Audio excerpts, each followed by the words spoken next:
Check 1 2.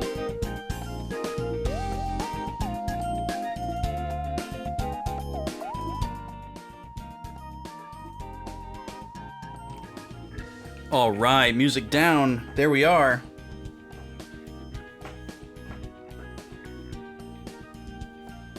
How's it going, everybody?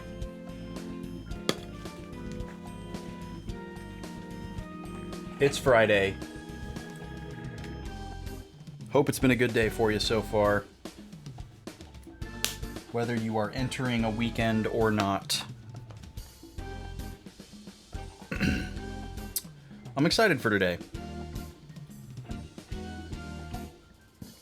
Tonight, I guess I should say. This evening. I am excited for this evening. I can't remember the Japanese phrase for looking forward to. I was going to try to say it in Japanese, but I can't remember what the phrase for looking forward to something is. It's very clever and fun to say. I can remember that. All right, my glasses are clean.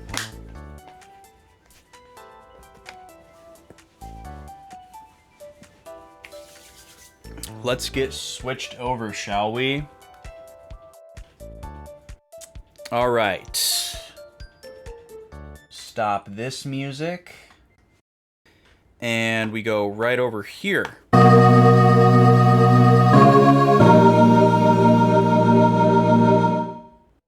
Whoo! Just like that, here we are.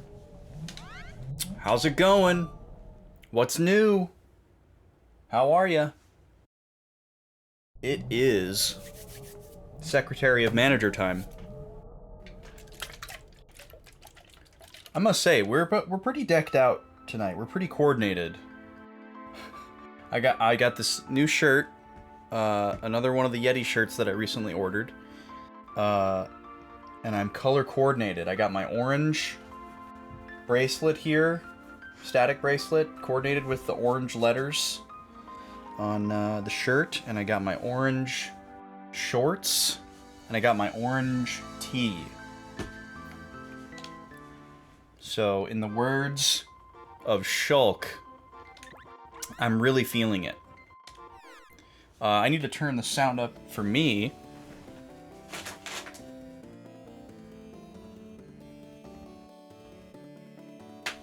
Yes, the CSN song.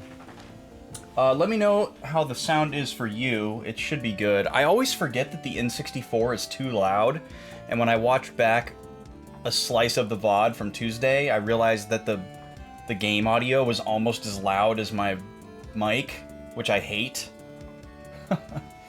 So I need to, like, somehow get it in my brain. Like, I even have a quick button for it. I made a quick button for the game audio where I can bump it up and down into common increments, and I could have easily just pressed one button and lowered the volume to where it needed to be. I just have to remember that the N64 is louder than the other consoles. Yo, welcome in, Berkey. What retro game comes after Mana? So there will be a poll between 3 games. We always do 3 games on a poll. Chatters have the option to add additional games to the poll with channel points. But we don't currently have any games added for the next poll. So it'll be between Final Fantasy Tactics for the PS1, the 3rd installment of the first Dot Hack series for the PS2, which is Outbreak, because that's the current part that I'm on. That one would also include like a special movie night kind of thing as the first stream, where we would watch the official recaps and the DVDs to get us up to speed on parts 1 and 2, because I'm going to assume that most people didn't get the story bits from those. So we would be watching a total of 4 videos and doing some chatting before actually getting into the game. And the third option on the poll will be the next game in my Suikoden Machete Order journey, which is Suikoden 4. We've played 1 and 2 so far. We're leapfrogging over 3, and we're going to go 4, 5, and then play 3 last. So, that's what's coming up on the next poll. All 3 games that I am super excited to play, so I can't lose. This song is definitely my favorite song in the game so far. So yeah, Final Fantasy Tactics, Suikoden 4, Dot Hack Part 3. All first playthroughs. The dot hack one is a little bit weird because I'm already part of the way into the series and I'm not gonna start over. But I think the movie night recap thing would be really cool as a first stream. And I'm also a little bit of the way into the third game and I'm not going to start over, so we'd have to find a way to do a little bit of a recap there. But I'm very adamant about not starting over. I do still have my clear data from parts 1 and part 2. So I guess I could potentially restart part 3, but I really don't want to unless I feel super, super compelled to. We would cross that bridge when we came to it, I suppose. We'd do the whole recap thing and we'd jump back into part 3 and see how it felt. If I felt like I needed some more bearings, maybe we could consider restarting part 3.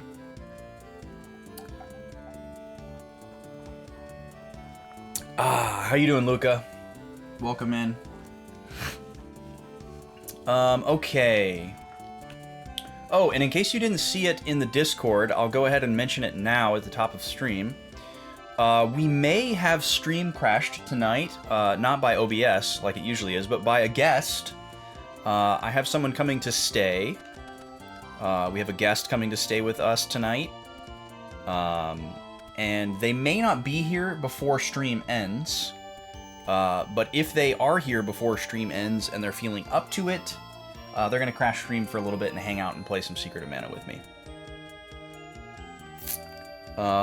Mad Locust, welcome in. How are you doing? Howdy ho there, neighbor. Let's do a recap. I took a lot of notes last week because we did a lot of stuff. We have 3 full pages of notes and a little bit more from last week. That's a lot. That's a lot. More than we've ever taken in one session. I don't know what we were on last week, but we got going. Once we got unstuck in the upper land, and we played 20 questions a little bit. Shout out to Snesterday. Once we got unstuck, we just flew. We made so much progress last week. So we're gonna go through the notes here so that I can get up to speed. I vaguely remember what happened, but you know, 7 days ago. Might as well be a million years. Okay. So what got us unstuck was there was a little screen of the upper land that we were somehow missing. We had caught on to those 4 screens being related to the seasons. We had the wintry screen that we arrived on with the Moogles, and they're all running around saying something that we can't understand. And then there was an autumnal screen, a summer screen, and a spring screen. Bruce Spring screen. But we couldn't figure out that there was a screen in the center that we were missing that had this little loading zone in the upper left of the bottom right screen, which was the summer screen. So somehow we went around in that loop a whole bunch of times and missed it. Bunch of red herrings with the dragon flying around and the little crystal orb that clearly needed to be interacted with, but we just didn't have what we needed yet. So we went into that little extra screen. We finally found it. There was 3 little Sonic the Hedgehogs. We beat them up. And then the Moogles that were all upset in the wintry screen became happy again for some reason. And then we just magically got 2 new orbs and an elemental. Let's see. Walk the seasons from spring to winter, spring again, and we can enter, is what we learned. That was the secret way to get to where Maya is from, Maya's village.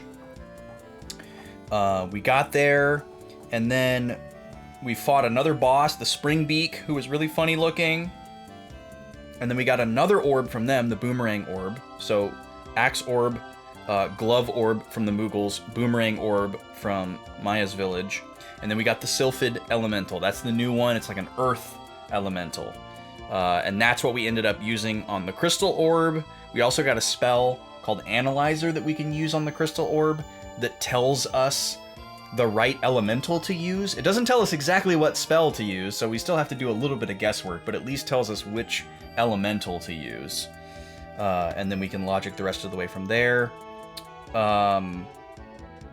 Forest orb leads to Matango. I don't remember what that means exactly.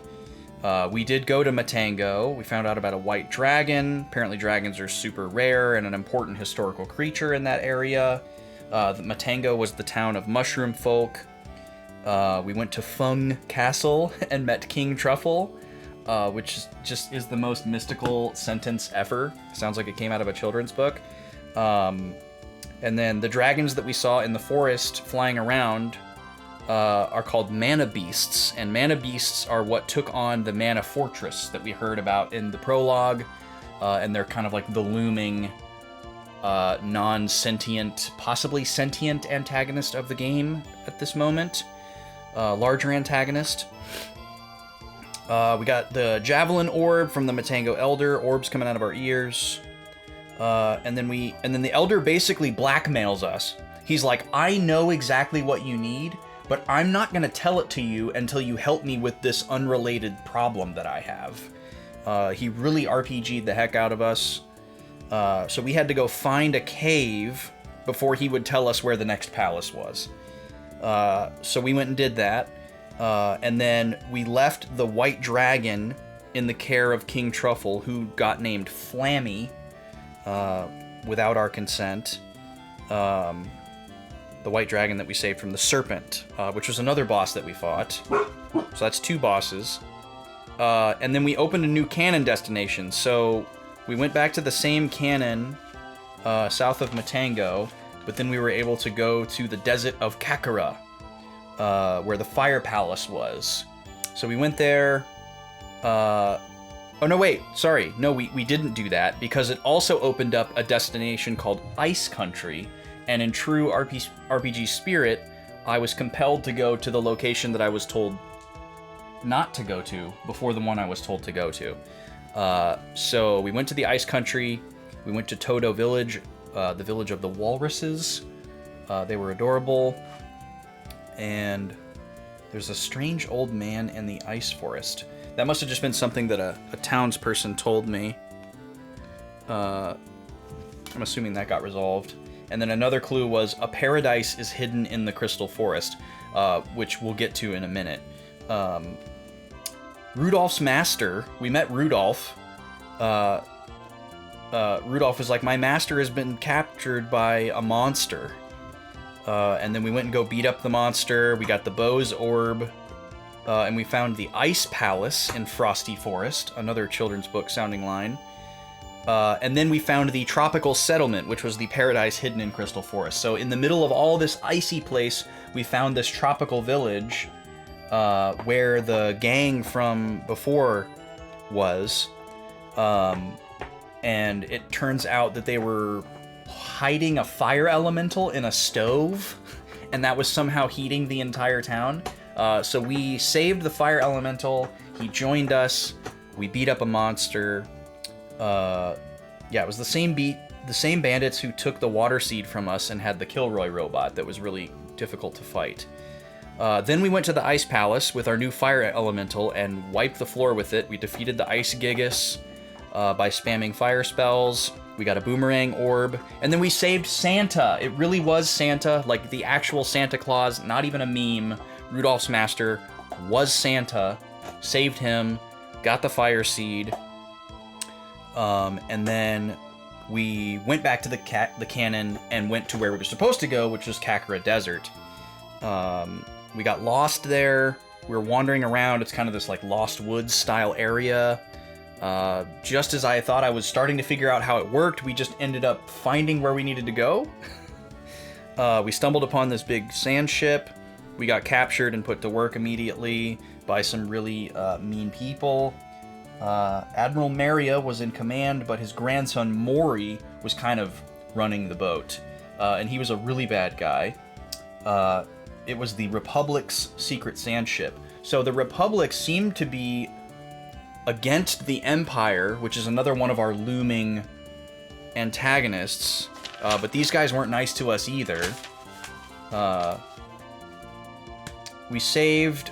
We got split up. Our 3 party members got split up in the ship. We had to go save Maya and Kara, thanks to Sergo the pirate, who had a really easy plan for us to get out of there. Don't know why the rest of them didn't choose to escape. And then Geshtar and the Empire ambushed the sand ship. Geshtar is one of the Emperor's powerful bodyguards, which we learned about a little bit later. We'll get there in a second. We fought another boss, so that's our 4th boss, the Mech Rider, and we got the Whip's Orb. And then we went north from the sand ship to actual Kakura, the village that we were supposed to go to. And then from there we were going to go west to the Fire Palace. Then we beat another boss, the Minotaur. We got the Javelin's Orb, and we got an Axe Orb in the chest when we revisited, which was great. And then we got this hint about what seems like a side quest because we couldn't do it at the moment, or we didn't do it, needing a sea hare's tail to restore water to Kakura. We didn't do that. We took the cannon to Empire's South Town, which is the first, like, town that we've been to in a while, like, standard town. We met Mara, who is a spouse of a dead resistance leader and knows Gemma. She's also a Taznikan spy. Gemma is Taznikan. Gemma is the night guy from the beginning. And apparently she was expecting us. She gives us the password to the sewers, 634. And we're supposed to go tell this guy who's guarding the entrance. We go in there, and then we meet Chrissy, who's the leader of the resistance, or a leader of the resistance. I don't remember. And then there's a really weird conversation between her and Kara that was probably changed in localization. I couldn't tell if she was jealous of her because she was, like, older and more mature than her and was, like, drawing the attention of the male characters, or if she was attracted to her personally and was trying to hide that because she thought that a girl wasn't supposed to be attracted to a girl. I don't really know what was going on there. It was really hard to interpret. Definitely seems like something was lost in translation. Not important to the plot. I'm sure it was supposed to be comedic for some reason, but it wasn't. Then we find out that Diluc is causing trouble in the ruins to the east, just like in Pandora, which sounds super familiar, and Kara's like, Diluc is my boyfriend, and then everybody's like, huh? He's evil. What are you talking about? Who are you? And then we learn about the Emperor's powerful bodyguards. Sheiks, Geshtar, who ambushed the sand ship, Thana, who we have not met, and then Thanatos, who we met in the ruins of Pandora. So 2 of them we have met, and 2 of them we have not. We've had a run-in with Geshtar and Thanatos, but we have not had a run-in with Sheiks or Thana yet. And then we find out that the Empire region is made up of Southtown, Gold Isle, and Northtown, which is where we are currently. So that was kind of the first point where we found out that we were actually in the Imperial territory.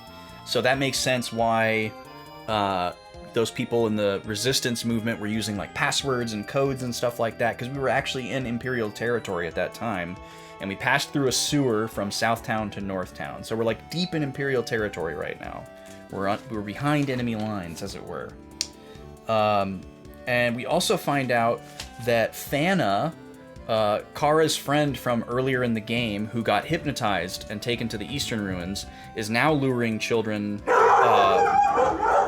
to the ruins around here, which is our next destination.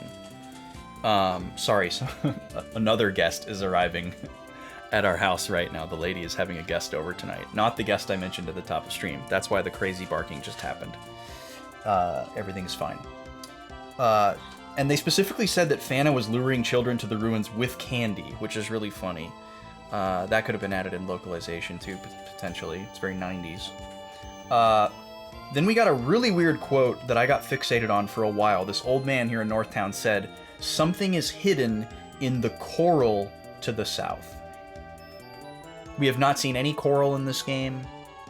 I suppose there's a small chance that it's a typo and meant to say corral, but we haven't seen a corral either. And then the last thing in my notes here is just head east to ruins. That's our next objective. So that completes the recap.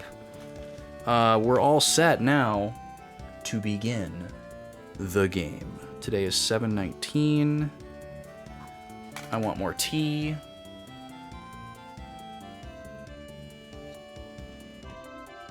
All right. So I think last week we went around and talked to everybody here. I think I already took care of that. I kind of feel compelled to do it again because I don't remember anything, because that's how my brain works. But I think we're good here. We're gonna move immediately east and check it out. Why does the game feel like it's lagging? Is it just because this area is so large? Fana gave me some candy. I can get more if I go see her at the ruins. The Empire consists of this town, South Town, and the Gold Isle. Yeah, I wrote down all this stuff. All right, here we go. Oh, and we have the spooky music again. That's right. We did actually step into the screen for a second, accidentally, just to realize what it was. Wow, look at this tile set. Oh, there's Fana. Fana, Fana, Bobana. Fee-fi, Fofana. Fana. God, this song is so creepy. It's very, like, slowly moving towards you while smiling but holding a knife energy. I realize that's very specific, but you know exactly what I'm talking about. I don't know how Maya got in the second slot, because I think Maya has always been in the third slot, but reminds you of the Akira OST. Interesting. Welcome in, Sin. How you doing? I have only seen Akira one time, and it was in, like, I don't know, 2008, 2009. I should probably watch it again. Hey, Fana. Fana, wake up! Are you okay, Fana? Hush. Diluc and I are happy here. We just love being together. Liar! Boom, boom. Don't you wish?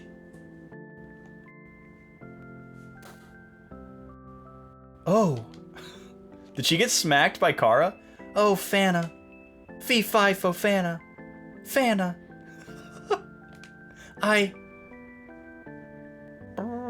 So she slapped her and now she feels guilty. And now we're consoling her. Let's get her to Chrissy's. Come on, Kara!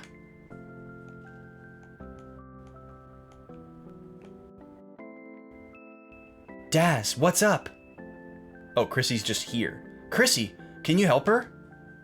No sweat. I'll take her to our doctor. Please. Don't worry. Go help Diluc.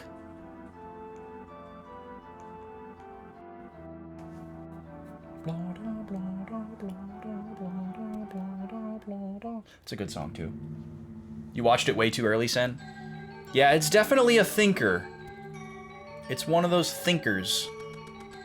It's very anime for, probably annoys some people to say, but it's a very anime. Music says, come play with us. Yes, exactly, Locust. It's exactly. Whoa, that zombie is hype. That is a hype zombie. Zombie rave emote. You could just rip that and it's ready to go as an emote. You wouldn't need to make any changes. No notes. Zombie rave. This is a very suspicious room. Okay. Look at him go. I mean, he's ready to party till the sun. You know what I mean? And we're gonna ignore you. Some more of our least favorite enemies. We had a real rough time with one of the dungeons last week. I can't remember which one it was, but it seemed like the theme was like monsters that dodge attacks and don't get hit a lot, which was very frustrating. Yo, nice shot, Kara.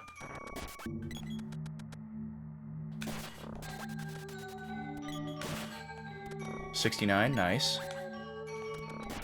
Fighting on stairs is not good. This game is already weird enough with hitboxes. So yeah, these really suck because the little pink eyeball, fleshy eyeball dude, generates those other enemies, and then these guys are like impossible to hit.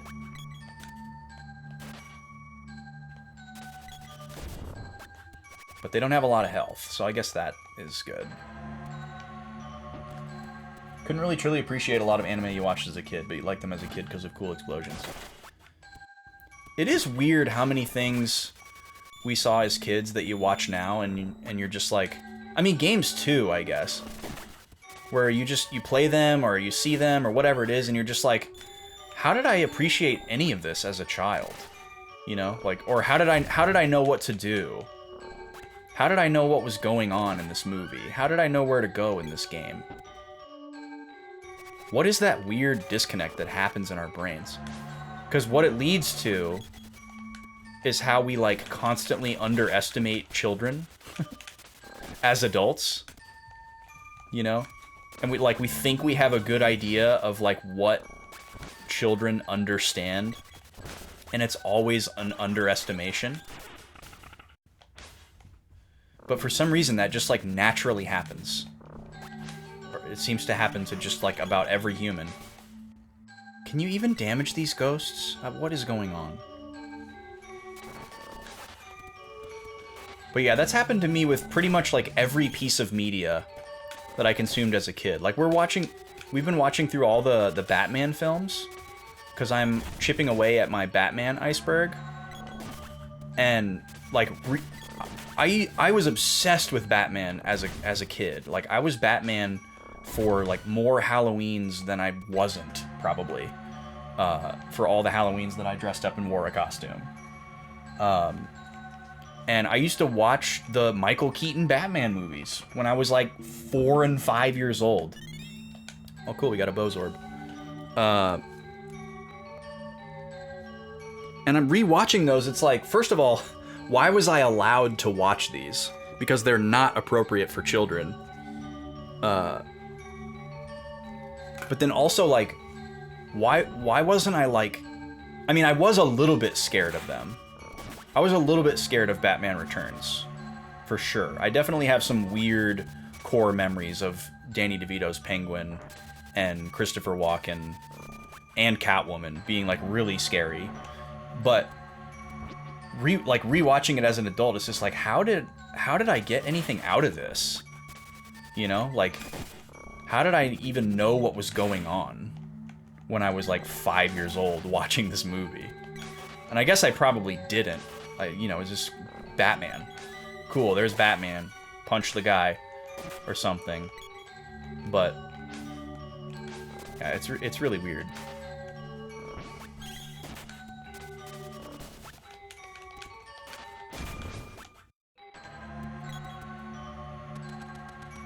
Or, like, every time I watch somebody play a first playthrough on Twitch of, like, one of my favorite games of all time, like Ocarina of Time or Final Fantasy IX or something, and people always get stuck in, like, the same places in those games.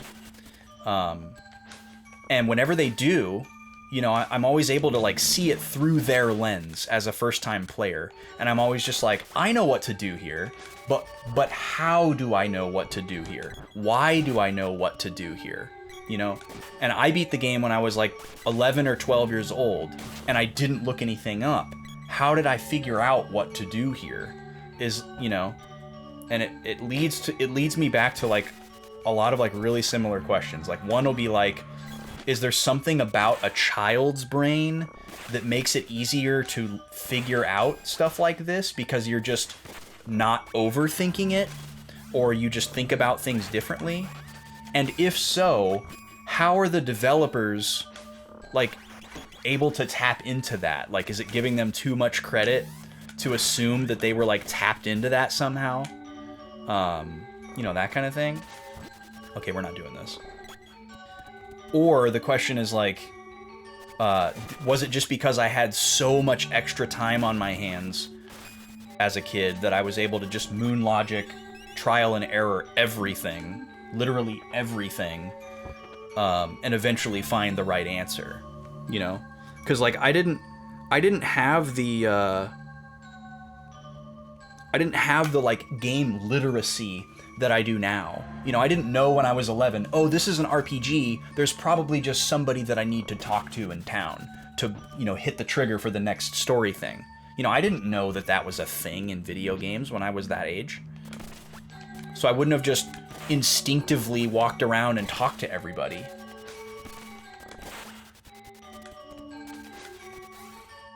But it is weird how quickly you will discredit your younger self, or at least I personally do.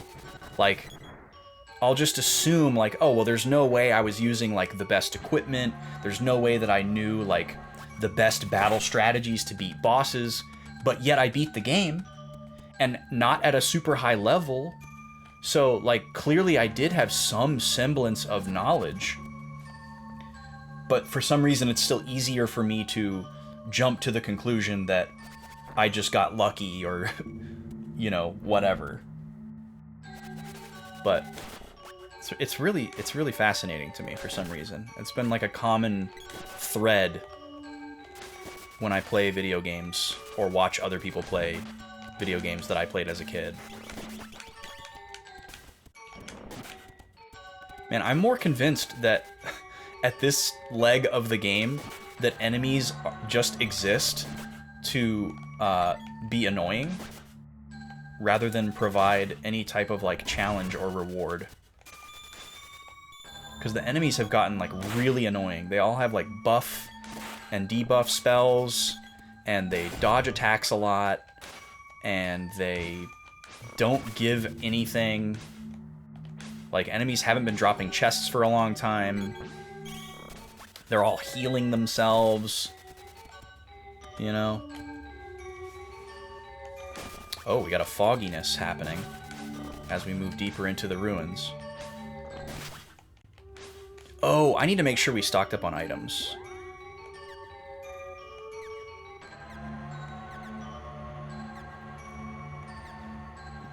Yes, we are fully stocked. We still haven't tried out the barrel yet. I need to try that. Let's try it.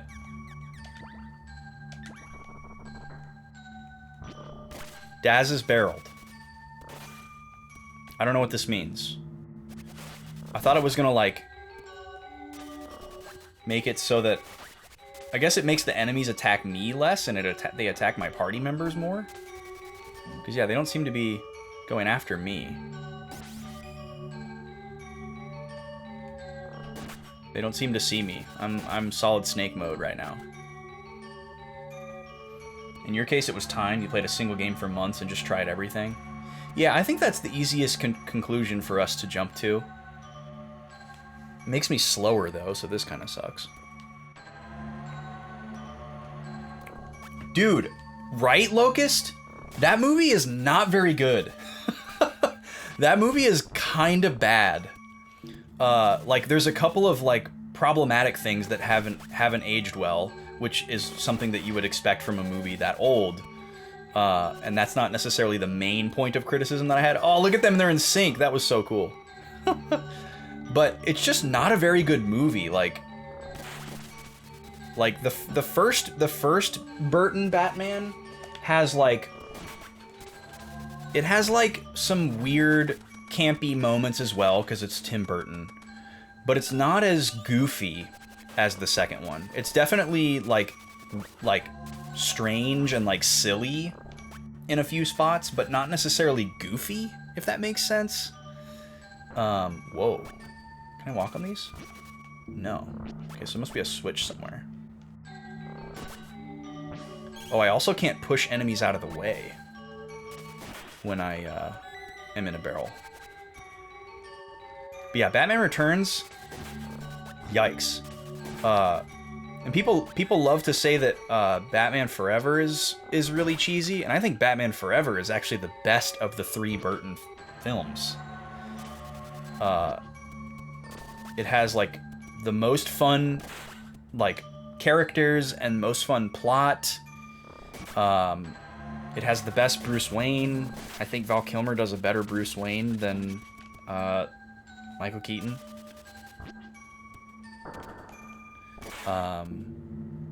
That's probably the spikes. It's definitely got a better suit. Yeah, Batman Returns is definitely the worst of those three. Obviously... Yo, what's up, Derry? What's up, Socks? Arnold and George is Batman and Robin. That's obviously the worst Batman movie, but also the best. That one's definitely the cheesiest. But Batman Returns is right behind it, in my opinion, after having rewatched it. Every time you hurt your neck, you pretend you're Michael Keaton Batman. But wait, T, isn't that GIF... Oh, nice, an orb. Isn't that GIF from, Wait, I'm all thrown off now. Which one is that from? I don't think that one is from a Keaton one. I think that might be Val Kilmer. But I'm all screwed up right now. Maybe it is him. Yeah, that scene in Batman Returns, where,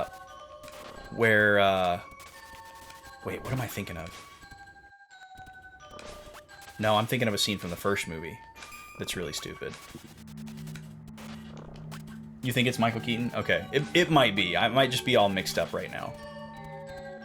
Wait, can I get down there? How do I get down? Oh, there we go, okay.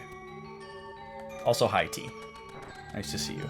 Every time you hurt your neck, it's so funny. It's such an iconic GIF with the thumbs up. I do love how they referenced that in the Nolan Batman movies. I can't remember if it's the second one or the third one. But there's one part where I think it's the third one, actually. But I can't remember for sure. It might be the second one. Where Bruce is talking to Lucius Fox, and he's talking about how he wants to make some upgrades to the suit or whatever. And Lucius is like, you want to be able to turn your neck. And maybe that wasn't intentional, but I feel like that was like Nolan acknowledging that meme of like the early Batmans where he's always like doing this to look up and like doing all these weird moves with his body because his neck is completely in a neck brace in the costume.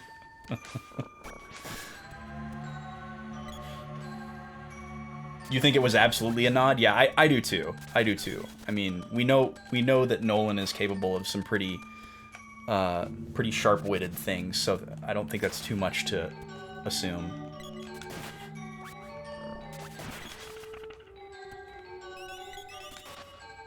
Also, I'm sorry I missed the movie today, T. I was getting so angry.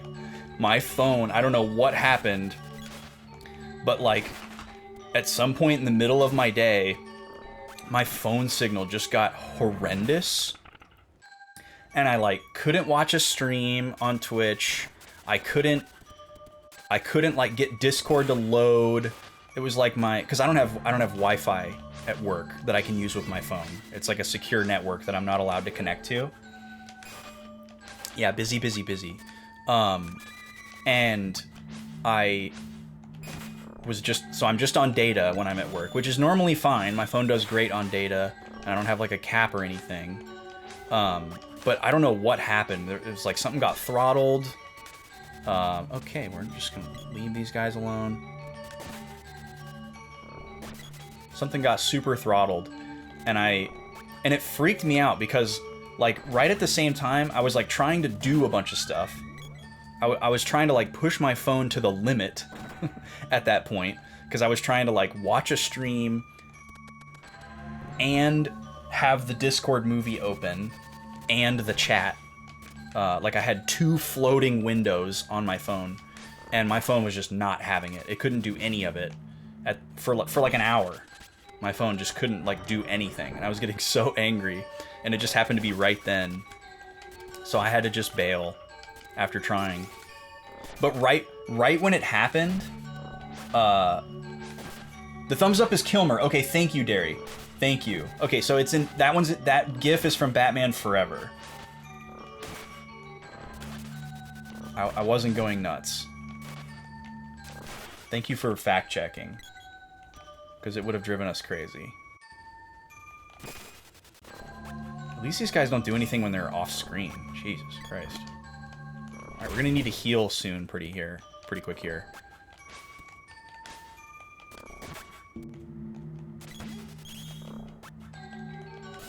Yeah, isn't the new Carcala emote amazing?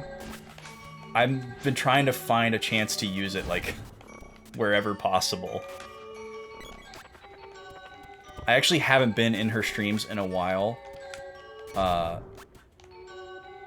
Because I've been modding for Leandra while she's on the front page.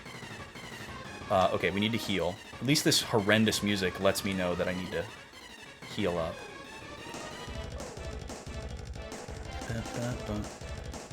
And their streams overlap.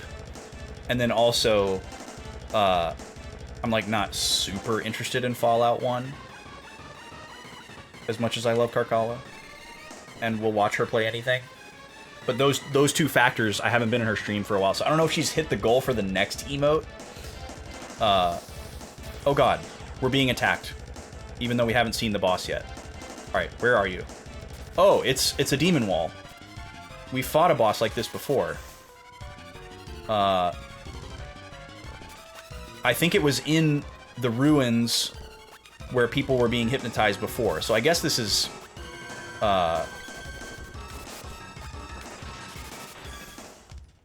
Okay, I think we have a chance of being petrified here, which is really scary. We are taking a lot of damage.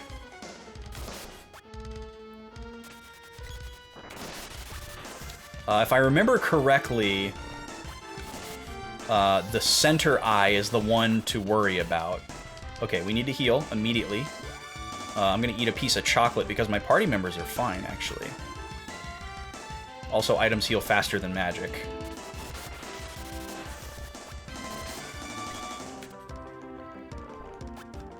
Once again, hitboxes being a mystery in this game. Ooh, Doom's Wall. I love when we land a critical hit because we get to find out what the boss's name is. If we don't cast magic on it, that's the only other way we get to see its name. Oh, which I guess is probably worth a shot. We have a lot of AoE magic. Let's try some Maya magic here.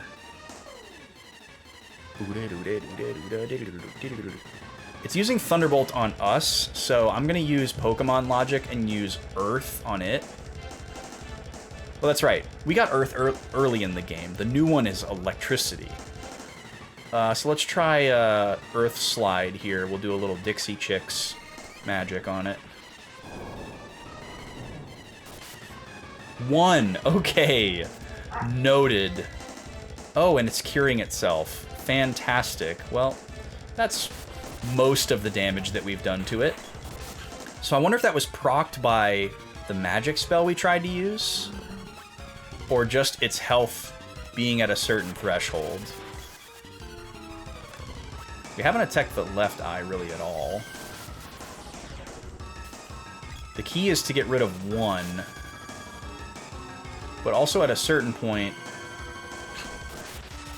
it's going to start moving towards us. It's been long enough to where I don't really remember what triggered that. Like if it was the center eye dying. I hate these hitboxes so much. Okay, well that heal was not procced by...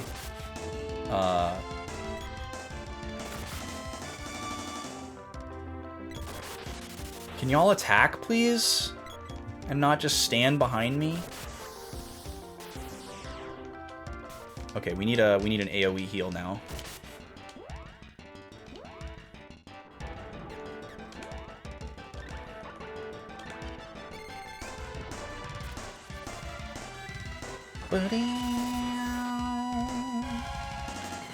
Yeah, it is a little flushy, isn't it?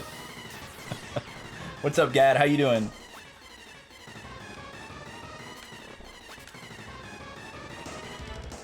Yeah, all the early Batman movies did have neck turning issues. Well, the center eye is definitely at full health now. So we need to go after the hashtag side eye. Let me try a charged attack here.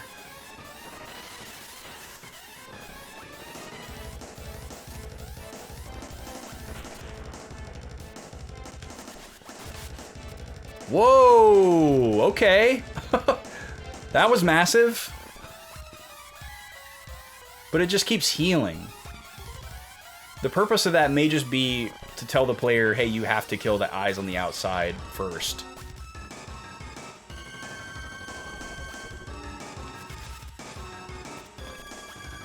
Cool, and then it just completely misses. Love that. Another chocolate.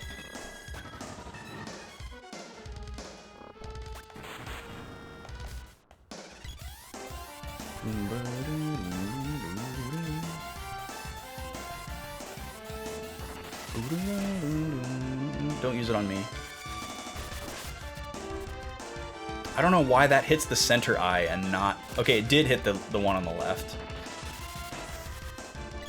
Okay.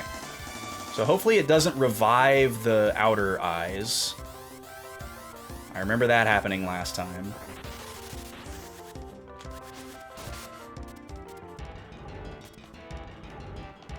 Okay, that seems to have killed it. Is it going to start coming forward? Yeah.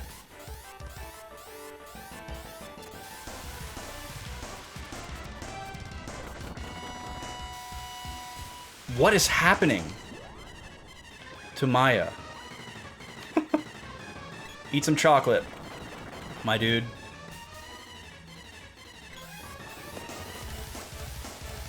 Alright, this is going to be hard to pull off, but we're going to try it. What is happening to Maya?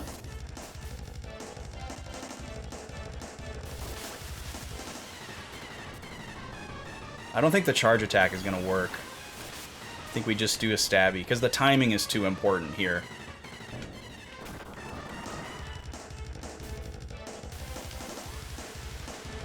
Okay,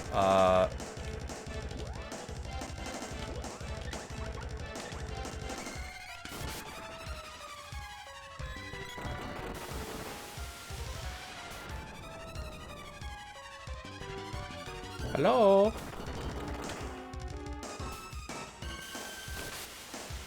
Maya is just out of commission. And Kara's just not doing anything. So it's just me right now. I guess we'll do candy first here.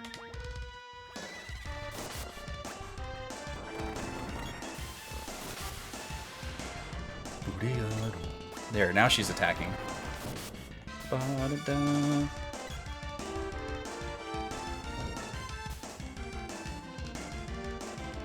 Okay, another candy.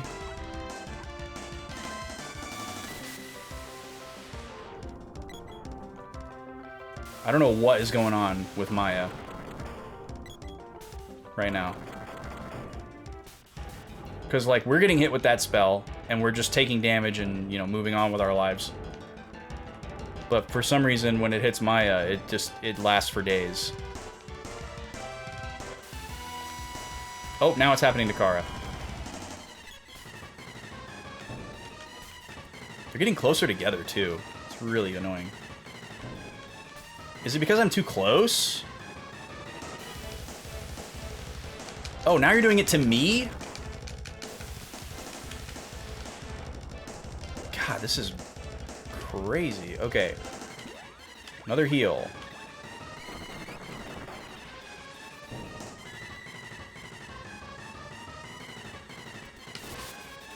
Yeah, it seems like it's happening if I get too close.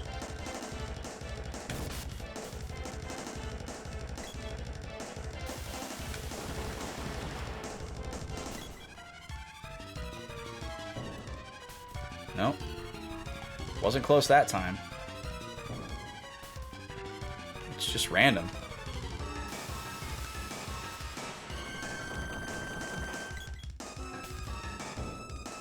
Come on, man. We get it. We get it. How much health do you have?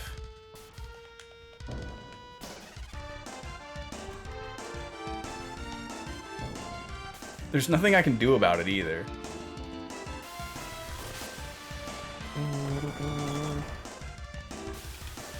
Okay, we ought to heal again.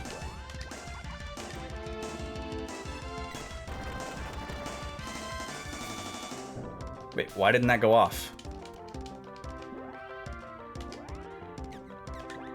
Please, hurry. Thank you. Woo! Maya was dead otherwise.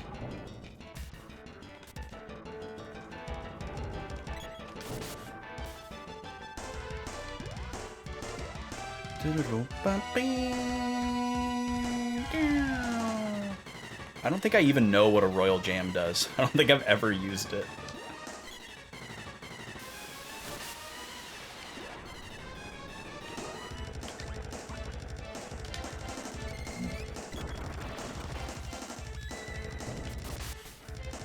How much health do you have?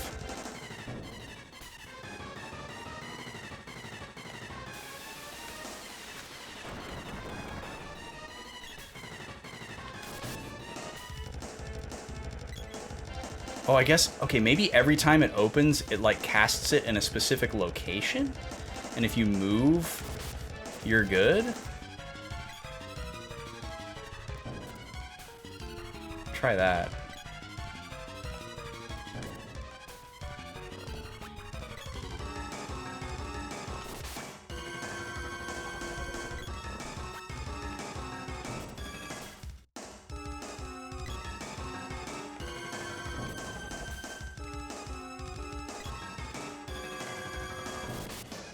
Yes. Oh, and it's not coming forward. No demon wall. Okay. Jeez, I'm Brett. Yeah. Good lord. Whew, we did it. Way to go. All right, now I can catch up with y'all. You search Val Kilmer Batman neck turn and Google Images gave you results for Michael Keaton Batman. That's so weird. Yeah, I'm looking forward to more B-movie days. When you told me she was going to be doing a movie, I was like, oh, I'll probably be asleep. And then you said it was during the day, and I was like, let's go. Have I ever played the Batman adventure game based on Batman Returns? No. Actually, I think the only Batman video game I've ever played is Arkham Asylum, like 2 years ago. I don't think I've ever played any other Batman video games. As much as I was into Batman as a kid, once I became like a video game kid, I don't think my mom ever bought me like a Batman video game. Not that there was like a ton of them during that time. You know, there was like really bad ones for like the SNES, Genesis, and I think PS1. Which, by the way, look for a Did You Know Gaming video about a canceled PS2 Batman game. They found like some footage for it, and it looks and sounds amazing. It's a shame that we never got it. It kind of turned into the Arkham games, but still something that we missed out on for sure. It's a point-and-click adventure game that focuses on the detective side. Whoa, that sounds really cool. Yeah, I like that a lot, son. So it's a PC game. Yeah, I would have been completely unaware of that during its time. Because I'm assuming that was like early to mid-90s, probably, if it was based on Batman Returns. Because it would have been weird for them to have made it after Forever came out by too much. Alright, so this is just like the screen that we saw in the previous ruins, where Diluc was. There he is, just standing there, like, standing like a guy, as they say. And I'm assuming one of the 4 generals is going to show up. Or, I don't know if they're generals. Bodyguards is what they were referred to last week. Diluc! Kara! At last! Diluc, I'm so glad you're safe. Oh god.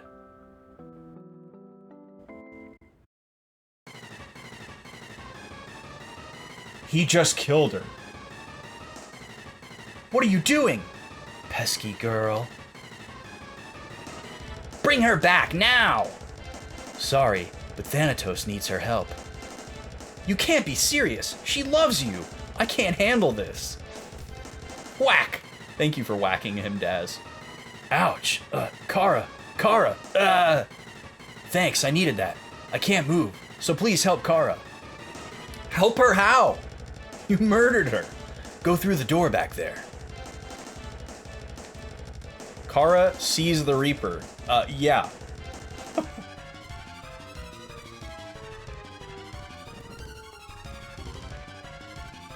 Ooh, Nancy Drew point and Glicks. That sounds really cozy, actually. Kara! Ah! Goo. Stick around. Her life force is strong. She'll... Hey, what the... Idiot! Stop it! Where am I? You can move? We can too! Oh, that's Maya, sorry. Nah, Diluc. He sent her some power. Who does he think he's toying with? I go tired of you, vampire. Take him. Excuse me?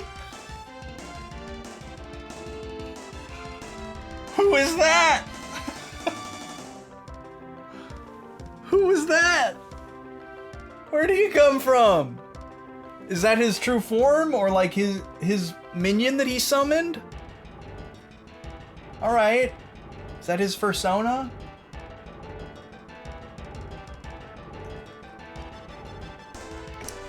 All right, we're fully healed, but it's 2 bosses in a row, so we don't have as much MP, and we are down on items. But we do still have all of our Cup of Wishes and all of our Fairy Walnuts, so we should be okay. Look at this goofy guy.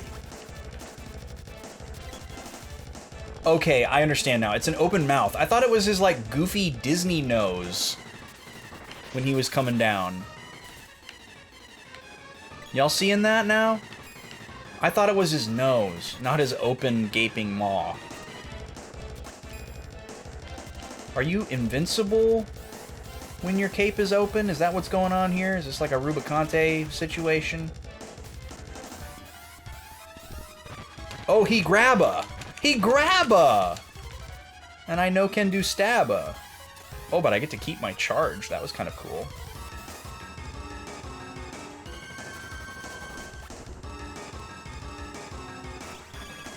So he has really strong magic.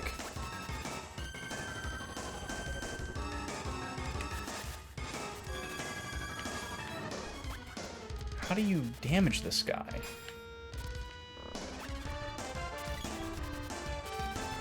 My party members don't seem to get it.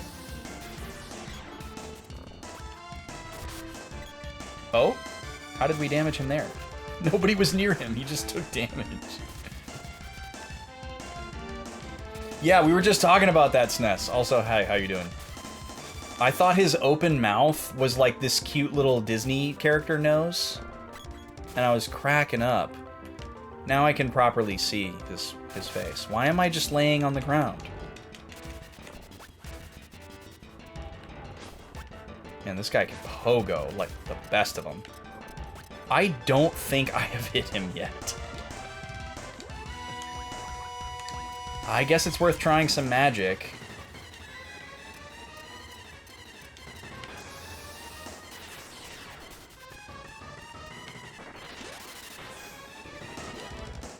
Okay, Maya. Hit him with a Thunderbolt.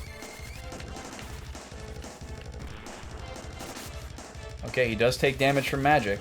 Oh, there we go.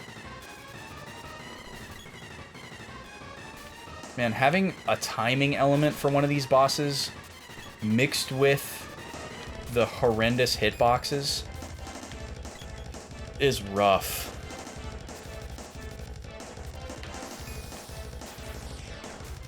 And it seems like on top of that, it's not just like you can hit him when his cape is open. It's like you have to hit the open area.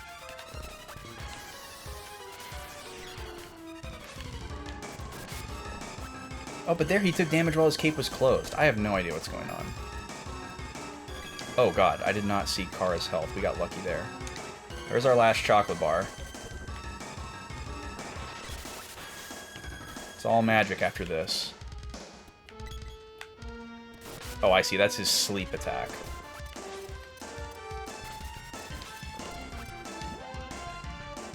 Guess we can use one of these. It's usually not worth it, but...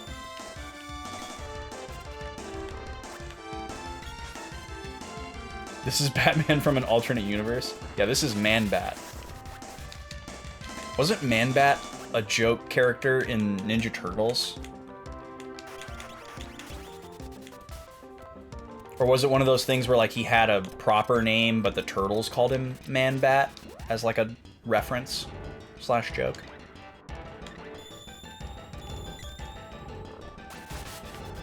I can't remember what I'm thinking of. He's just called Vampire. Cool. Heal my poison and immediately get poisoned again. That's what I was talking about with not worth it.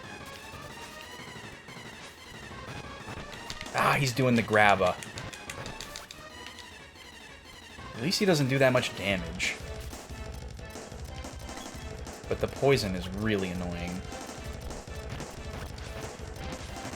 And I can't even, like, hit him during that to, like, interrupt it.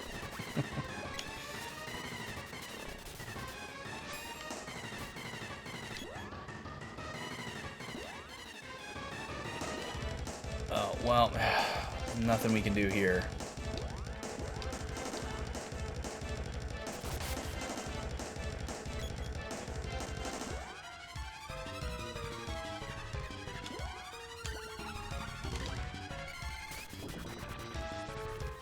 That was lucky.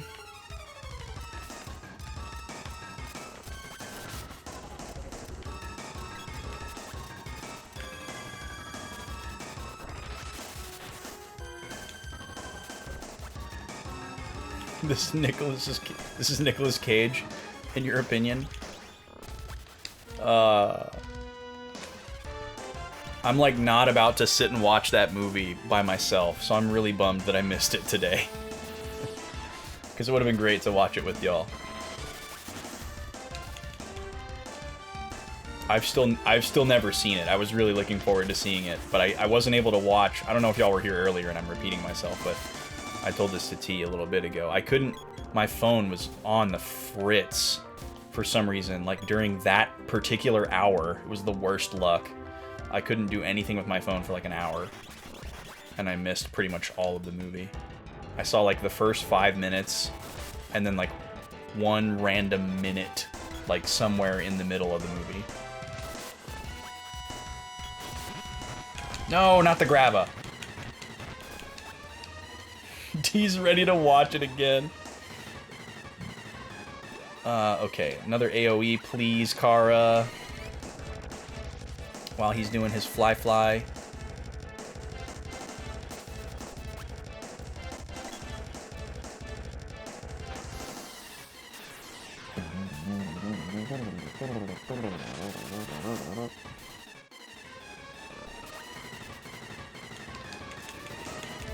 Taking a nap. Come on.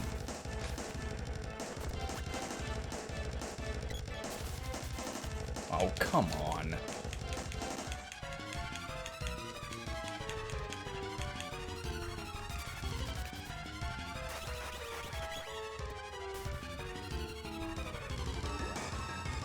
Time for another one.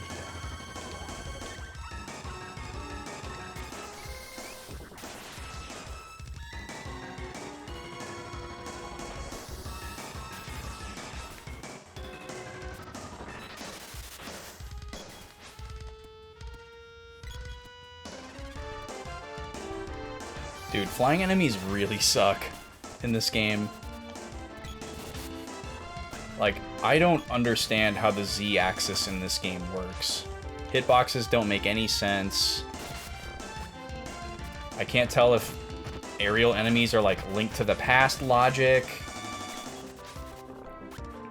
or if it's actual perceived altitude. And then on top of that, like, we know that it's possible to damage an enemy without it actually showing the number. So there's times where you're hitting attacks and you just don't know that you are. Alright, Kara, time to wake up.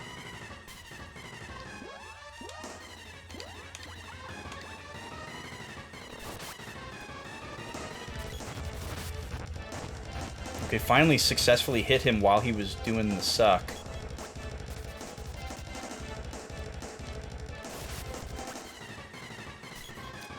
But yeah, he'll take damage from an attack that looks like it doesn't have a chance in hell of hitting. And then you'll just nail him and nothing will happen. Oh my god, Kara. Kara, please. Kara. Heal yourself.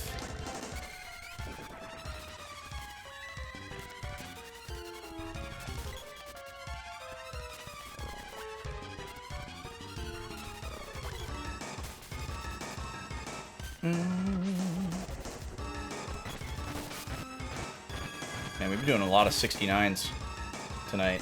That should count for something.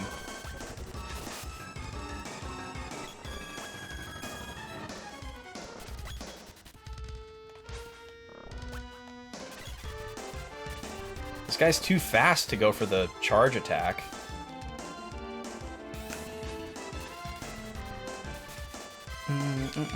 Dang it.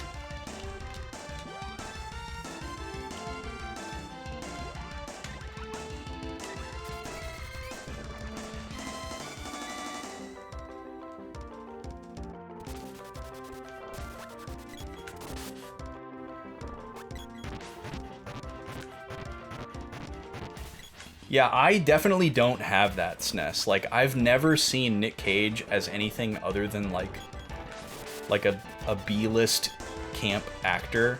Like, I've never thought of Nick Cage as a star. That's just, like, impossible for me to fathom. I don't know what could be done to get me to that level.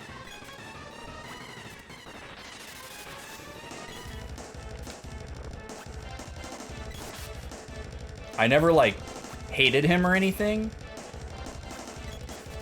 But I guess I've just, like, hovered between, like, whatever and, like, thinking he's funny.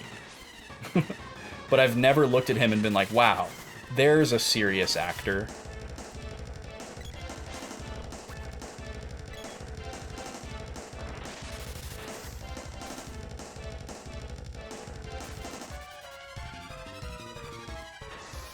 But I guess he really did have, like, a moment in, like, the early 90s.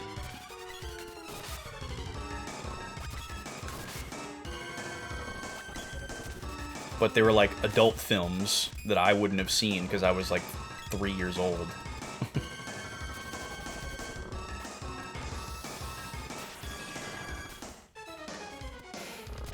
A boss that only takes damage if you roll a 69 damage. That would be something.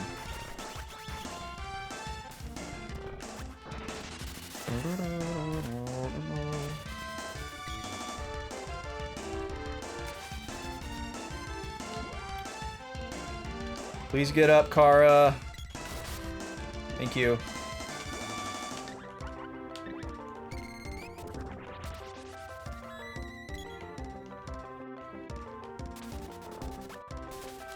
Dang it.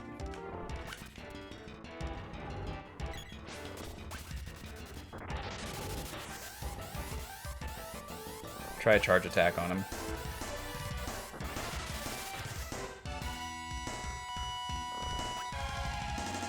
Cool. Yeah, I can definitely tell that there's probably a better way to do this. Whether it's like spamming magic, or just having a better understanding of like where the hitboxes are. But clearly the game isn't gonna like teach me any of that or telegraph any of that. It's just gonna have to be something that I stumble upon, because I'm not gonna look it up or have anybody explain it to me. But yeah, clearly the intended way to fight this guy is not just run around and wait.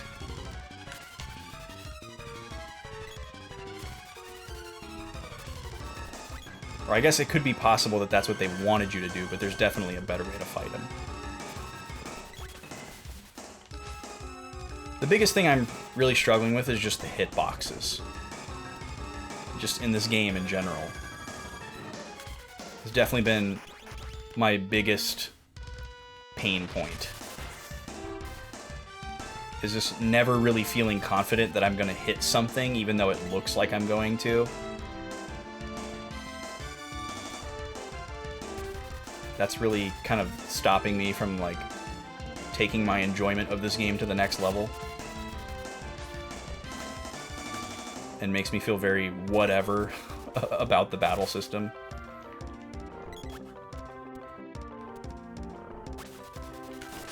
Also, the fact that I have to use my magic spell a bunch of times before it gets good makes me never want to use magic.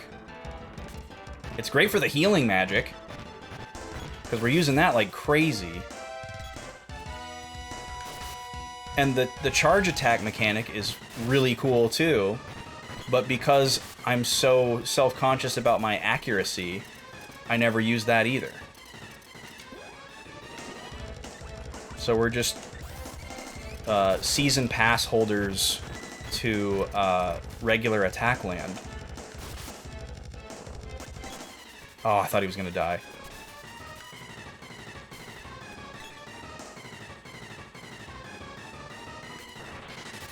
Like, at first it seemed like he just couldn't take damage unless his cloak was open. Like Rubicante or something. But then we hit him while he was flying around. So, I don't know.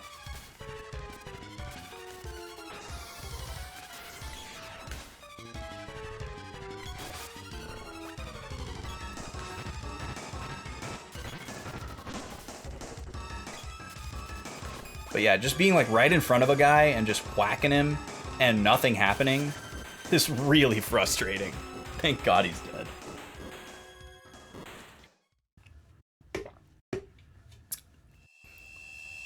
All right, I need to run an ad. But before I do, I'm gonna do a quick shill. We don't have to talk about the price hike anymore because it already happened. But I do want to remind y'all about merch. Backlog Boys merch. We've got amazing shirts, long sleeve, short sleeve, tanks, ladies styles, tanks. I already said tanks. Hoodies, performance wear, all kinds of good stuff.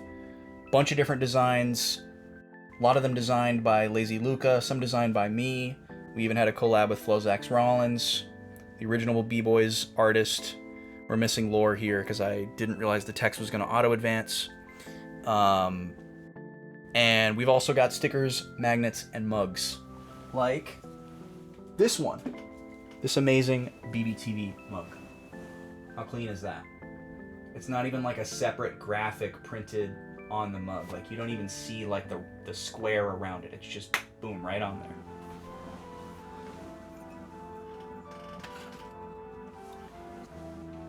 It's a support tier item. Certainly not required. I'd love it if you check it out. We spent a lot of time on those. I'm going to put the link in the chat for you. There's also a panel for it down on the bio page. If you are on desktop, have a look while I run the ad here, and we'll be back in 3 minutes. Thanks for being here.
Alright, welcome back. Thank you for sitting through the ad if you got hit with it.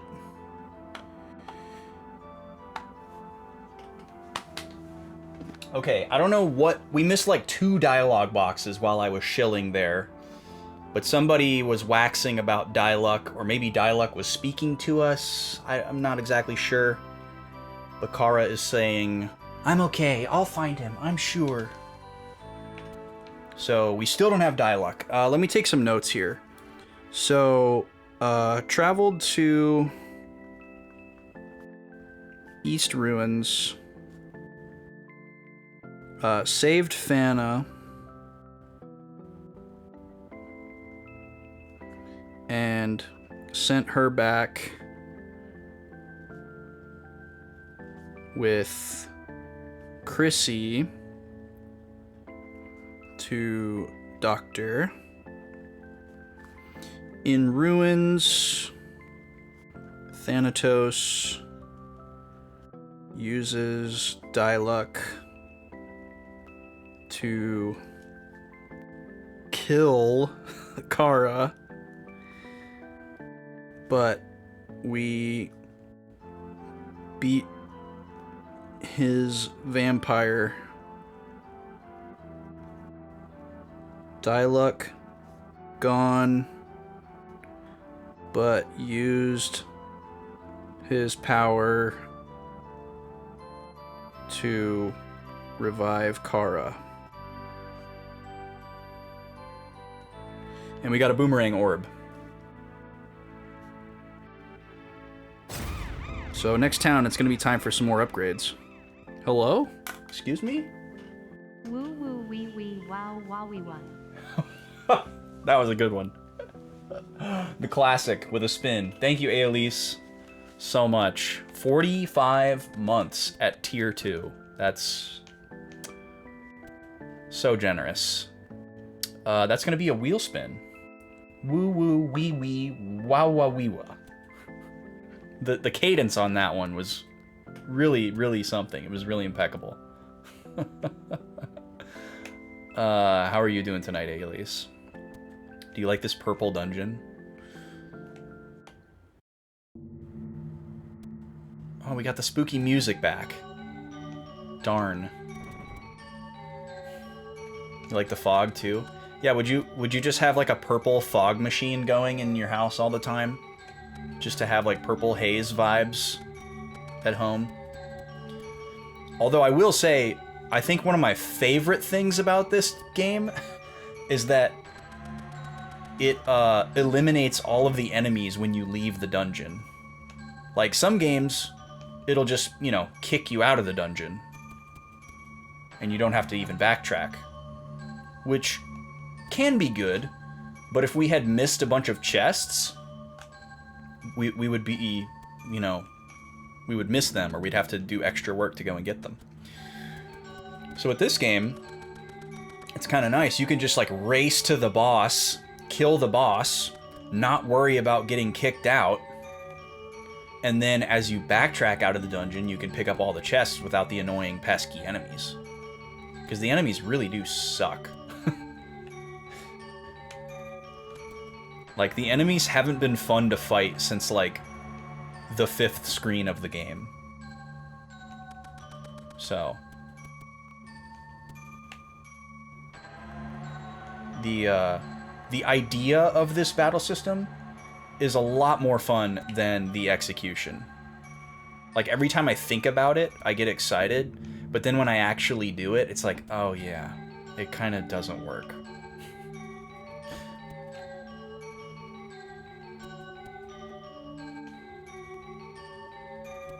Very close, very close.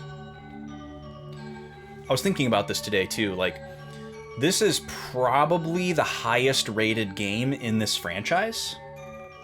As far as like, you know, a Metacritic standpoint. Like, I think this game has probably like a high 80, low 90 score on Metacritic. I'd have to look to be sure. But most of the Mana games on Metacritic are in like the high 60s or low 70s, maybe mid 70s. And I've always just kind of known that about these games, and I've always kind of wondered why. You know, like, oh, these games are like there's like a cult following, but they're always kind of like poorly rated, like just historically. They're never like really high scoring games, except this one. And after playing this one, I'm now curious if it's because there's a theme of like overly ambitious mechanics that are unpolished or unsatisfying.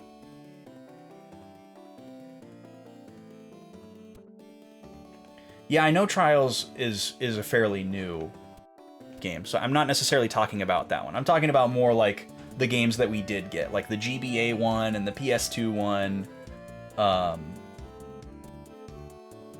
Hey B, the PS2 Mana game is awful, which sucks because the art is incredible.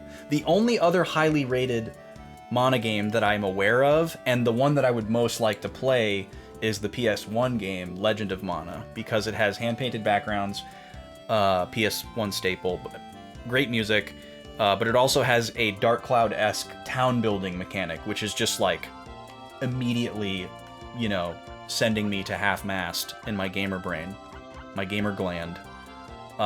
We don't need to sleep, we just need to save. We haven't saved it all day. So that one I really want to check out. I do own that one. Besides Final Fantasy Adventure, that's the only other Mana game that I own. I mean, besides the ones that are in this collection, Trials and FFA.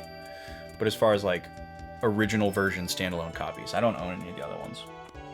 But yeah, it seems like a lot of people like Legend of Mana.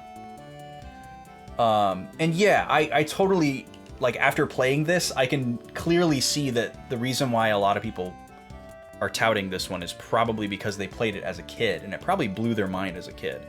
If I had played this as a kid, it probably would have blew my mind too. Even if I didn't ever get far in it, I probably would have thought it was super, super cool. Just like Earthbound, you know? I rented Earthbound, and I didn't get past Onett, but I thought it was a really freaking cool game, and I have crazy nostalgia for it, even though I didn't actually play through it for the first time until like 2009 or 10 or something like that. Actually, it was 2011. Because I remember what apartment I was living in. But that's also a nostalgic core memory at this point. 2011 was over 10 years ago. Okay, so I guess... Let's see here. I guess I should backtrack to Southtown and talk to the Resistance leaders? Or wait, no, Jesse is going to be here... Or not Jesse. Chrissy. Where did I get Jesse from? Is it just a similar name? What's up, Jem? That command works in your chat, right? Oh, we got some weapons to upgrade and some money to burn. Let's do that. Like, this, I love this. I love this. Like, having the different weapons to choose from and getting to decide what weapon every character has, instead of, like, buying weapons every new town, even though we're doing that with all the other pieces of equipment. Like, this is great. I love this. Oh, we immediately say bye-bye to the Claymore. We're never going to get to use it. I don't like that. That actually kind of sucks. To just immediately double upgrade a weapon and not get to, like, enjoy one of them for a little bit, but whatever. I'm not going to get hung up on it. The rising sun. Thank you for hosting a movie today, B. I'm sorry that my internet was crap and I couldn't be there. I wanted to be. Just know that. A yellow tablecloth. It'd be hard to pull off a solid yellow tablecloth. Rose-tinted glasses. Yeah, that's one of my favorite things about playing stuff on this channel and just getting to be super critical in front of y'all. Is kind of like deconstructing nostalgic feelings. Is it in here?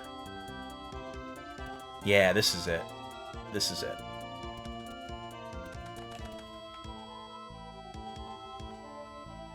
I'm doing great, Jem. I hope you're doing great too. Oh yeah, I can tell that this is not a story game, and that's totally fine. No, this is not it. Did I get hit by that crowd something? Oh yeah, I heard that there was something going on with,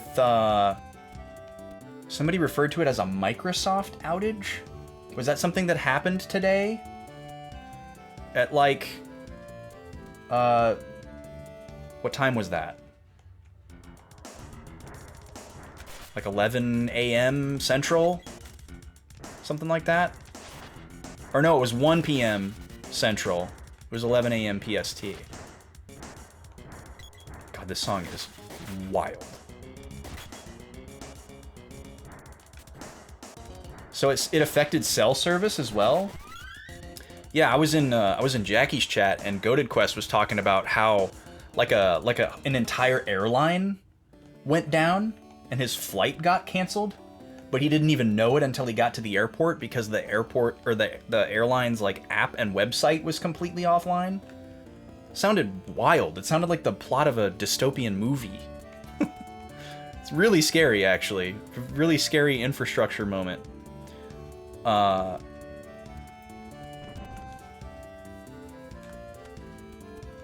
it's Fana. Fana Bobana Fee Fi Fo Fana. She says nothing. Classic Fana. I examined Fana. Her vital signs are way off. Don't worry, though. She'll be okay.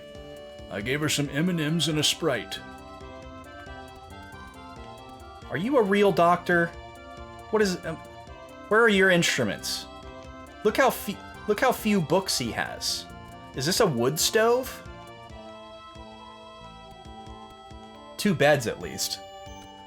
Alright. Not gonna ask too many questions there. Yeah, very Y2K moment, Derry. Yeah.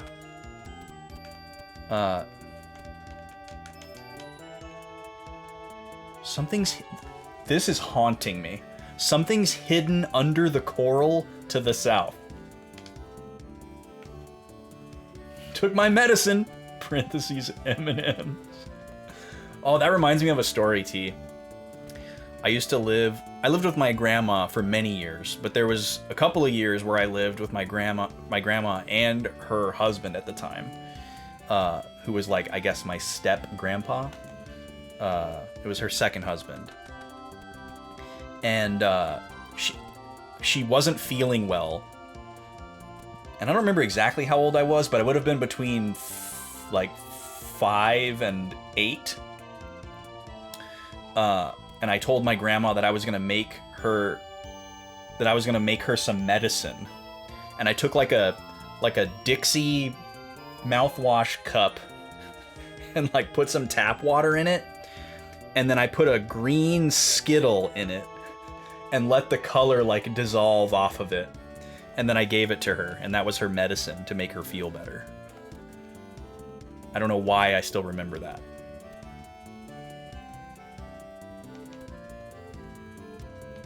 And I remember my mom, like thinking it was really sweet or whatever. And in my kid brain, she thought it was sweet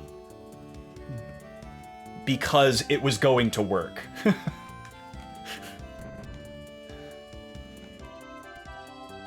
And then years later, it's like, oh, okay. Yeah, level 1 alchemist, pretty much, exactly. Oh, Luca's coming out of Lurk to talk about microwaved M&Ms. She's gonna preach the gospel to y'all. Oh, we finally found it! Had to go to every building in the town. What's wrong? I see. Diluc is... Well, don't give up yet. We know Thanatos is up to something, but now the Emperor wants a truce. He's saying he wants peace. Maybe we should give the Emperor a chance. We've made the Emperor change his mind. This is what we've been waiting for.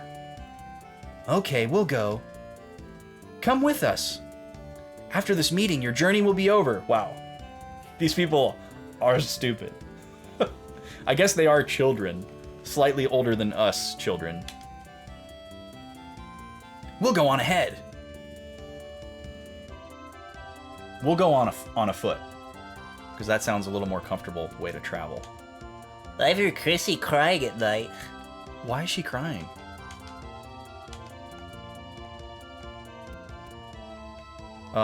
So they didn't tell us where they were going. They just said they were going to see the Emperor. Maybe that means they're going to the castle and we can go to the castle now? I thought we were going to need to backtrack to Southtown, but it doesn't seem that way. Let's go check the castle entrance again. Listen to that crazy song. We'll go on a toes. Wait, I have to go back up and look at what Luke is saying here. Hot popcorn M&Ms. Warm and melty on the inside, but still crispy on the outside.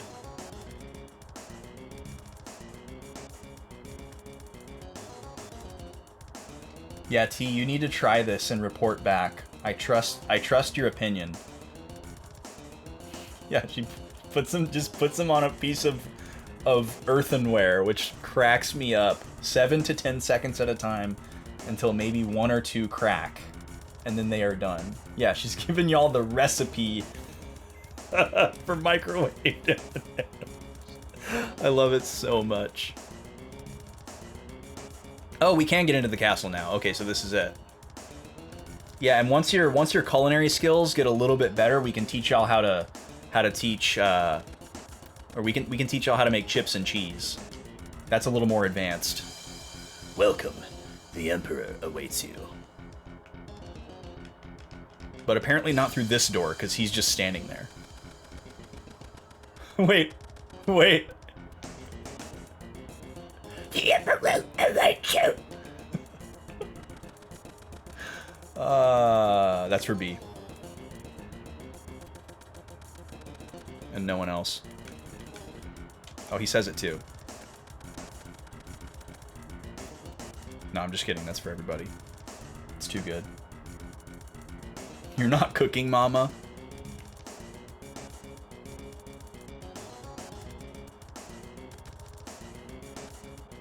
Nice tapestry.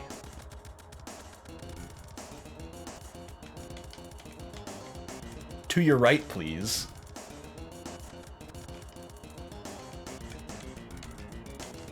This is definitely going to go well, by the way.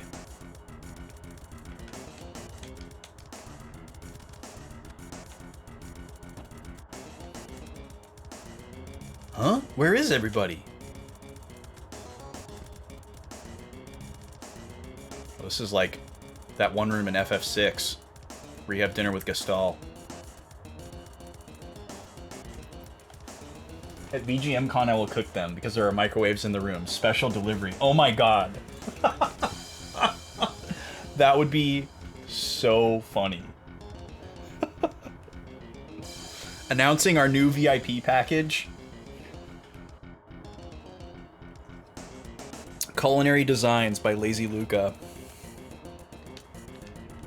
The Emperor awaits you. My, what a day to remember. That's not the first line I was expecting.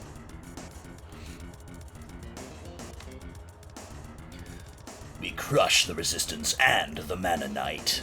Oh, the Mana Knight. That must be Gemma. Pipe down! Trapped!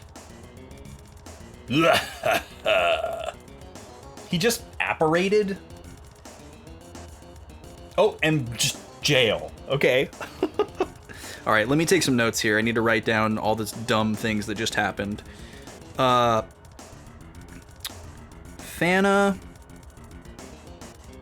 with Dr. I keep wanting to call her Jessie. Chrissy and Co. say Emperor wants truce.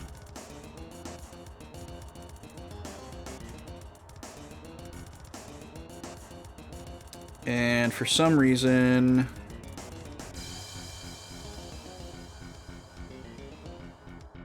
they believe him. We all go to the castle and go directly to jail. Okay, and here we are in jail for the 3rd time this video game? Yes, chef! Hot behind.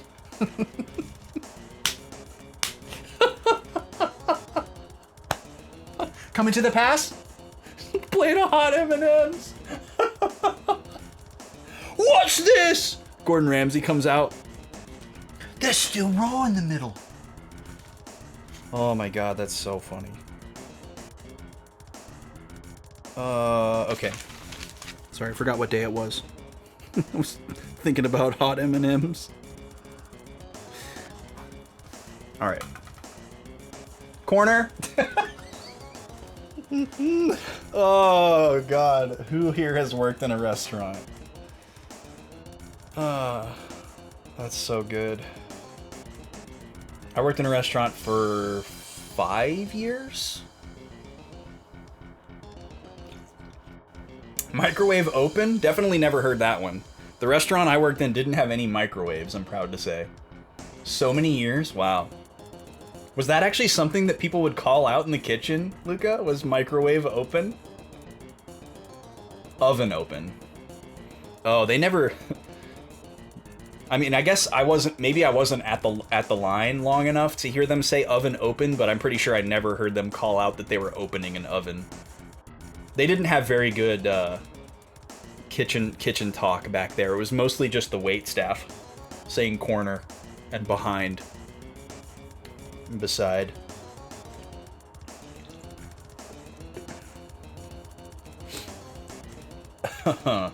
Okay, let's meet our cellmates here. I should have known better. Yeah. Let us out of here. Emperor Van Dole is a dog.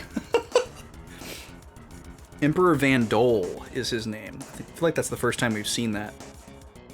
Emperor's name is Van Dole. That makes it sound like he like made a pass at her in the 90s. Quiet. So you want out, huh? What? Let everyone out. Ha! Relax. Wait your turn. Oh, okay. I was like, wait, why did he just let us out? Jesus! Okay, should have restocked items. Metal Mantis. Well, this is bad flashback to the first boss. At least this thing doesn't fly, hopefully. And we'll be able to hit it more easily. I'm gonna try some charge attacks, because they did crazy damage to the demon wall when we were able to land them. Maybe he'll just sit still and let us whack. Oh, we did damage while somebody else was doing damage, so nothing happened. Yeah, very nice of them to not take anything away from us when pushing us into the hole. Okay, once again, nothing. Good job, Kara. You're doing great. You're doing great, sweetie. There we go. Okay, we need to heal.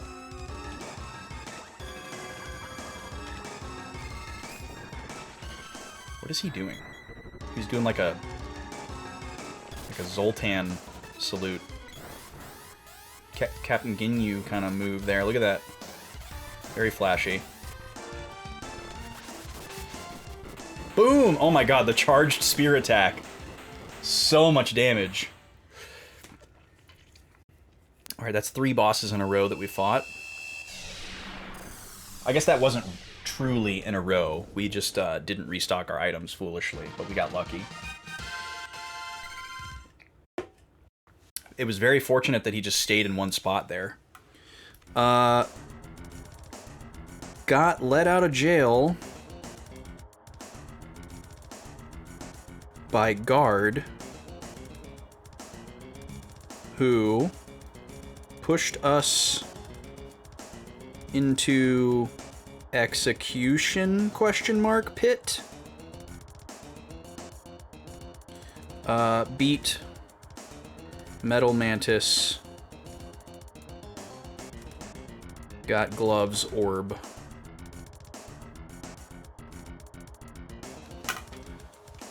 What is this weird square that looks like it Didn't finish loading.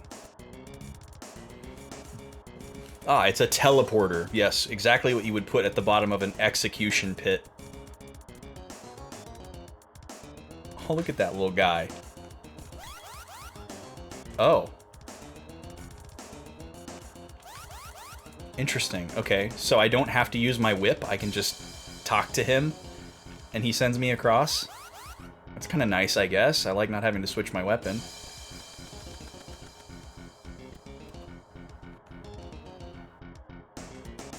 Microwave s'mores? Yeah. I mean, you can't exactly just fire up a campfire on a weeknight because you want a s'more. Ooh, 1,000 GP. Wow.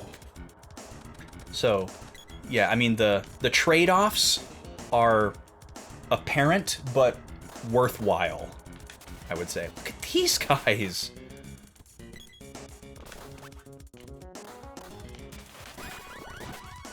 Emberman.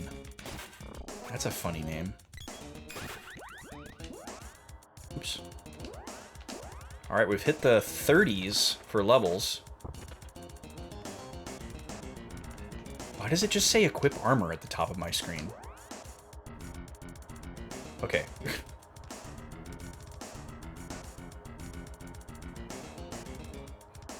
You didn't know people did that because your mom made them in the microwave. You just assumed that it was impossible to cook a s'more without a fire, so you were like, where did this come from? How did you do this? Where's the fire? Hey friends, I know y'all are having a great time getting your steps in. She says the same thing. Thanks, the soldiers went for help. Let's get out of here. They went for help? I like how they're saying let's get out of here, but they're still just pacing around in there for no reason. Oh, here comes Guy. All in due time, I guess. Is it raining outside in the game? What is this noise for?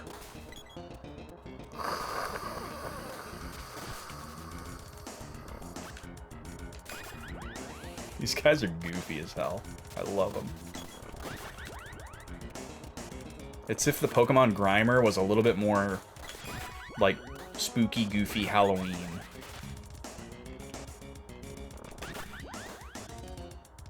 They have the, like, mitosis thing, like the slimes do, but somehow are less annoying. Because those guys, you can't hit them most of the time, and they take a lot of hits to die. So this seems like a fairly worthwhile enemy to just kind of mindlessly grind against if we needed to. We don't. Picturing T placing rocks on her desks for a campfire. On her desk. Oh god, these guys are really strong.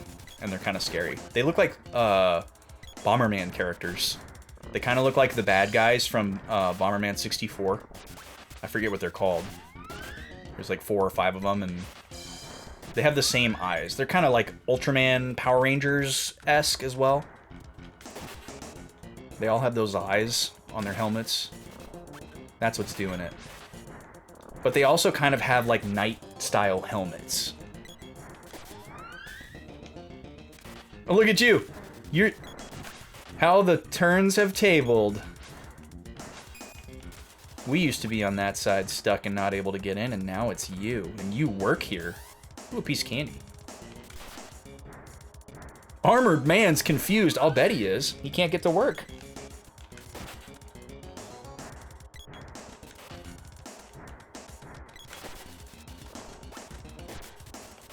I love my spear. I'm so happy that I get to be a spear boy. I need more Spear Boy games. I've been being a Spear Boy in Harvestella as well. These guys are kind of fun to fight because it's almost like Zelda. It's kind of like fighting a Stalfos. It's fun until an attack that looks like there's no way it should miss, misses. Like that.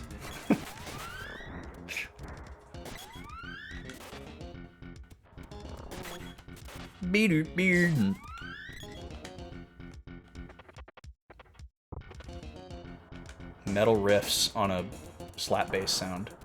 Very Phrygian. Feels Phrygian, man. Why was he grayed out? Y'all hear that noise, floor? It sounds like rain. Sounds like the rain in Link to the Past. It's panning from left to right, too, which y'all aren't hearing because I'm streaming in mono. Candy. Cool. Oh! Man in a box. But we got the Axe Orb, so we'll take that. These guys are pretty easy to fight, so... Anything that doesn't, like, buff or heal itself or cast status on me is pretty enjoyable to fight. 2 orbs in this room. Wow. Cool. Oh god, they all respawned. We're good. We're good here. We're all fine. How are you? Etc.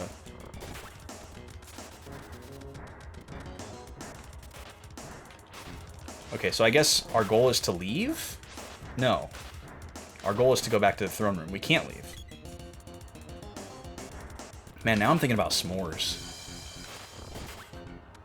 They used to have these s'mores snacks. It was like a s'mores snack mix. Ooh, a new enemy. Look at that guy. He looks really cool. And it was really good. It was very simple. It was only 2 different pieces. One of the pieces was just Golden Grahams cereal, which is absolutely goated. Best cereal of all time. And then the other piece was like a chocolate-dipped marshmallow that was not like mini marshmallow size, but not full marshmallow size. It was like in between.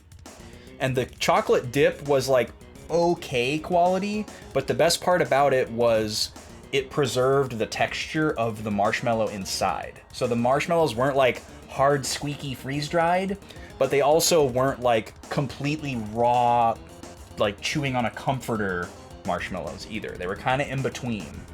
They were like soft but not rubbery. And it was just those 2 things mixed up in a bag, and it was called S'mores Snack Mix. And it was pretty solid. Like, if the chocolate would have been higher quality, it would have been an S tier snack. But it was still easily like a high B, low A tier snack with the chocolate that it was. Yeah, that's the one, Luca. It was from Costco. Did I forget to say that?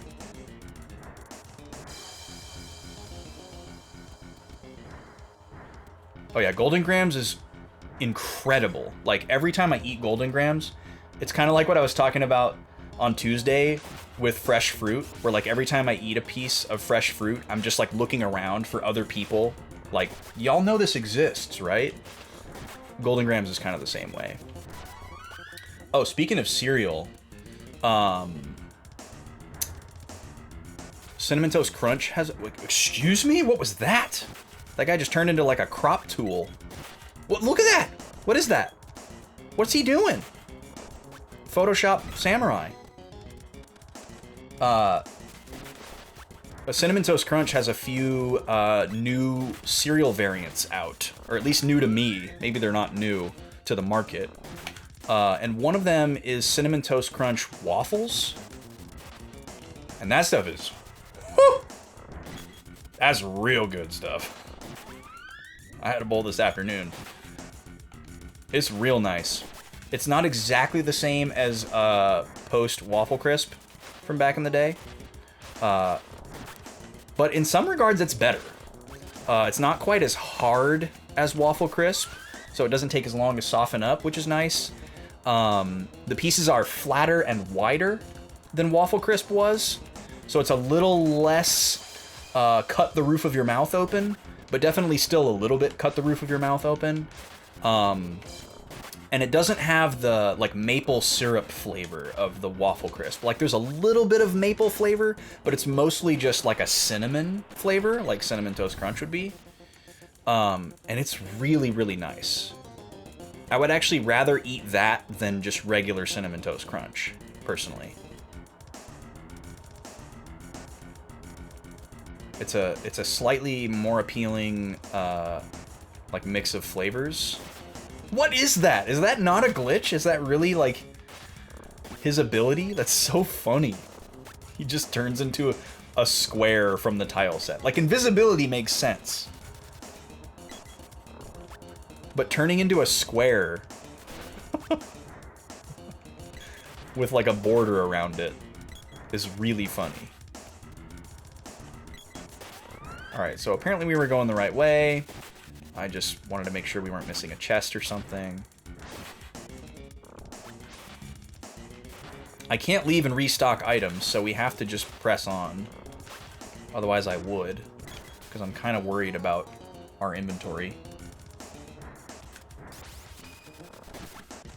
Come along, children.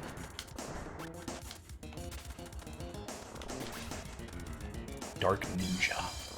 He is very, like, he's like Shredder mixed with a foot soldier.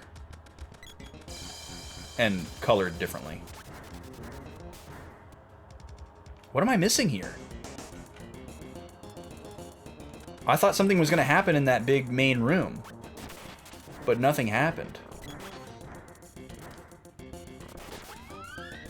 Did I, like, need to talk to them more in the jail area? And I just missed a dialogue box because I thought I needed to just leave? Leaving doesn't seem right either, though, because it seems like we're trying to, like, get revenge on the Emperor or something. But I guess maybe it's too early for that? I don't know. Excuse me, sir. Excuse me. Oh, Naruto. That's a Naruto thing? Okay. Yeah, I guess I'm just not familiar enough with, like, ninja tropes.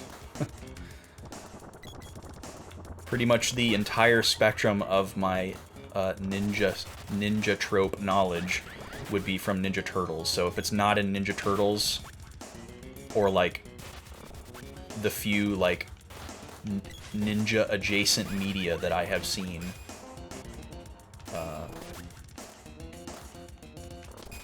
yeah, I think of, like, Naruto and I guess a little bit like Avatar Last Airbender as well, as being this, like, more magical style of ninja, like, the,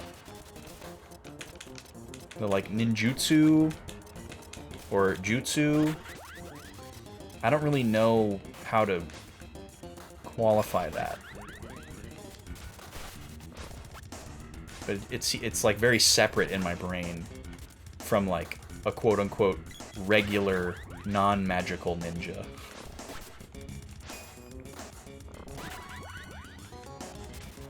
I just want the chest. Chocolate! Perfect. Love that.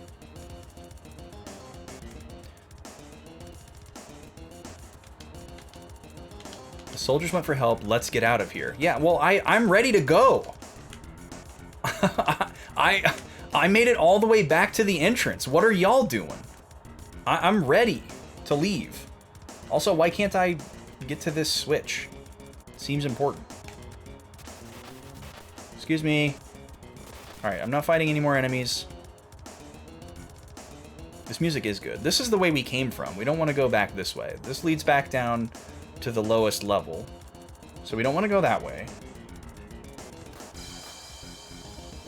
Yeah, Super Nintendo bass sound fonts go pretty hard. A lot of slap bass with, like, a lot of attack and treble.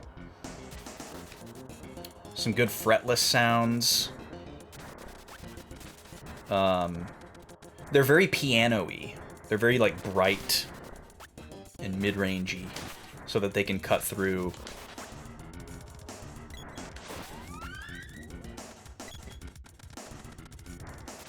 Okay, let's go through here. Excuse me. Excuse me. Come along, children. Okay, that's a dead end. That's the room where we got the 3 chests. So all that's left is the center path.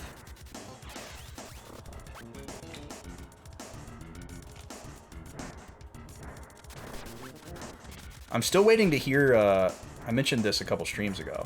I'm still waiting to hear this one specific wild song that that I worked on a cover of with some people that never released.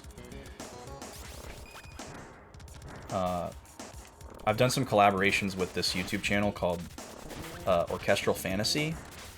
I did 3 or 4 of them, I think, with them in probably 2021. Or maybe it was early 2022 before we moved. But we were definitely in the old house. And 2 of them were Final Fantasy VI. Those came out. And one of them was a Secret of Mana track, and it was really hard. And I know the song, I know what it's called, I just don't know its context in the game. And I'm excited to see it. I have a feeling that it's the end credits theme, but I don't know that for certain. And I don't want to know where it comes from until I hear it. So don't tell me if you know based on the title of the song, but the title of the song is Second Truth from the Left. It sounds like it would be a credits montage song. So that's my guess. But don't tell me if I'm right. I can't believe there's nothing in here. There's not like a hidden door or something that is a door that just isn't telegraphed well. I'm pressing confirm all over the place. What is going on? The only other thing I can think is maybe killing all of the enemies on the outside screen, and that, like, opens the gate.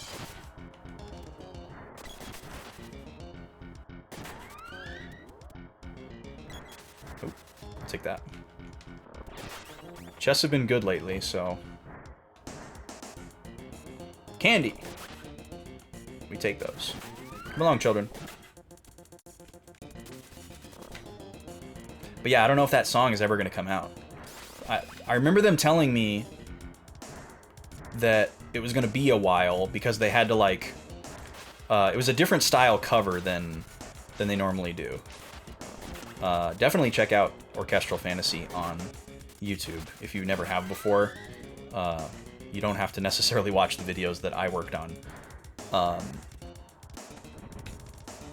They have a lot of great stuff. Oh, we didn't go this way. Okay, this is new. I don't know how I missed this, but this is where we need to go.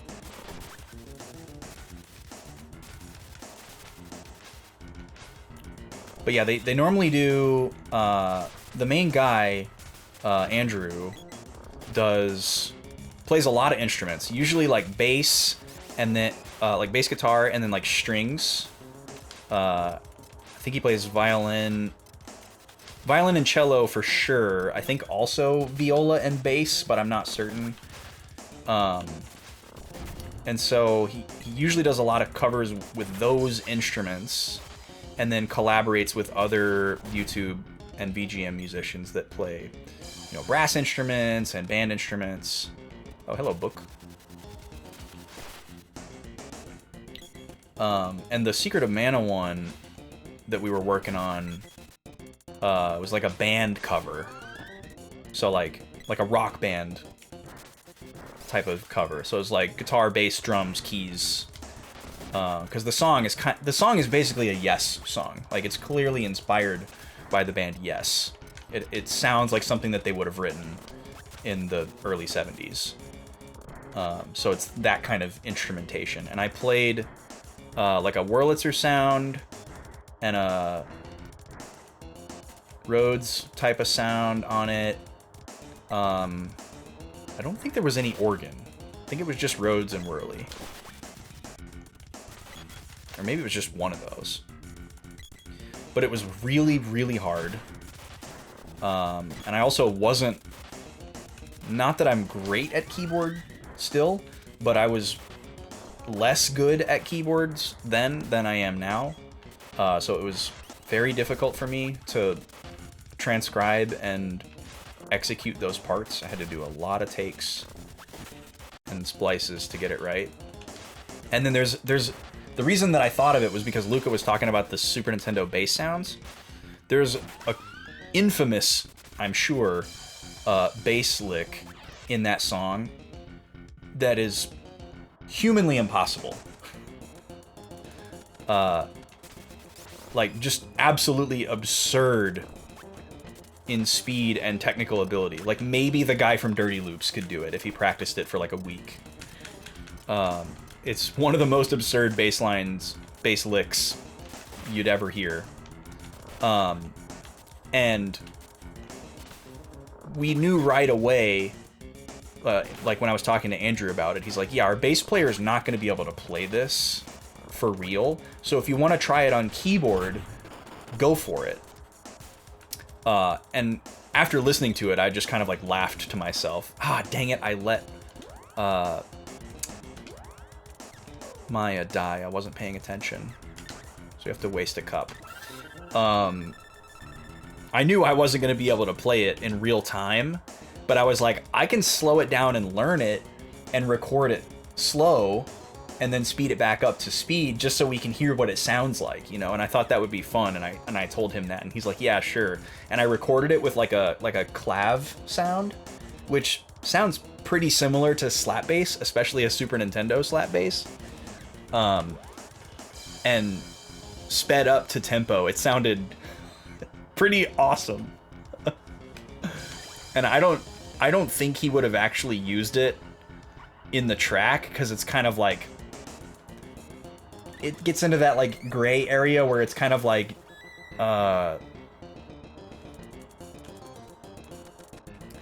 you don't want to mislead the listener, right?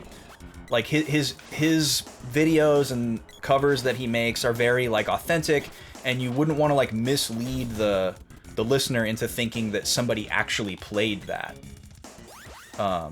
You know, and there's always videos to go with these covers that he makes, so you wouldn't want to like not show that, you know, and then have people in the comments be like, oh, there's no way that anybody played that, you didn't show it, that's fake, you know, even though you didn't like necessarily intend to like hoodwink.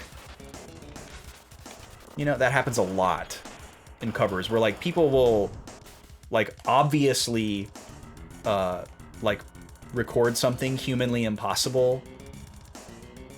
What is going on here? They'll record something that's obviously humanly impossible and then not show it in their video because nobody played it and it's clearly programmed or recorded slow and sped up. But then somebody will have the audacity to like try to call them out for faking it, even though they didn't actually fake it. That kind of thing. So it's usually something that you would avoid when you're making a song with like a bunch of real instruments, but then you have like one element that wasn't actually played by a person. It can give the wrong impression if you like add that into your song. If people have like a really good idea of like what you're about, it's probably fine, but definitely something that I avoid. Okay, we found them. It's the Emperor and his goons. Guess you're the real thing. Sir, one more chance, please. Why not? Finish them up and come to the palaces. Oh, wait, what? Now I reclaim my honor.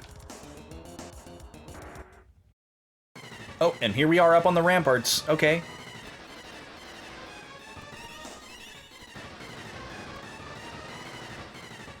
Oh, is this the robot that sucks again? Okay. The last time we fought this guy, he couldn't even hit us. So, I'm not too worried about this. I can upgrade my spear's attack to level 5 now. Let me just charge up my laser here. 4 damage. Come to Papa.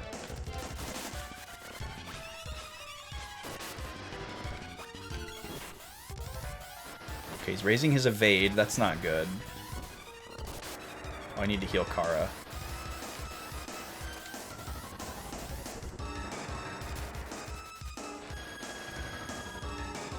Wait for it.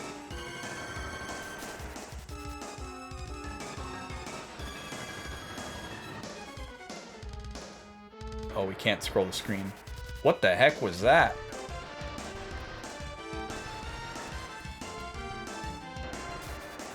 Oh, I should have healed her. Dang it. I just didn't want to let go of this charge. Alright, fine. Fine. I'll bring her back. Alright, well this guy's definitely more competent than he was last time we fought him. But he still doesn't seem that scary. Alright, Kara, now that you're back, could you please get us wet? Thank you.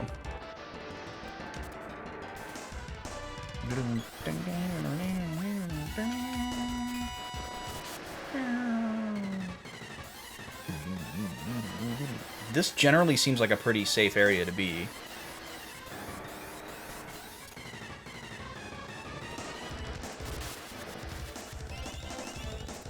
Okay, there's another...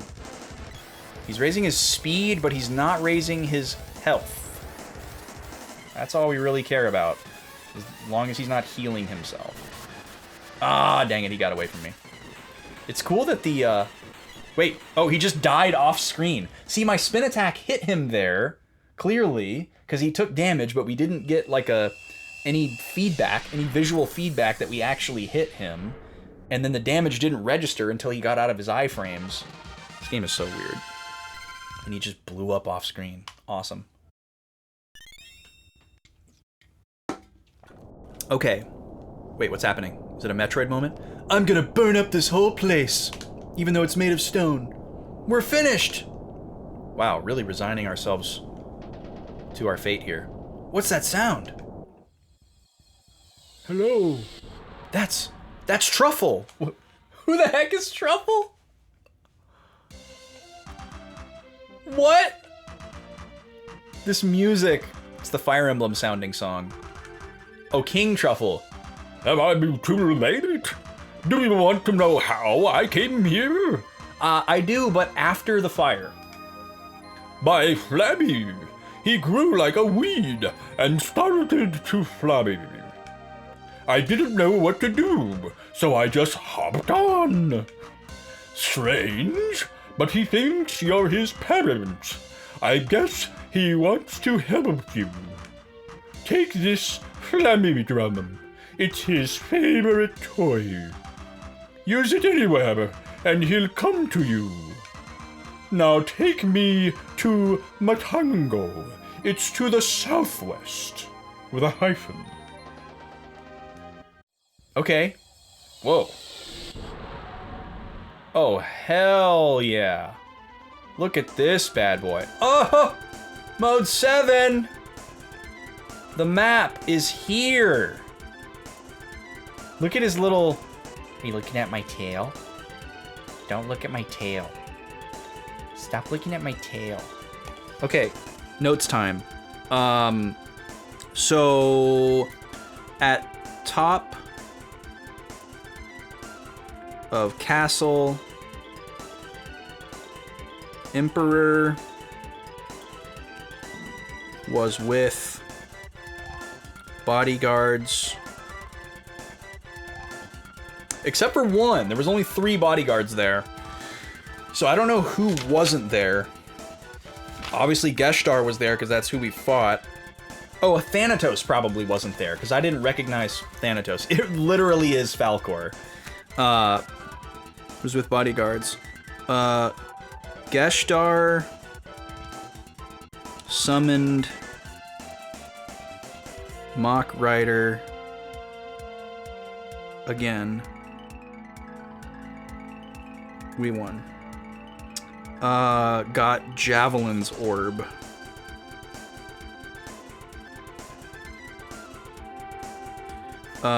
Geshtar sets castle ablaze somehow. Then King Truffle arrives on Flammy, who is grown now.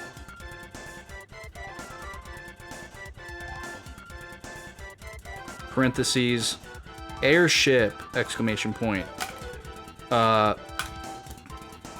we are returning... Oh, we need to spin the wheel.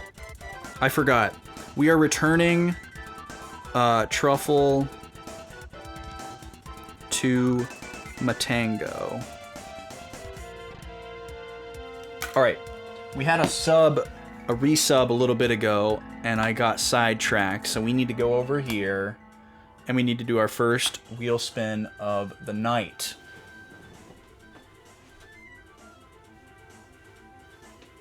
Here we go for Aelise. What'll it be? A soda? Our first art time, perhaps? Oh, it couldn't be art time because... Ooh, but it is our first... Well, no, not first ever, but very early. Game roast. So, Aelise, if you're still here, it's your pick. Otherwise, I'll throw it to chat if I don't hear from you.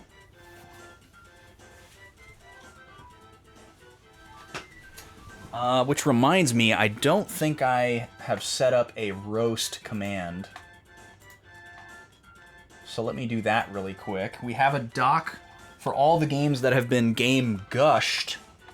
But the game roast is very new. This is only the second time we've ever done it. So you can pick any game from the backlog except for Dragon Quest VII. Let me set up this command really quick. Oh, you guys can't hear the music. Sorry, hold on.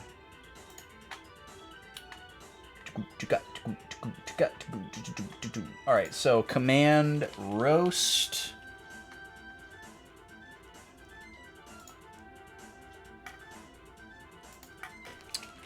Here's a list of games previously roasted.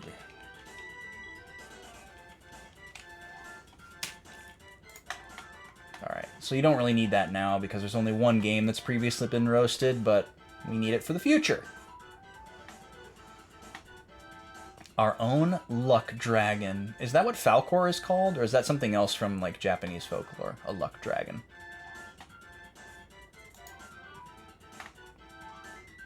Oh, okay, I gotta change the wording of this really fast. Alright, clock is ticking for Aelise. I'm about to throw it to chat.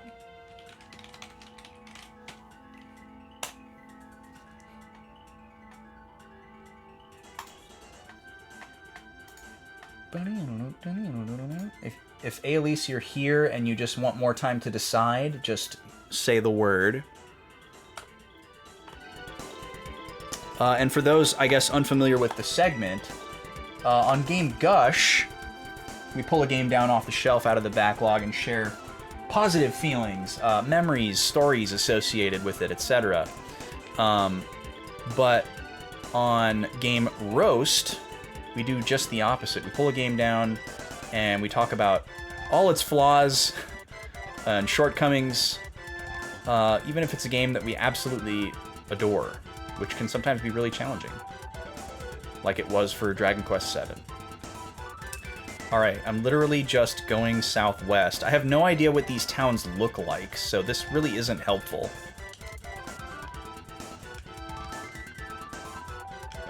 Okay, that's how we go down, huh? So, what is this? Oh, this is the destroyed village. Okay. So now my question is...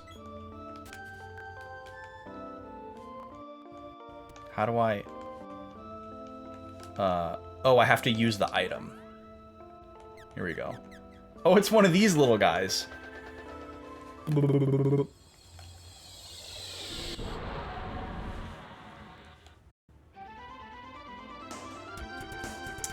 So this could take a bit. Ooh. That's suspicious. But we can't land there. I like the switch between the two different views, though. That's really nice. Whoa. What is this? Oh, I guessed right. Okay, I was like, well, it's a castle. How do you like riding Flammy? When you get lost up there, use his special powers. Press star to see the map. LR buttons change modes. You're climbing the lofty mountains to the southwest. What you seek is there. Okay. So, start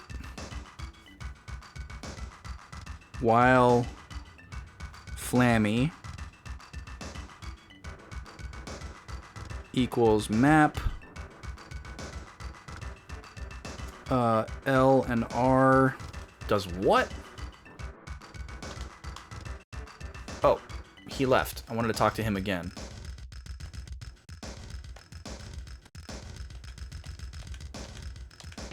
He doesn't repeat himself. Okay, I forgot what L and R does. I'll write it down in a second when I test it. Alright, so Aelise isn't here, so chat, here's how this is going to work. Start throwing out titles of games in my collection that you'd like me to roast. And the first game to get said twice will be the one. Obviously, if it's a game that I don't have, then it won't work. If you don't know what I have, exclamation point backlog.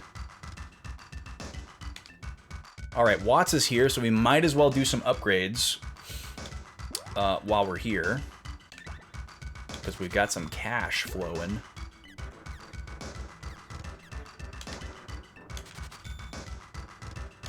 Okay, we got Ocarina of Time, we got Wild Arms 3. The load javelin.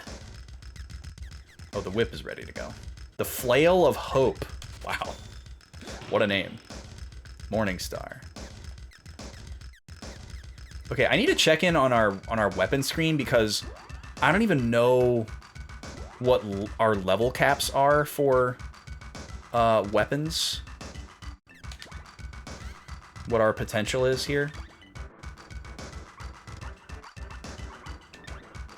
Okay, 5 for glove, 5 for axe, 6 for whip, 5 for boomerang, 5 for spear, or no, javelin, 5 for bow, 5 for spear, and 5 for sword. Effective on evil/non-living enemies. Wow, that covers a lot of bases. Excalibur. How can we get better than Excalibur? So for some reason the whip is at a higher level than everything else, but everything else is at level 5. Cool. Let's have a look at the attack power here. Everything is fairly even. The whip is 1 point higher than the spear. I do like the whip. It's probably my second or third favorite.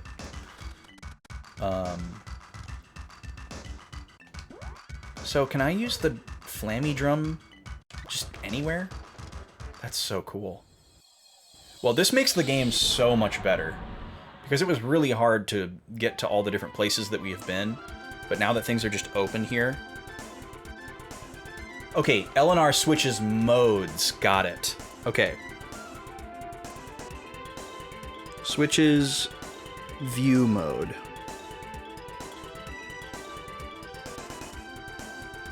I probably won't forget those, but I'll star them on the map just in case. So we need to go... I forget which direction he said to go. I also forget where he said to go. He said...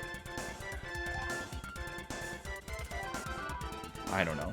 We'll figure it out. That's a cannon. Land here? There we go.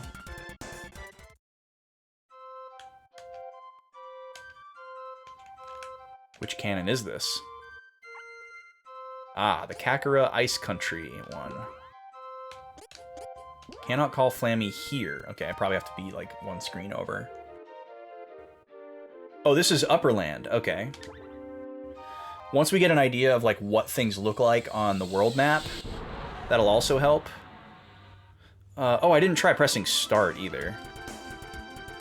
Oh god. This is awful. I hate this. Okay, get me out of there. Yikes. That's not useful at all. That looked like something from a DOS game or something. Pixel Nightmare. Yeah, that was pretty rough. Okay, so this was... What was this? I've already forgotten what this was. Oh, this is the ruined village. This is where Maya is from.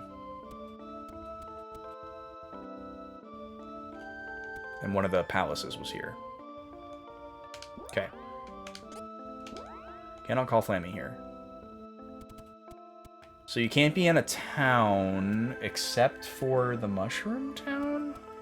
I don't quite understand the parameters here. Okay, so this is all also Upperland, even though it feels way farther away. So the sense of scale is odd. Like, that's where we just were, but we came out to the map super far away from there. Okay, so that's... I want to call it the Mushroom Kingdom so bad. Matango. Matango.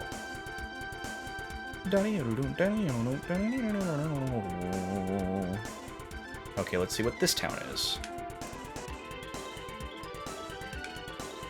This kind of looks like Pandora. Oh, I was right. I think. Wait, no, this isn't Pandora. This is like...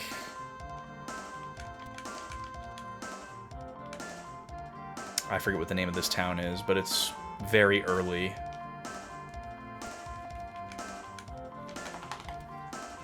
I'm looking for the NPC that tells me what town it is. Kippo Village, thank you.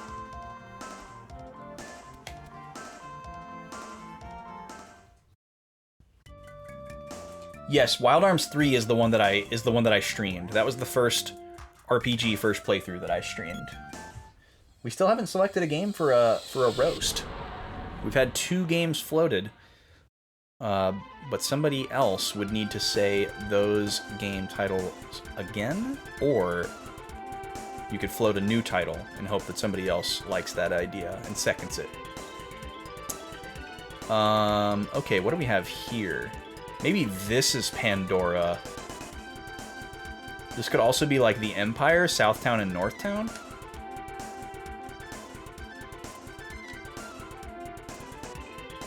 Oh, no, this is Pandora. Okay. So the upper one is probably... maybe the upper one is where we started the game. Maybe we can go there. Yo, what's up, Draconics? Yeah, we just got Flammy. King Truffle told us where to go, but I already forgot. Okay, I really don't like that every time we kick out to the map, we're in a completely different place than we went out. It dropped me in Pandora again. Okay. This map is weird.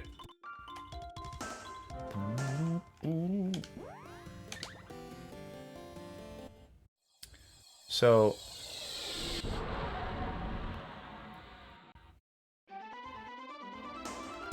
Okay.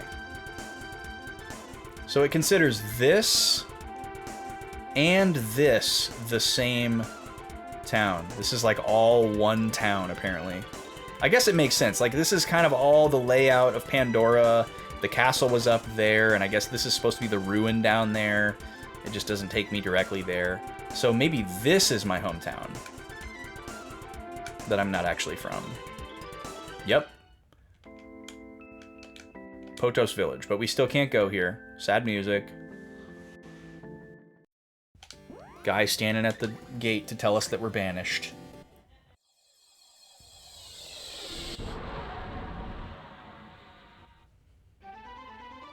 Okay. Let's see. I need to run an ad. I'm just gonna do that while I search around the map here. If I do find where we need to go, I will stop. So if you get hit with the ads, just know you're not gonna miss anything new. If I get to something new, I'll stop. But it's probably gonna take me a minute to find these. This looks... Oh, that's a cannon. It looks like something only reachable by flight. Let's see which one this is. Oh, it's definitely one we've been to before. Potos or Gaia's Navel. Is this also Upperland? That doesn't make any sense. It's really hard to establish a sense of direction on this map. Got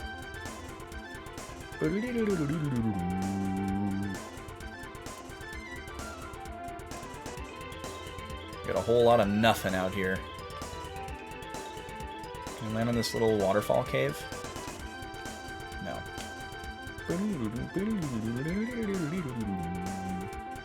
Here's a little something. What is this?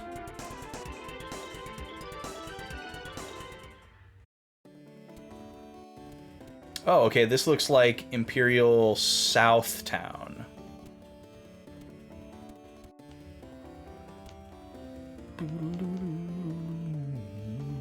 My favorite song. Well, we could check in with a few people here. There could be some kind of trigger here. Ha! I know who you are. Gemma's friends, right? See, I'm really a Tasnican spy. So was my husband till he got caught. Oh, okay. So she's repeating the same text as before, so nothing new. She's just telling us her story and how to get to Southtown.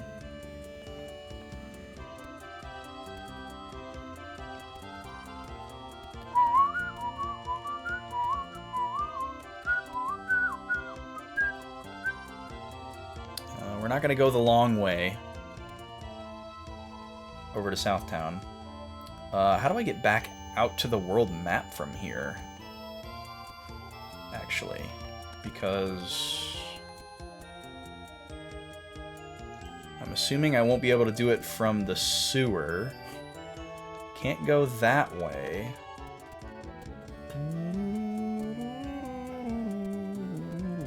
Oh, there we go. Oh, but this is a cannon. Back to Kakarot Desert. No thank you. Can we go north out of this town? Or do I have to warp somewhere else where I can get out to the map? And then call Flammy. Let's see.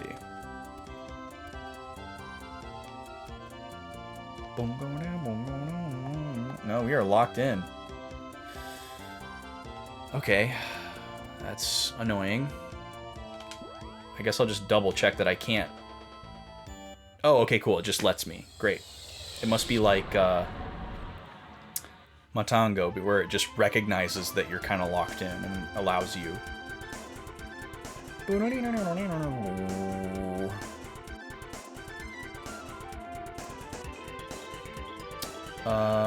That looks new.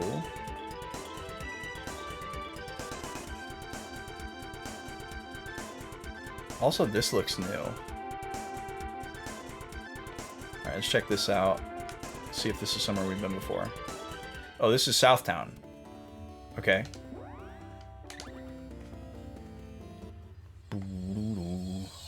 So that thing up to the upper east was probably the ruins.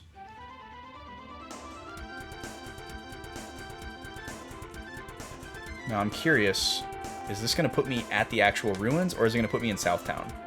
Okay, it does take me to the actual ruins. Spooky music! Stop charging, Maya. It's okay, we're leaving.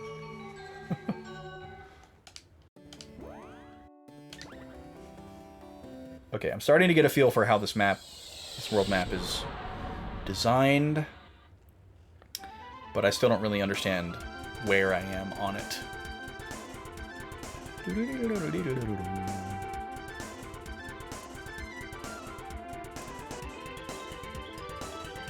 Oh, here's Ice Country.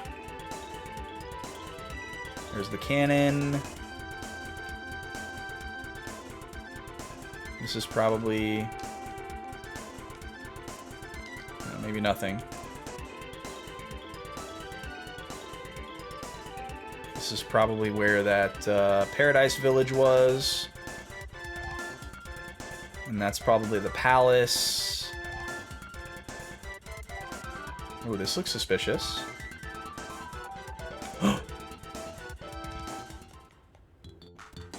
Okay, happy music. It's a good sign.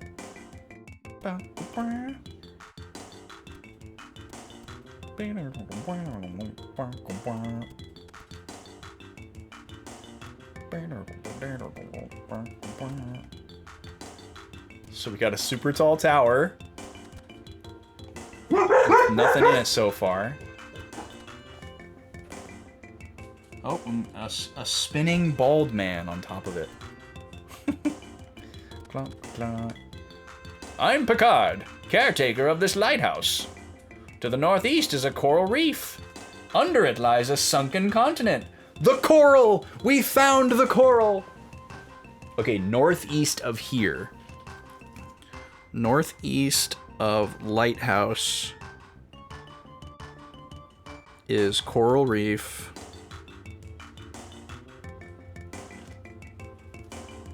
Under reef is hidden continent. Okay. The Mana Palace is really a switch that will refloat the continent. The power of the ancients must have been incredible. Look at him go. Look at how much care he is taking of this lighthouse. No, it's not weird, Luca. He spin, yeah. He's just doing his thing. Picard, and he's bald. That's funny. Should have given him Patrick Stewart's voice. I can actually do a decent Patrick Stewart.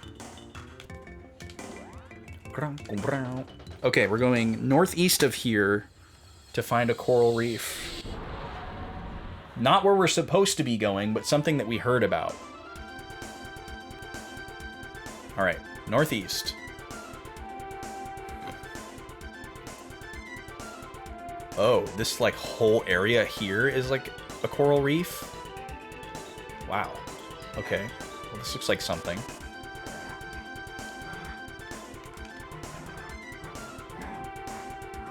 Ooh. This looks like something from Link to the Past. Ooh, dungeon-y music.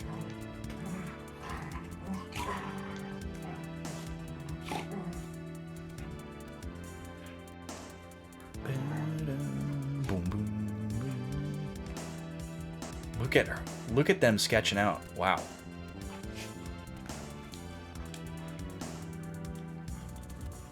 Maya is really wanting to do a charge attack, even though there's no enemies on this screen. He is ready. Wow, I have to go all the way back around. Okay, Justin Timberlake.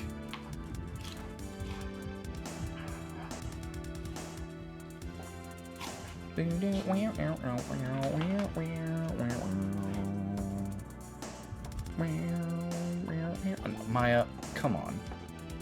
Come on, man.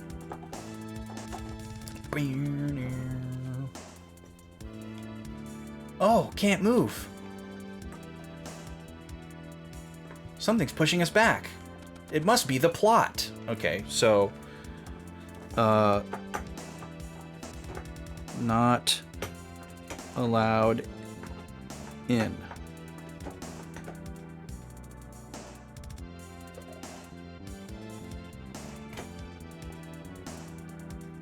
So this may be something that we're required to do, but it's later in the story, so they're preventing us from doing it out of order. This happens a lot in early Dragon Quest games. Make it so. Yeah, exactly. Draconix knows. Okay.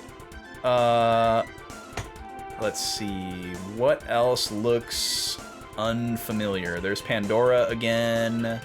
There's Potos. That's the cannon that we visited. Can I just land in like a random forest? Or does it have to look like a settlement? Seems like it has to look like a settlement. Okay, there's that. Oh, okay, we haven't landed here yet. What is this? Oh, this is the water palace. Okay. Well, we've gotten a lot of plot points from Luca in here, so why don't we go talk to her again? Oh my god, I need to turn off Maya's charging. It's literally slowing us down.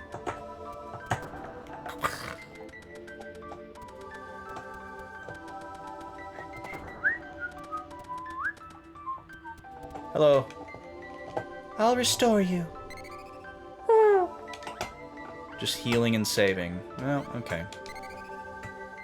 You must never lose hope. Well, I do lose hope when I don't know where to go. And King Truffle won't repeat himself.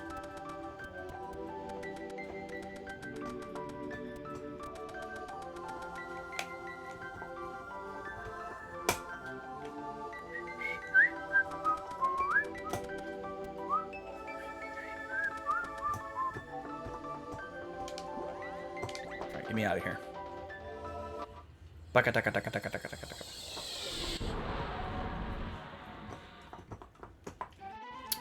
Okay. So we landed here, but we actually got taken to here. That's frustrating, because that makes me think that we haven't actually seen what this is. Like, how does it really decide where we are? And then it just drops me back in that same spot.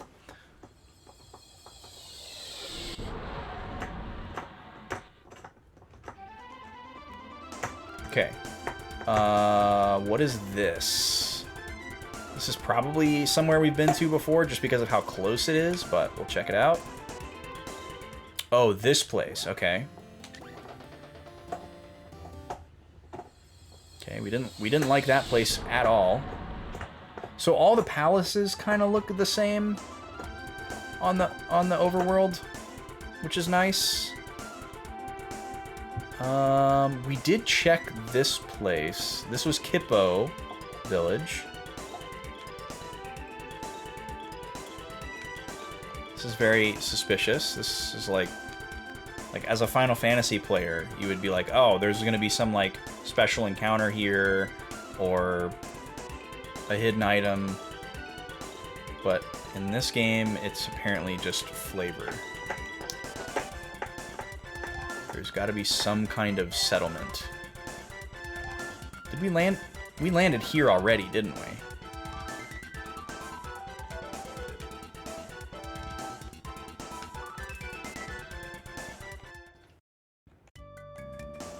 Maybe this is new?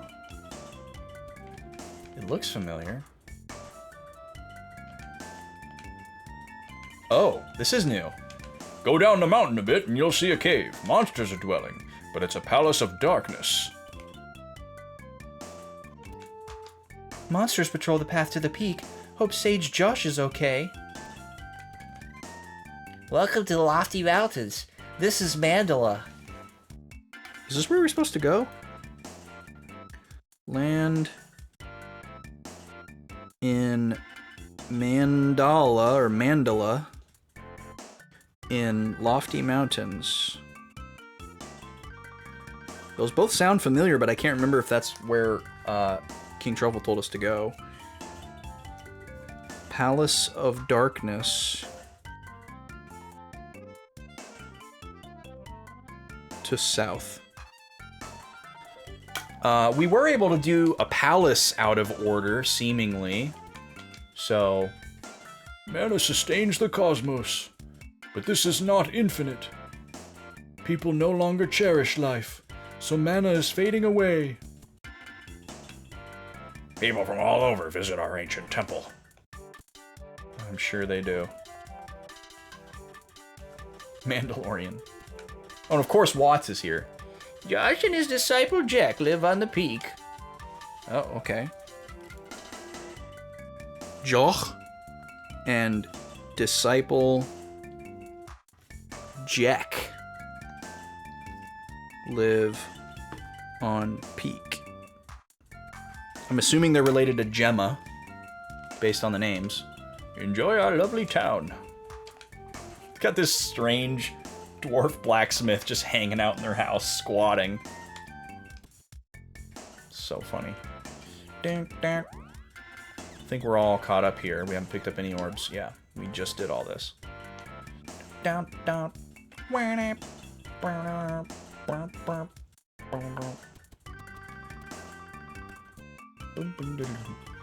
A building with no doors or windows. Awesome. Nope. The sage Jock lives high atop the mountain. Man, everybody gets around. This temple dates from the Mana Fortress War. The orbs inside store data from that period. The ancients called them, videos, I think. Are you serious, bro? Videos? They had videos back in the day. That girl always brings flowers. Totally something an old lady would say. You just walk up to her and she's like in the middle of a conversation with no one. Hi, have you come to meditate? You know, that thing that little girls like me know about? Don't bug me while I'm thinking. Sorry, dude. Didn't know you were thinking. You're walking around at like 19 miles an hour. Doesn't look like you're thinking. Looks like you're going. Oh. Okay, so everybody here is meditation vibes, apparently. You think it's pronounced like Jacques? Oh, interesting. So that could be possible. Josh with a CH is very, like, Gen Z, though. Ooh, side door. Blom, blom. There's a bunch of crystal orbs on that screen. I wonder if this is, like, something that we'll work on over time. Yeah, Josh. J-A-U-C-H. Sage Jacques will not see you unless you show him your will to overcome yourself. I only show that to my closest friends. Thank you very much. I cannot believe you would say that. Okay, well, we have our analyze spell. Let's see what we can figure out here. La la. Oh, I'm just not allowed to use it. Hold on a second.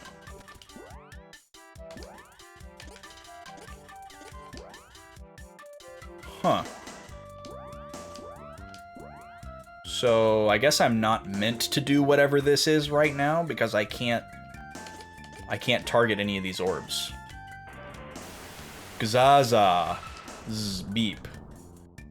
There, you can see the Mana Beast. Just moments ago, it hit the fortress. Oh, it's coming this way. We're going off the... Zazaza. Gzz.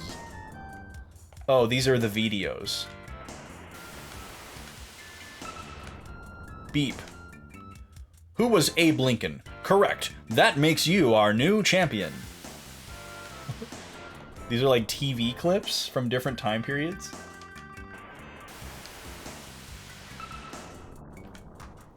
We must restrict the use of mana energy.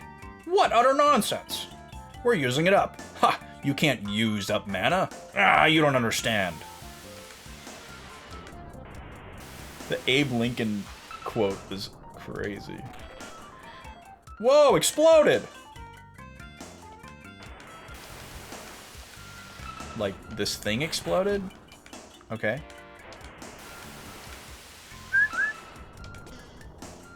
Zega Zega. This one's broken. Okay. Oh, my heart breaks when she's not around, and I miss her. Okay, it's supposed to be a song, I guess. Evening news. At dawn, Lorima launched missiles at the Empire, which had threatened to take Lorima's capital by nightfall. Weird. So implying that, I guess, the struggle that we're facing right now has existed in other time periods as well. But also, we're learning that the distant past was, like, high technology, which I guess we kind of learned in the prologue, but we're getting a little bit more world building about it. So, we're probably not meant to be here yet either, which is why Josh will not talk to us. I have to call him Josh now. I'm sorry, Draconics. Same plot twist as one of the Planet of the Apes.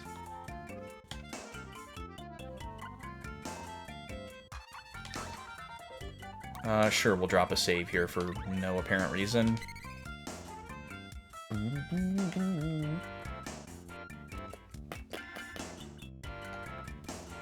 Planet of the Apes is a wild franchise. I can't believe how many of those movies they've made. Clearly people must be going to see them, because they just keep making them. But I've literally never heard anybody talk about them. So they just must not be targeted at the kind of people. Alright, we've got some really expensive equipment here. We could do a little save scumming and see if we want it. We almost have enough to afford this armor. But we're also, like, super buff lately and not really scared of anything, so I'm just gonna make a note here. Mandala has great equipment.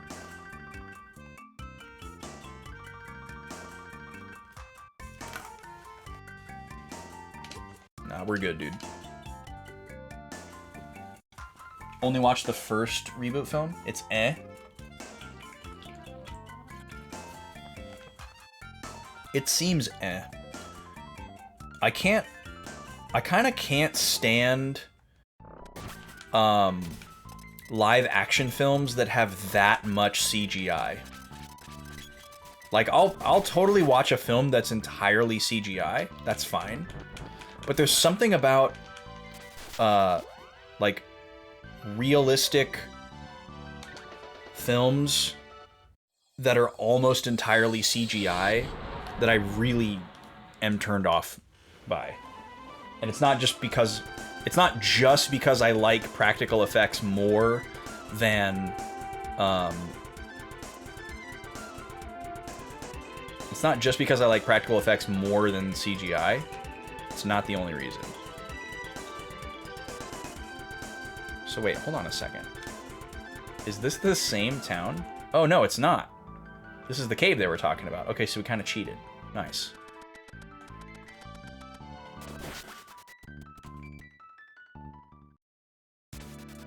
Oh, I thought it was going to be a boss with that long load. That thing is terrifying, though. Fierce head.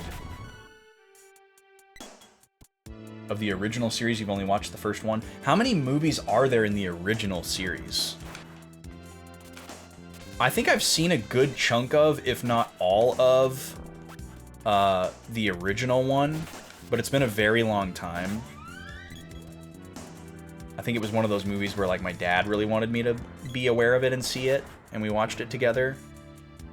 But it might have been, like, on TV or something, so we didn't see all of it.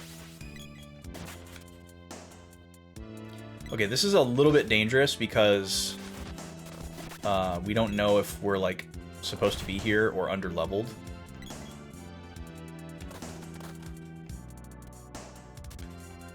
Okay, we can break these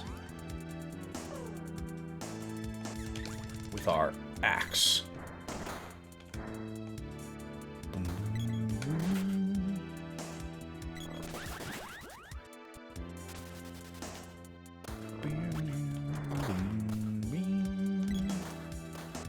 Come along, children.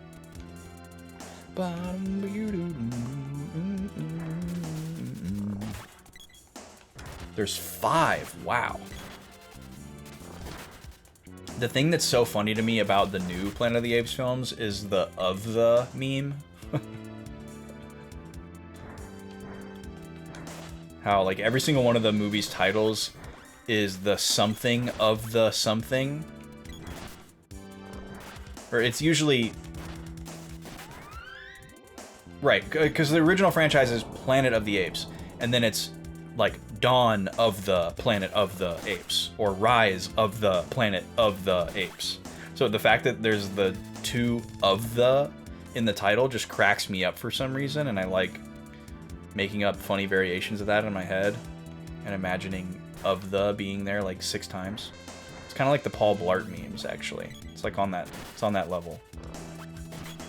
It's just goofy and silly and nonsensical, and it cracks me up. Well, we seem to be doing okay in here.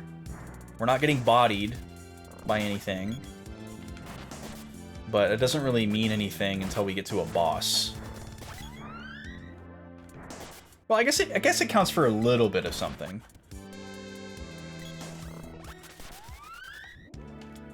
But I gotta assume that we have to do this area at some point, because we have to go to all palaces and free or seal, can't remember which, all mana seeds, so.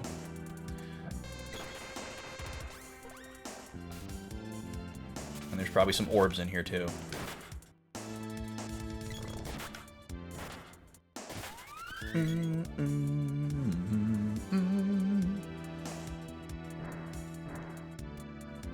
From the, of the, for the, it does the same thing. Yeah, it's so funny.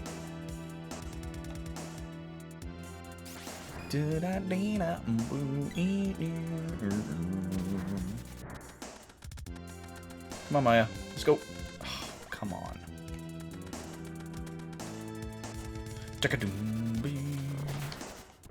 Oh, there's 2 of them. Did he just helicopter with his flail? I don't think that's how that works, buddy. Sir Isaac Newton would like to have a word with you.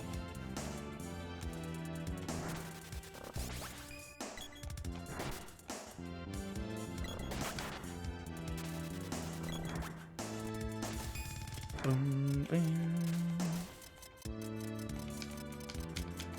my god, we're all engulfed!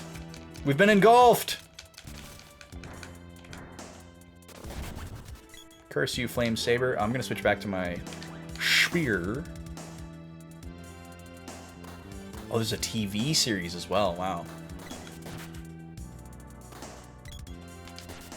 Do you like the original series, Sen? As far as like the vibe and the production quality or whatever? Do you think it's like worth revisiting? Or is it just like there's a few iconic quotes and shots? You like the first movie?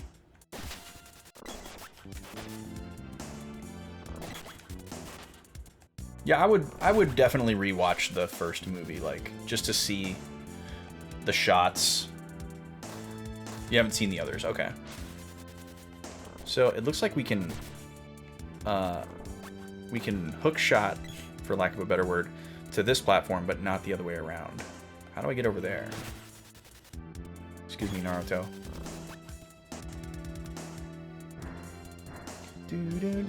I need to get over there. But I feel like that's where I came from. Oh, okay, I see. Come on, children. Let's go. Oh, no, I don't see.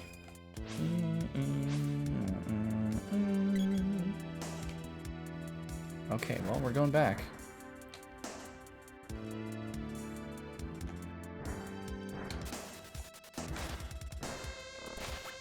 Yeah, I really don't like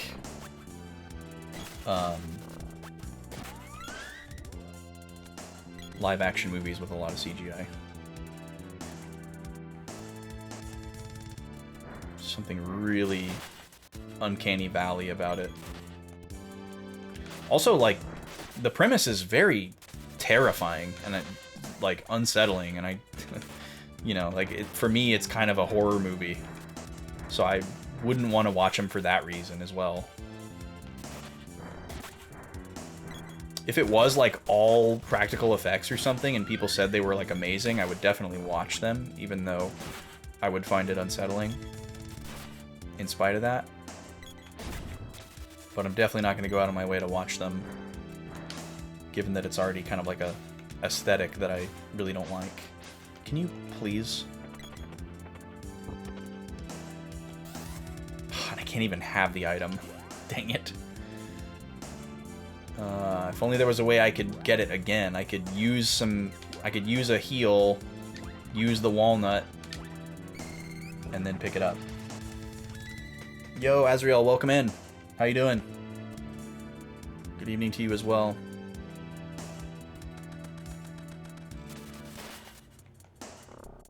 Well, I don't know where to go, because we're backtracking at this point. I don't know what I missed. I could see other pathways, but I don't know how to get to them. Maybe we didn't go to the center here. Oh yeah, this is probably it. Well, no, we went this way. Maybe I just didn't continue to go this way? Oh, there's two different paths here. We probably didn't take one of these.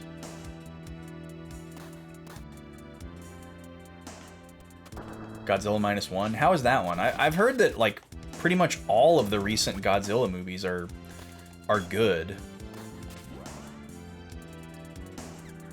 See, that one I would say is a lot more watchable for me.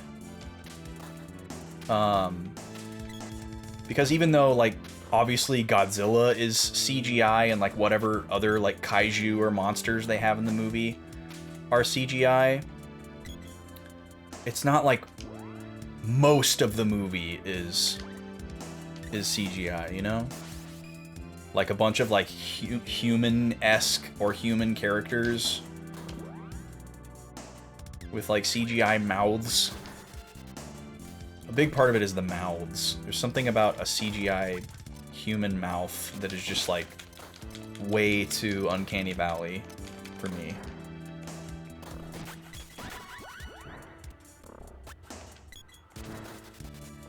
I don't know if it's just, like, the technology needs to get better to where I can't tell, or if I'll just always be able to tell and hate it. It was really good, but not a good Godzilla movie. Interesting. I guess I don't really know a whole lot about what makes a good Godzilla movie. Okay, we definitely went this way to start. Because, yeah, this was a dead end. So I guess what we need to do now is backtrack all the way to where that whip spike was. Because that switch that we hit moved it to a different platform, so maybe we can grab onto it and go across. I wasn't able to grab onto it from where I was before, so I don't know if that's what it's for, but we'll try it. I don't have any other ideas. Now all you can think of is the bad CGI baby from Breaking Dawn. Last movie in the Twilight series. Oh, that sounds horrible. Yeah, some like circa 2009 CGI. 2011 maybe. Yikes. I don't know if I have seen all of those movies. I've definitely seen the first one several times. And I'm pretty sure I've seen the second one. But I don't know about after that.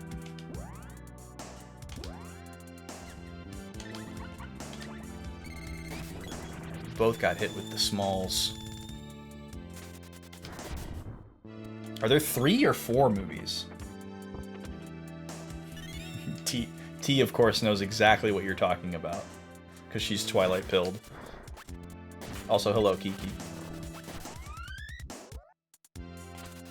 He's a drop in the chest for me. Horrible Uncanny Valley, yeah. Magical armor?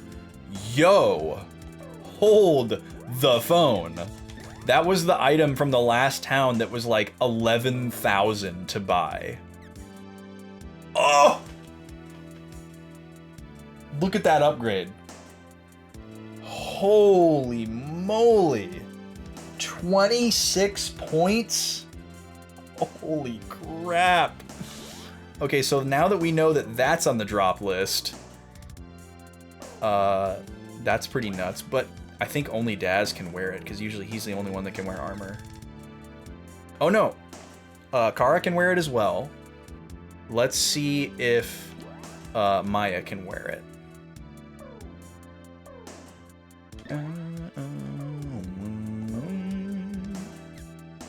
Yep, they can all three wear it. Wow. Well, we're gonna fight every single one of those. In hopes that maybe another one of those drops. Because we just saved ourselves 12,000 GP by picking that up.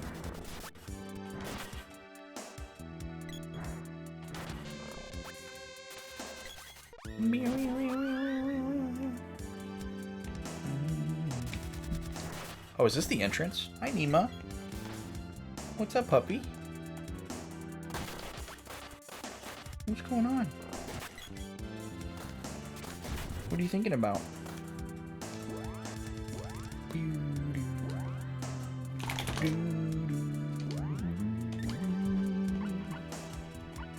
Just Daz.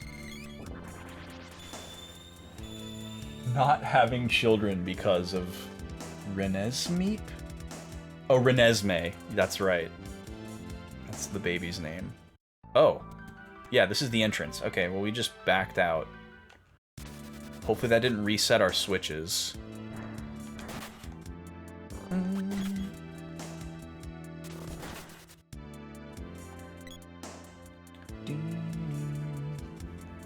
Don't know how to spell her name. That's fine.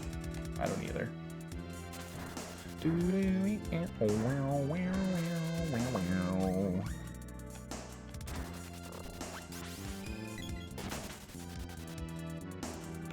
I am so turned around.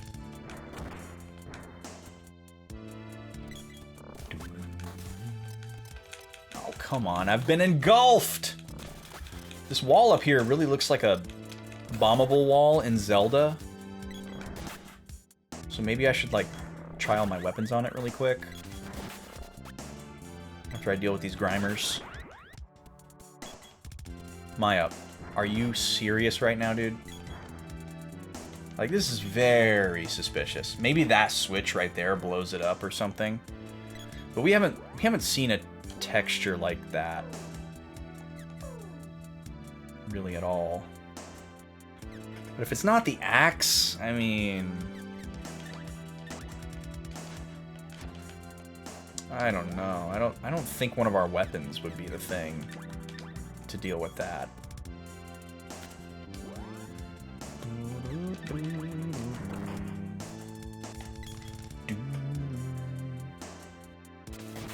I like how I can Google Renesmee, and Google knows who you're referring to and gets you the correct spelling.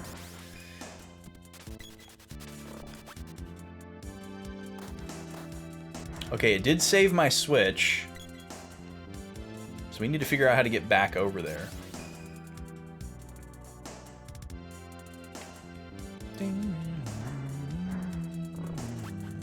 Okay, yes, I remember this. We fight every single one of these guys. Because they have a chance to drop really rare armor. Or not rare, really expensive armor. That is good.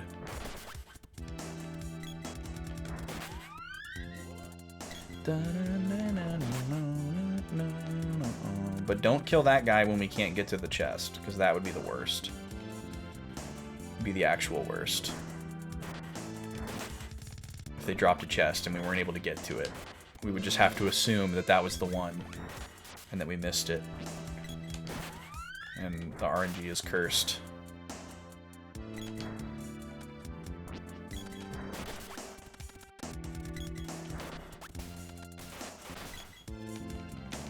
Ugh. That's a really annoying status.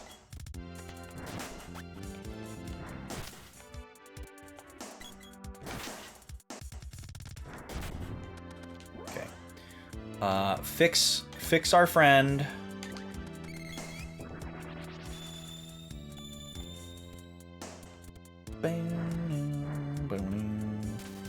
Oh, yes, we always fight.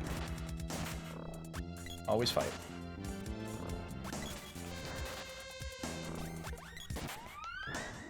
Everyone on TikTok calls her a different word every time, like intentionally to make fun of how silly the name is, T.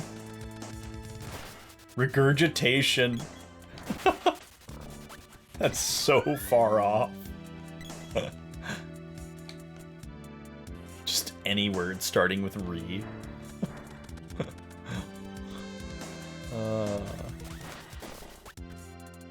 I do really appreciate how self-aware the Twilight fandom is.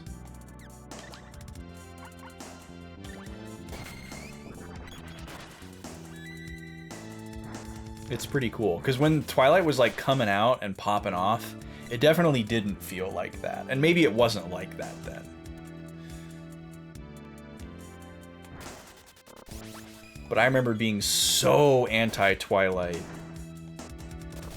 when it came out, because I was just like, this is girly core, you know, whatever.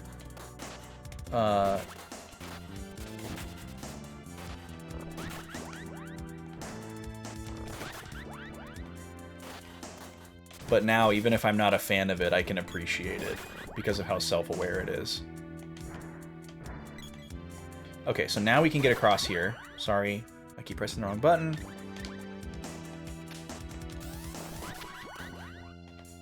Maybe? There we go. Alright, and is this gonna blow up this wall? Yes! Alright. Now we gotta get back over there.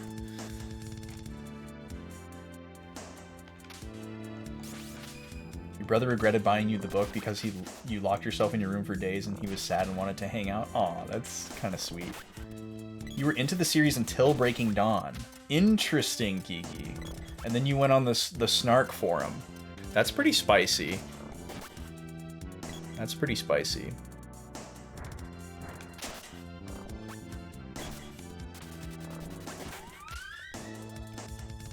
Oh my god, please.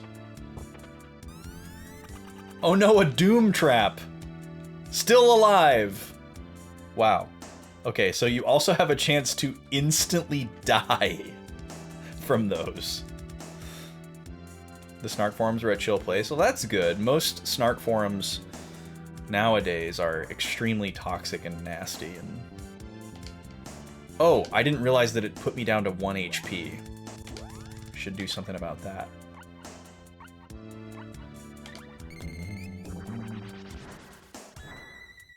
Never did forums back then, unless you were looking for Harvest Moon information.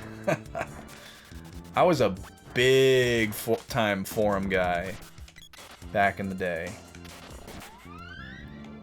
I'm sure I've talked about Final Fantasy forum a lot. That was my main squeeze. FinalFantasyForum.com. Started as a regular user, became a moderator, and then was even promoted to administrator at one point, and I had kind of like full control of the website aside from you know, the actual like server side data. Quite the legendary saga that was. But I was also on some like Animal Crossing forums back when it was harder to find people to trade with, you know, pre-Discord, pre-social media. What were some of the other ones I was on? There weren't really a lot of other ones that I was a regular of. Those were kind of the only two where I was like a major regular. But there were a few that I used here and there for certain things.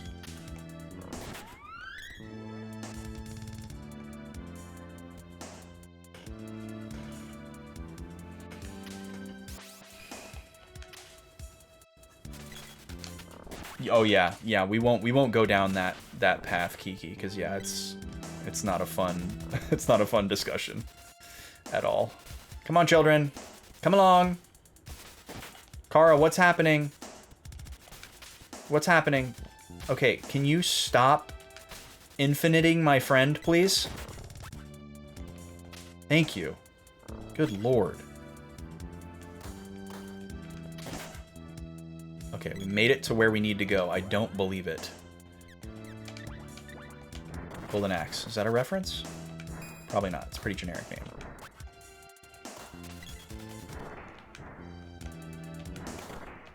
Come on, children. No, don't get lava pooped on. Let's go. What are you doing? Thank you. Okay, new territory. Oh god, Carl's about to die.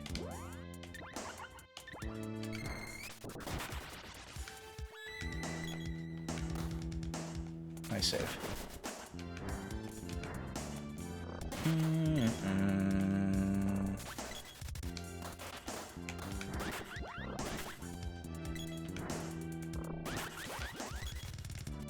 If we run into a boss or something in here, which is likely, I need to make sure I equip that armor on myself. I didn't do that. I was never on an IRC, but we did have a chat client. My forum friends from Final Fantasy Forum, we did eventually move to a chat client after the forum ultimately closed. Or during some of the dramatic sagas where the forum was closed before it reopened. And we used to use this program called Pal Talk. And I don't remember why we used that one. I think it was because it was like readily available in other countries and was like compatible with like multiple operating systems. Because we had people that were in like the UK, and I think we had somebody in like Denmark or something like that. And so we couldn't just use like AIM. And plus AIM wasn't good for like a room. I think there was a way to like make a room on AIM. It's been a long time, I don't really remember. But we couldn't use that. And people were like, oh, let's use IRC or let's use MSN or ICQ or whatever, and like we couldn't agree. And then finally somebody was like, Pal Talk. And for some reason, that was the one that stuck. But we had a good time in there. That was fun. We even had like mic chat in there. Like it was mostly just text chat, but there was like push to talk. And there were times where I would just like lock my mic on and just like be sitting in my room like playing a video game, and I wouldn't necessarily always be talking. But like if I talked, they would be able to hear me. That kind of thing. So that was kind of nice. And sometimes other people would do that too. So you could just kind of like sit in your room and like quietly play a game and like occasionally say something.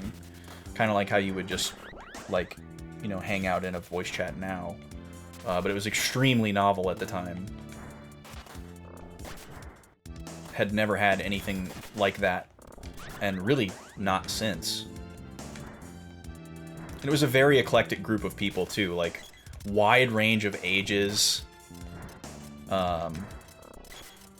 Like some of the people in that group may have actually been minors, which is weird to think about now. Like I would have been like, oh god, it's a boss. Okay, I need to equip this armor.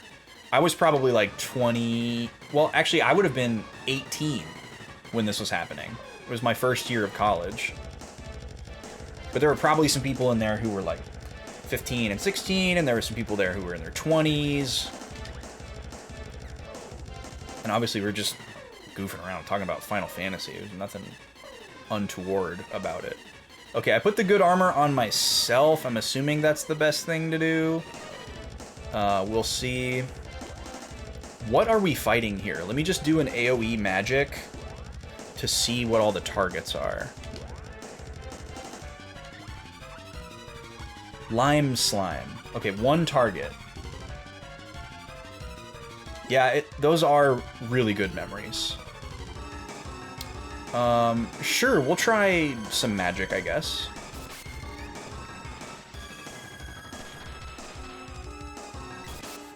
One damage. Oh, it's changing colors.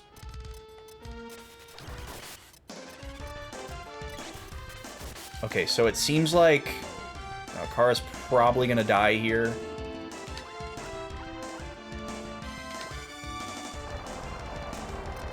Oh wow, we actually got it. Whew, this thing is strong. We're probably gonna die here. Let me switch to my spear. And we'll try to see if we can get some charge attacks off here. Maybe we can get lucky.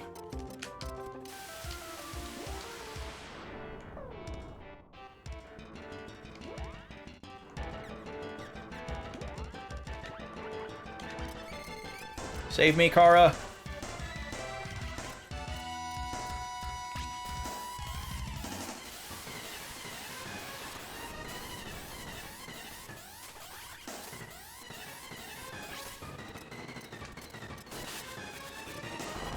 Well, at least this thing's hitbox is the size of the sun.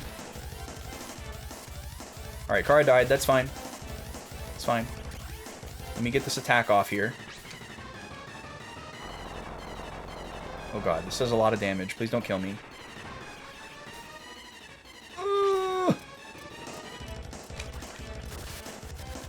Okay. Now, a couple wishes.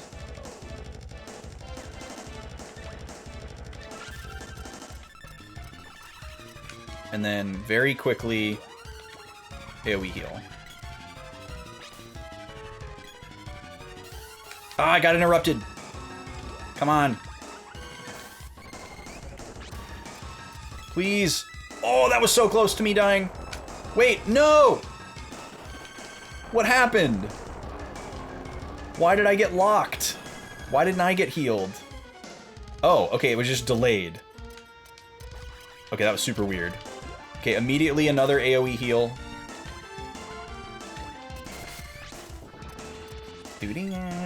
Oh, you know what? There's another thing I need to do. I need to crank up their weapons, because we haven't touched this in a while. Where is that?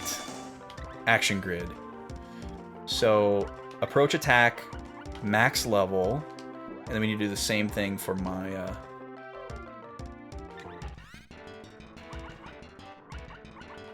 max aggro here. Dang it, I'm engulfed again. I hate being engulfed. It's the worst. It's worse than poison. At least when I'm poisoned, I can charge my laser. Okay, there should be a good opportunity here. Okay, hopefully that hit. It didn't show the damage number. This is a very scary boss. Okay, we need a heal. Please don't get interrupted. Okay, good. Good. So this is making me feel like we're definitely doing this palace out of order with how strong this boss is. But we're locked in. There's nothing we can do about it now. Okay, heal me again. Oh god, I got frostied.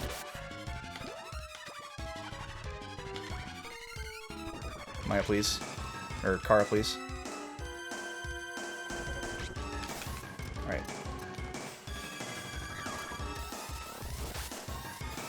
Okay, dispel magic, that's fine. That's totally fine. Just let me charge. It looks like he's getting smaller, so if that's an indication of his health, I'm feeling good.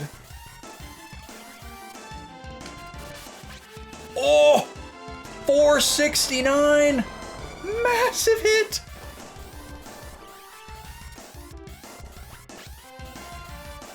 Moving around seems to be a good idea too. Because those are... Okay. Okay, I'm feeling good here. Oh god, we... Oh, Kara. Oh no. I don't have any more chocolate. Let me hit her with a candy. Hopefully she can pull through. Oh, I might be dead. I might be dead to this. Yeah, I died. Okay, that's okay. Got 1 cup left.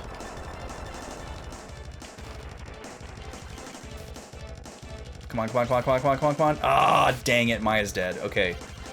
Now this is bad. We can't bring Maya back. Not that Maya's doing anything, really. It's just 1 less person to absorb damage. We could die really fast now. Kara, I need you. Why can't I choose you? Thank you.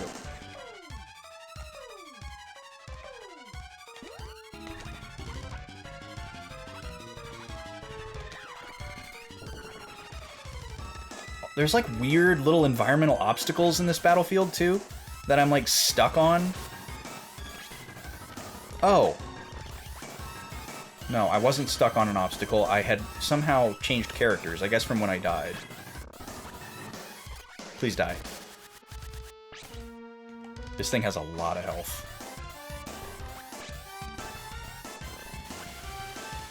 No, not the evil gate. Okay, that was slightly less damage. We need to proactively heal, though.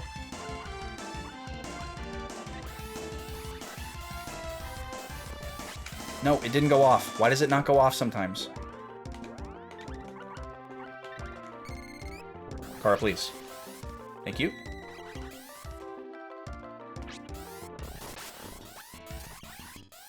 Feels like it hasn't gotten smaller in a while.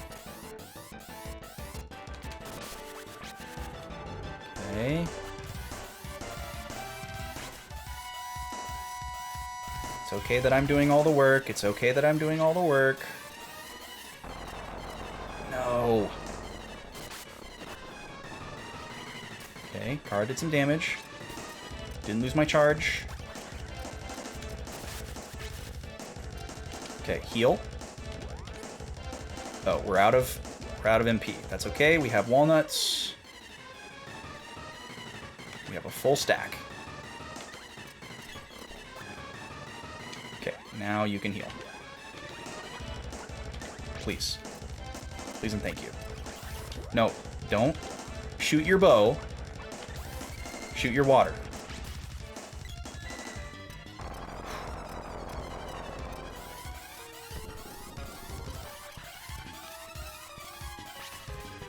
No, I got engulfed!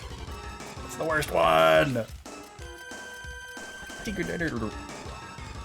Okay, we need another heal.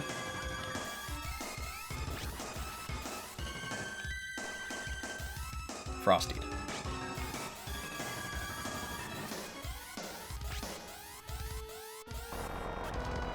Okay, this is fine, this is fine, this is fine.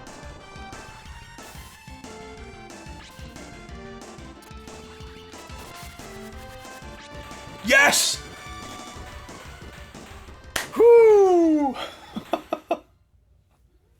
Yeah, thank God this thing doesn't heal itself. Welcome in, Gooby. How you doing? Yeah, there's a lot of double bass in this song. The big Hiroki Kikuta's clearly a major prog rock enjoyer. Sorry you didn't get any experience, Maya.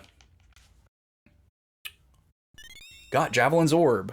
Okay, so wandered into Dark Palace. Managed to beat Dark Slime.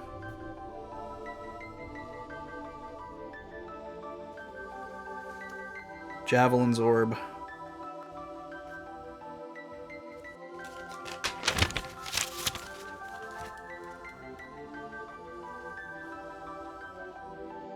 And this sounds like and looks like Mana Seed room. Oh. Are you nice? You don't look nice. I am the spirit of the darkness, and an elemental of mana. Few have defeated my dark servants. Take my powers as your reward. Yo, we got the Shade Elemental. Heck yes. That's exciting.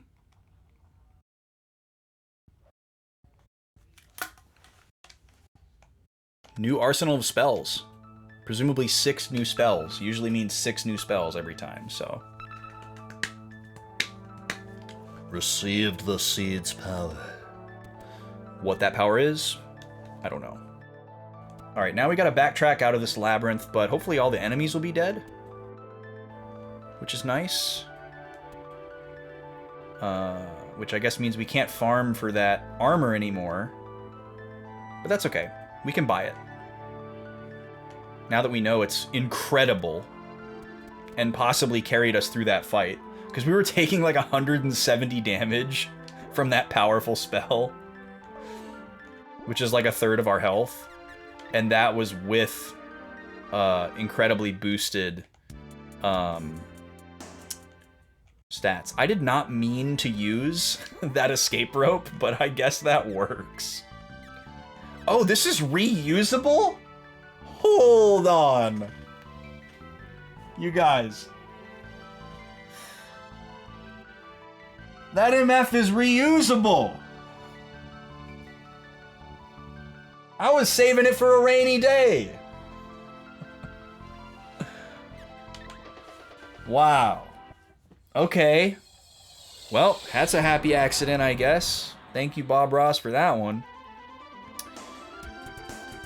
Okay, the first thing we're going to do is we're going to go back to this town and we're going to buy that armor. Now that we know it's real good.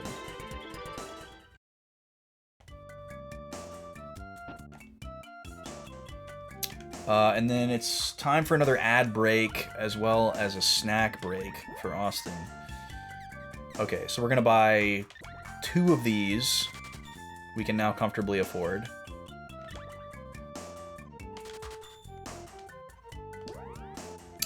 And let's go ahead and equip those.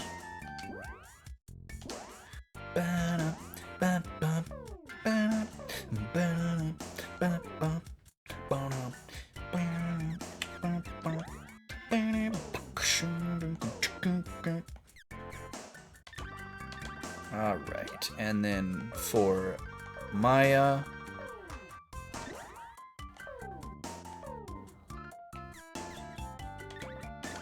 Beautiful. Well, 07 to the tiger bikini. It was fun while it lasted. At least it's not like a Dragon Quest bikini, otherwise it'd be harder to let go of. And then we can sell these.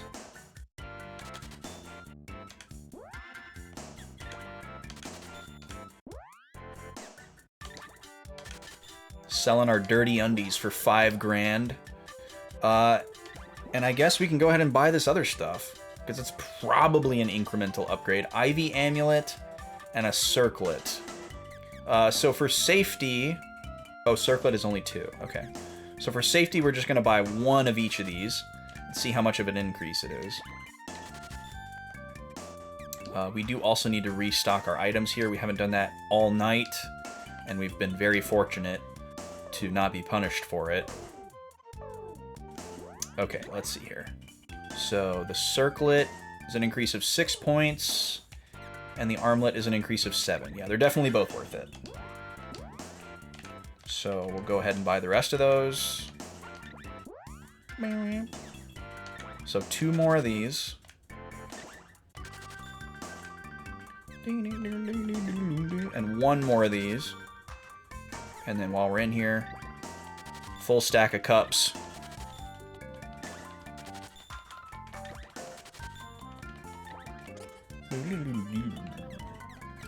Full stack of radishes. Full stack of walnuts. Every time I look at this thing, it looks like a sundial. Y'all seeing that? Looks like a sundial to me.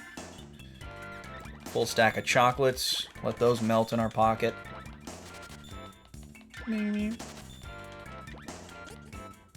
That'd be a fun way to make a trail s'more. Like wrap a chocolate bar in foil and wrap a marshmallow in foil. Put them in your pocket while you go on a hike. Get all hot and swassy. And then when you get to like your, you know, your rest spot, like the high the high peak, the like halfway point where you get to enjoy the view and sit for a minute and drink some water. You could take your foils out of your pockets, get the gram, and have like a little slightly warmed marshmallow and a slightly warmed chocolate bar. Little trail s'more action. Y'all can have that idea for free. It's on me. Oh, I gotta adjust my equipment before I can sell, I guess. Not necessarily, but... Okay. So, hat for you. Armband is on. Hat for you. Armband. Excuse me?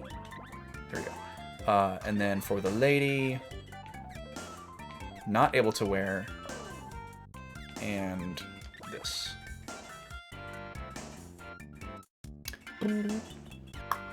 Okay, now we can sell the rest. When you were in Girl Scouts, you would make something called banana boats. Oh, okay, I remember doing something similar, Kiki. We didn't have the marshmallow, I don't think, but I do remember wrapping a banana in foil and putting it like near the coals to like roast.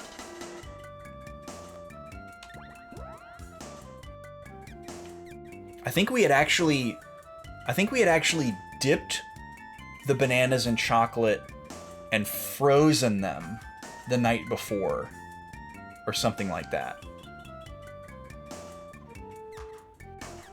I want to say. And I remember at the time thinking that it was kind of gross. Like, I liked bananas and I liked chocolate, but I didn't really like them together yet at that age. But I was, like, so trail hungry that it became appetizing.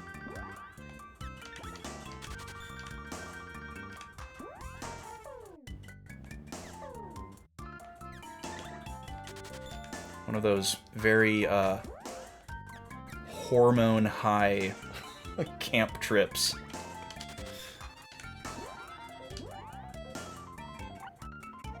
Oh, you like cut the banana long ways and like, yeah, okay. Yeah, the term banana boat sounds really familiar. We may have called the thing that we made that as well, but I don't remember specifically. But there definitely wasn't marshmallow on it because I wouldn't have eaten it. Or maybe that was like optional and some people were doing that and I didn't because I wouldn't have liked it and I just don't remember what other people did and I only remember what I did. Could be like that. Okay, we're gonna drop a save, and then I'm gonna run an ad and go grab a snack. Because I'm hungry.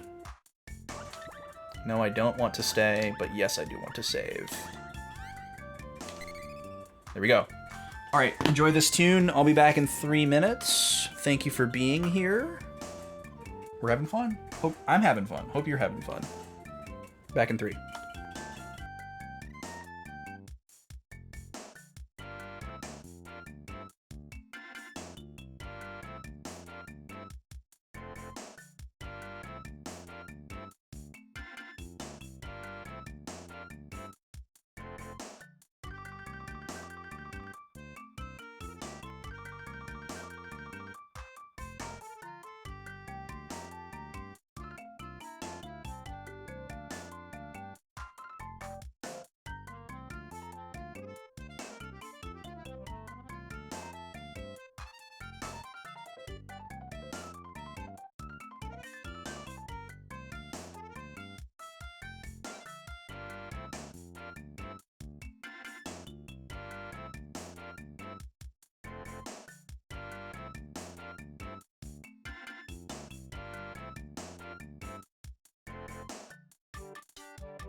Okay, I'm back. Sorry, that was much longer than 3 minutes. I went down to grab a snack and was chatting with the lady and her friend. Our friend. And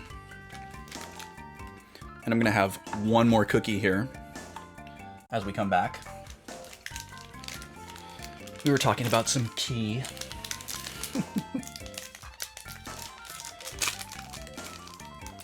This is another one of those dark fantasy coffee cookies. This is your alter ego tea, dark fantasy. For anyone that wasn't here on Tuesday, I had one of these on Tuesday. It's kind of like the size, shape, and texture of a Nilla wafer, but then inside there's a filling. And the cookie is coffee flavor, and the filling is dark chocolate flavor. And the filling consistency is kind of like the consistency of like a thicker like cake frosting, I guess. But it's not nearly as like overly sugary sweet like a frosting. Just the texture is the same. It's kind of like a whipped texture. But it's really good. And the cookie is just kind of like a brittle, crispy, wafery kind of texture. Not super like powdery, fall apart crispy. Yeah, you definitely wouldn't like this if you don't like coffee. But I have another variant, actually. Same brand. And this one is just chocolate on chocolate. It's a chocolate cookie with the same chocolate filling, but also a chocolate dip on the outer side. So we'll try those at some point. But yeah, this is the one we're having.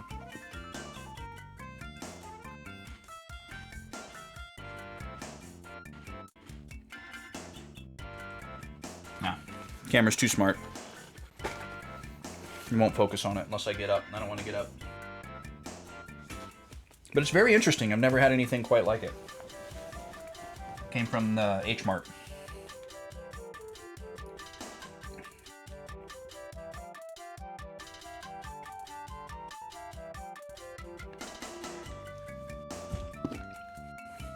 Okay, we're back in it. So we just did an entire dungeon, presumably out of order. I'm just about 100% confident that that's not what we were supposed to be doing at this time, but it's probably something that we were supposed to do at some point. So probably just a little sequence break moment, which is kind of fun. I think that's now the second time we've done that in this game. Interesting that our weapons come out when we switch to this screen. I want to see what this guy says again. Sage Josh will not see you unless you show him your will to overcome yourself. I made a joke the first time. Because it's funny sounding. So I kind of didn't internalize it.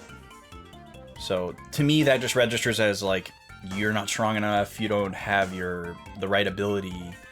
I thought these crystal orbs were going to be like a puzzle where we had to cast different spells on each one. But apparently they're just TVs playing videos from different eras of time. So we'll probably just come back here at a different time when we're supposed to.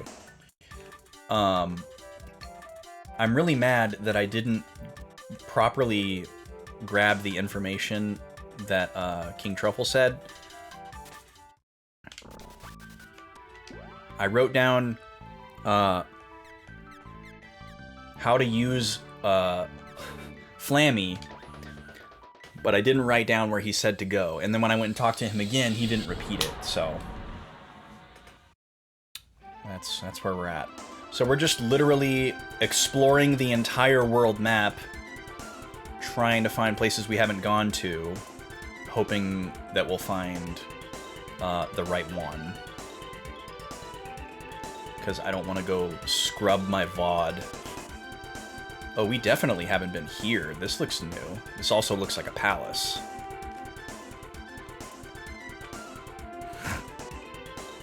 Hello. No one's allowed now. This is the Castle of Tasnica. Oh. Okay. So this is a friendly place, but we're not allowed in.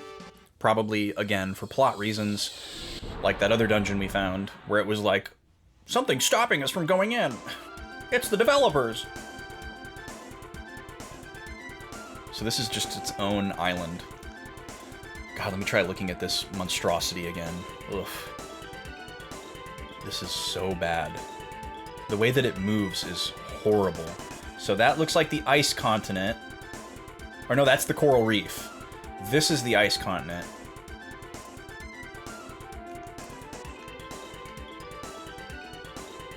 I don't know how that map is supposed to be helpful at all. Snorlax, yeah, basically. There's a Snorlax in the way. This is the place that we couldn't go in yet. But we found out about it. These little islands are so enticing. They make my RPG senses go cray-cray. But they appear to be nothing in this game. It's not like Final Fantasy. Alright, this is once again familiar territory. What is this, though? I don't remember what this is. Oh, this is Northtown.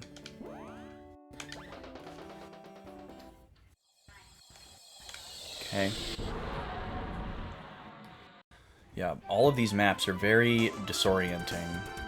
It's really hard to tell exactly... Oh, being up higher helps. Okay, this is good. I like this. Better. Okay, so that is...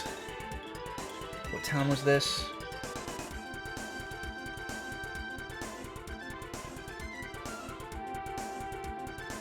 Oh, this is... Okay, this is the other big Imperial town. What is that spinny thing supposed to be? So Northtown, Southtown, I'm getting them mixed up, but... So this is the Empire. On this continent.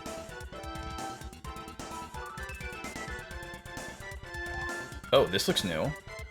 What is this? This also looks like something that would only be accessible by air. Ah.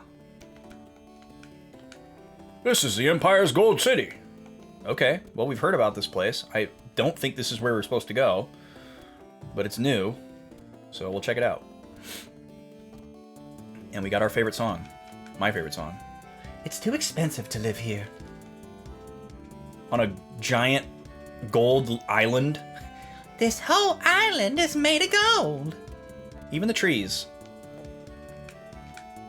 This island's sinking under the weight of the gold. Many have left here and gone north to the ice country. How? Do they have flying dragons too? How do they go north? We're landlocked AF here. Oh, a coffee shop. Sounds nice. Welcome. What am I saying? I don't want to deal with you.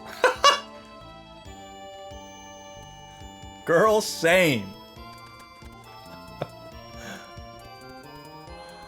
Oh, if only I could have said that at my retail jobs over the years. I'm jealous. Everyone's moved to the resort up north.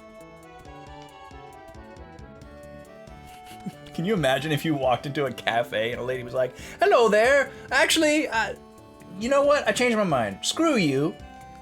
I don't want to talk to you." You would be stunned. Oh, hello, Imperial men. King Manman lives here. The first floor is a hotel. What a strange living arrangement. a king living in a hotel. Sounds like this king is maybe down on his luck. What matters in life is gold. We came to see if Manman could give us some gold. Wow, women are only interested... I'm just kidding. King Man, yeah.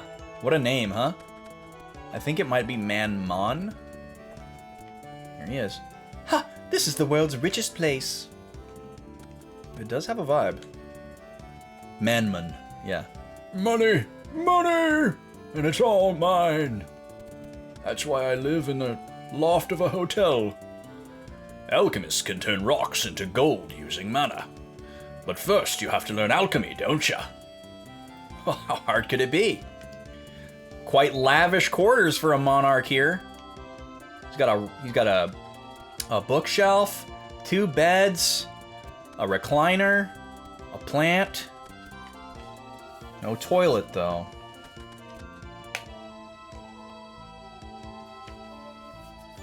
That's too bad. It would be made of gold. Missed opportunity for the golden throne. Beyond this is the Golden Tower. No one may enter. Except for me, right? Locked. Okay. So once again, feels like this is probably something that we will do later. And we're plot locked.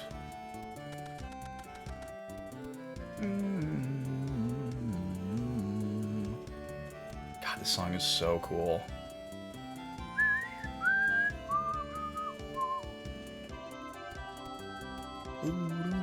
Oh, there's a weapon shop.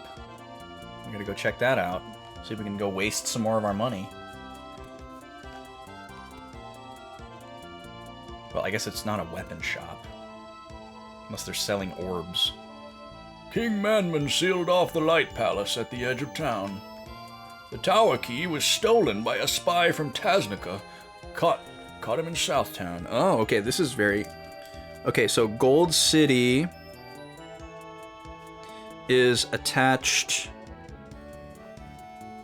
to Light Tower and question mark Light Palace. They might be the same thing.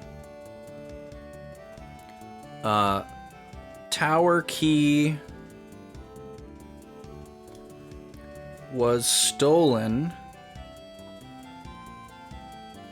by Tasnican spy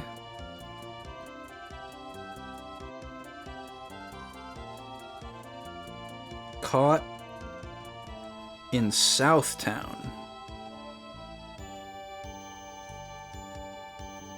So that could be the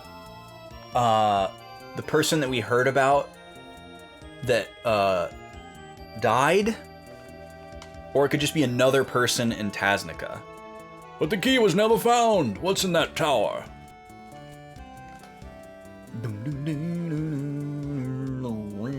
My guess, old guy, is a fairly generic dungeon and a boss, some orbs, and a mana seed that I'm gonna need to release or seal.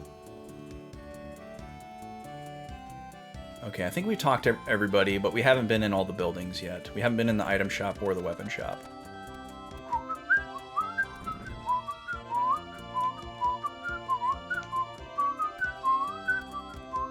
What a great spot for a bookshelf.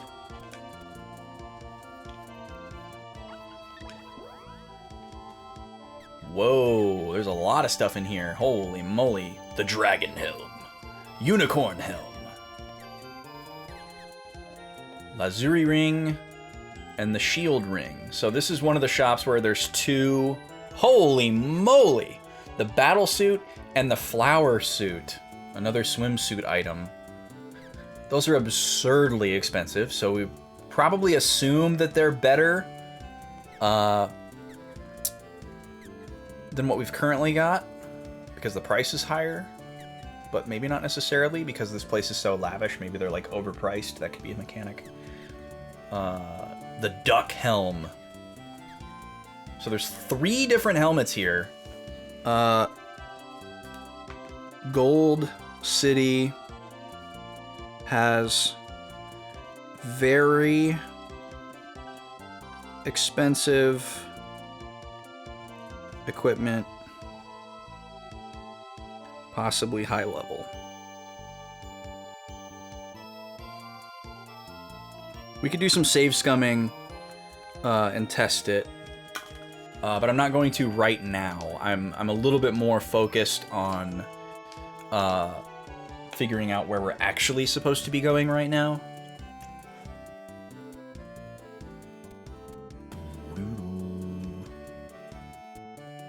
What you doing there, guy?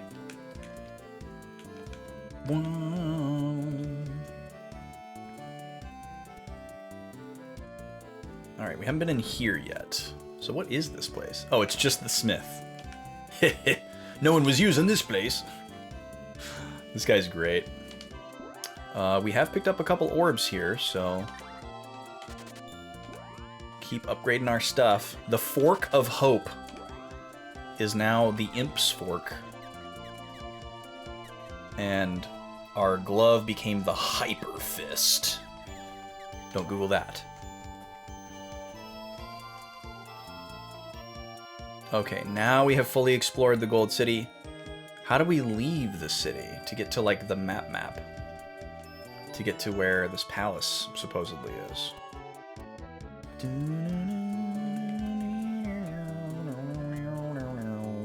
Hi, Nima. It looks like we're trapped. No, don't lick my snack fingers. So maybe this is the palace? I thought they said to the south, though. But it doesn't look like there's any way out of this city, so... I don't know how these people are supposed to go anywhere. Or I'm just very silly and can't see where the exit is. It looks like it would be this way, but nah. Ain't no way out of here. So, assuming we can flammy out of here. There we go.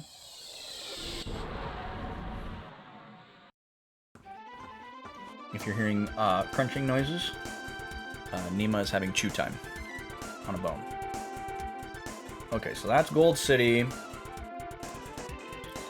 It looks like that's probably it. Just the town and the tower there. So the tower and the palace are probably one and the same.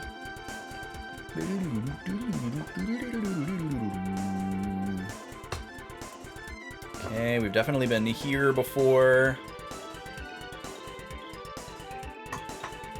I think that is... Actually, what place was this? It's definitely somewhere we've been before, but I can't remember what. Oh, this is... Okay, this is Matango. Let me try talking to King Fungus again. It's not his name. Truffle.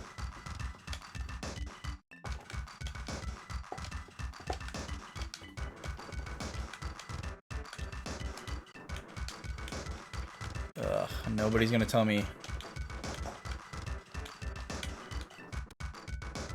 It's such a bad problem that old games have, where somebody will tell you what to do next, and then if you don't write it down or do it right away, and you forget, that person doesn't say it again. And there's no way to, like, repeat that information. Obviously, I can go back and, like, look at my VOD, but that's annoying. Okay, so here's the desert. We haven't been back here yet, but... what is this? Town completely surrounded by... darkness or something? Can't land here.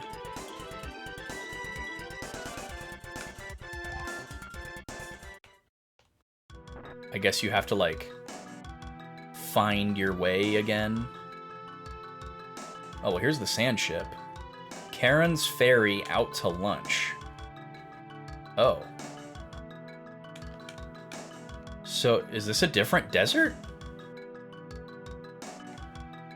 Yeah, it does look like outer space. Yeah, there's, like, stars everywhere. So I guess maybe this is a different desert, or maybe this is just a different part of the desert that we didn't make it to because of all the different paths.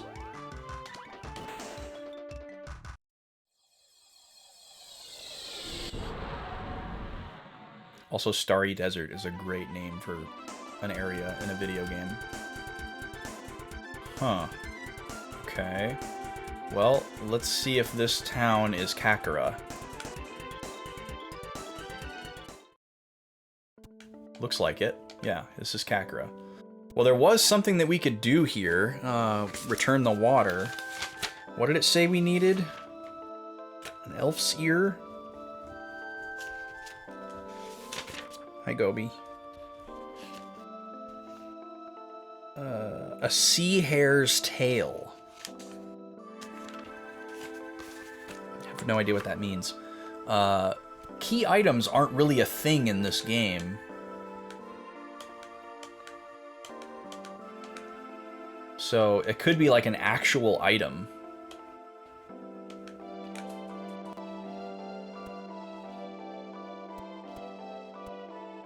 But yeah, there's not really anything else going on here, so... Oh, no, we don't want the cannon. This area was associated with the Fire Palace, which we did beat. Okay, so this is the Kakara Desert. So there is a different section of desert with some kind of settlement at the center that we can't directly land in. So it could be that we need to, like, solve some type of Lost Woods-esque puzzle in there before we can direct travel to it. I'm gonna land on this.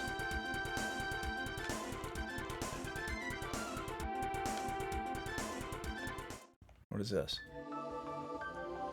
Oh, this must be the Fire Palace. Okay.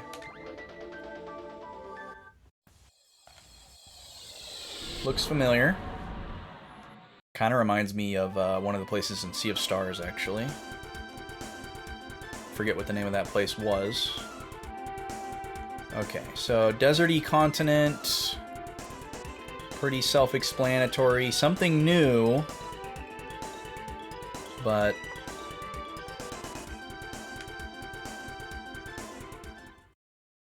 I don't know, I guess we could just kind of mess around with... Well, I guess the ferry is here, so this is probably what we need to get to... I'm going to assume that that's what we need to get to that settlement at the center, and because it says out to lunch, it just basically just means plot isn't ready for you to be here yet.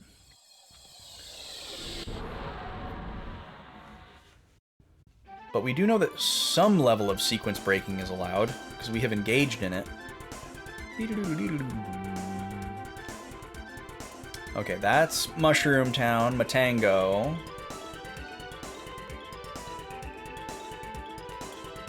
I don't remember what town this was. Oh, this is Upperland. Okay, this is Maya's village.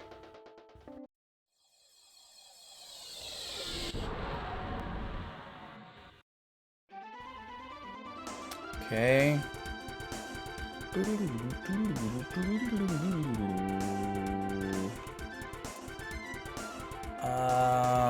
Which one was this? It looks like a palace. Oh, did we land here? Oh, this might be... Oh, it's Water Palace. Okay. I think that's actually Neko Village, which is near here, but it's landing me at Water Palace instead. Oh. Oh, that's the Water Palace. Okay. Okay. What else we got? This is new. Oh, that's this. Okay. Darkness Palace.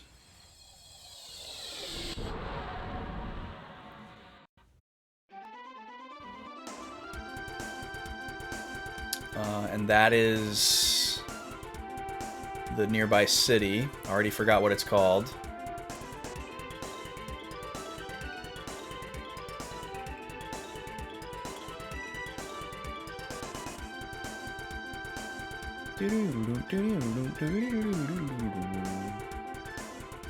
We landed here,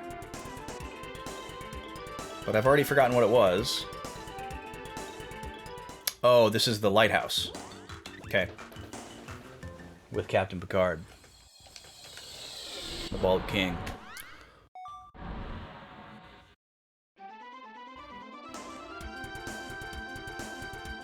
Okay, here's the ice continent.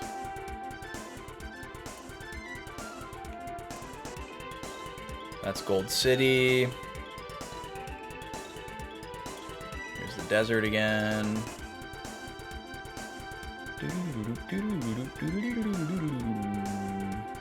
Darkness Palace.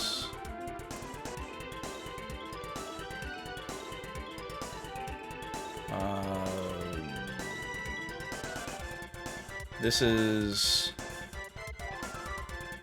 Wait, which one is this? Oh, gosh. Oh, this is Tasnica.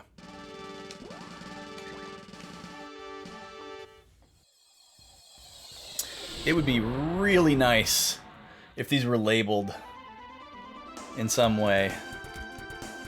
Either on this hideous map or just when you got near them.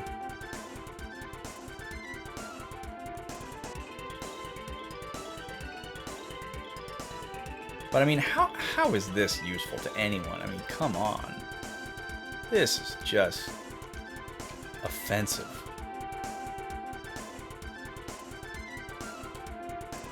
Alright, max height.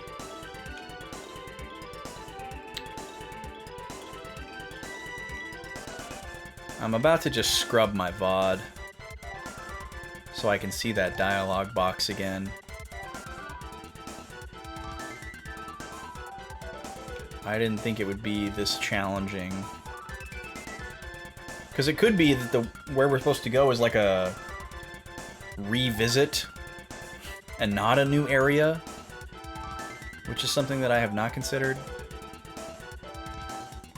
And if it's a revisit, I definitely wouldn't know where we're supposed to be revisiting.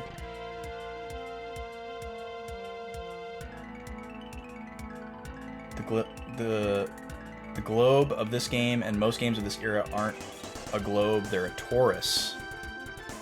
Is a torus an inverted globe? Or is it like a bowl? Oh, a ring, a donut. Right, torus is a donut, that's right. A hollow cylindrical band.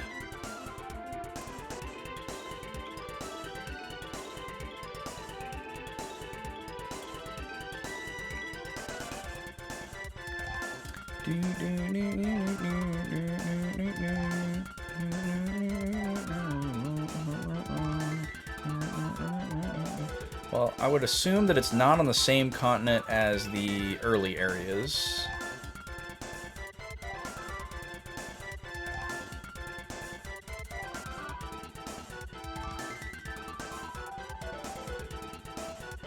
It would actually be interesting to see how this is coded.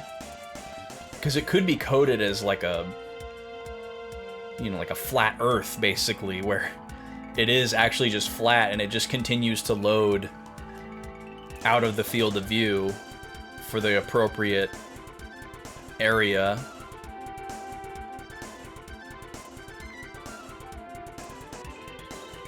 Or it could be coded like a globe or coded like a torus. I guess maybe that's what you're saying.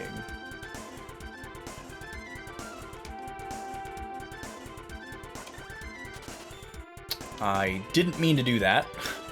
Guess we're going to Matango.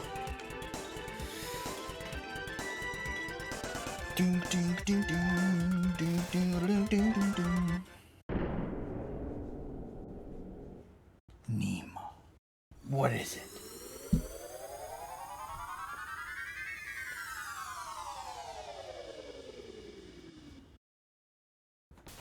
Maybe there's somebody else in Matango that will tell me where I'm supposed to be going. Maybe I can just talk to everybody else in Matango. I'm sure King Truffle can help you. Well, he did help me Once. Yeah, these people are all saying the same stuff that they said last time.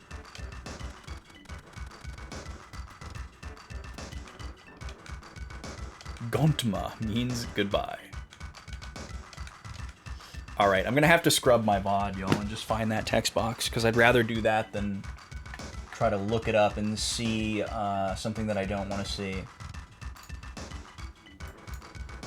So bear with me for just a moment. Shouldn't take me too long to find, because I remember when it happened.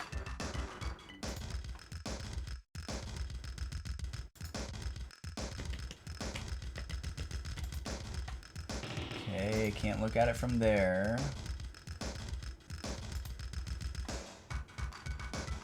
I gotta go...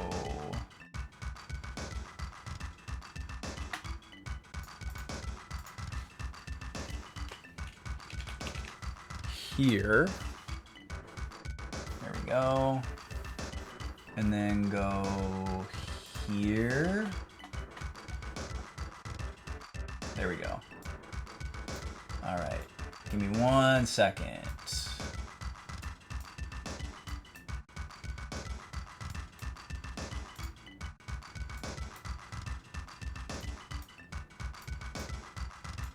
Okay, here it is.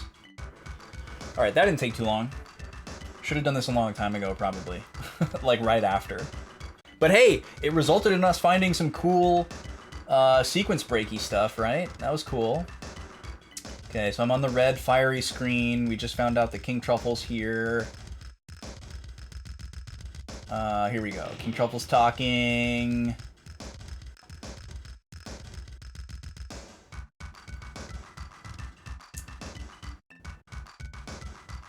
Wow, I look really goofy when I do that voice.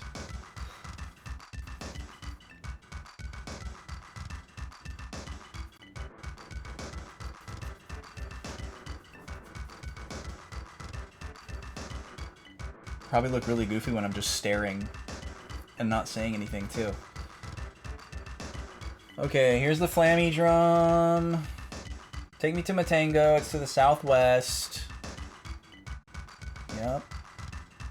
You can't do really small scrubs in this player, so I'm too afraid that if I try to move forward like 30 seconds, I'll move forward like 8 minutes. So, we're almost there. Alright, so we're flying. We're going to Matango. I'm checking out the dragon. We're making never-ending story jokes. I'm writing something down on my notepad. Derry's saying fruity clap.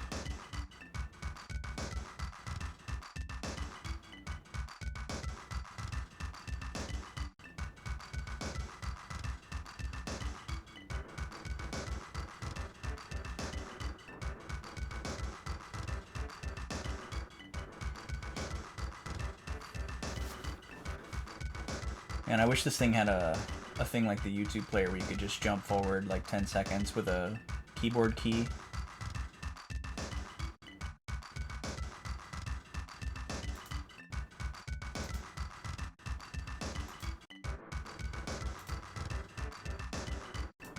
Oh, there's a whole wheel spin here. I've resorted to seeking.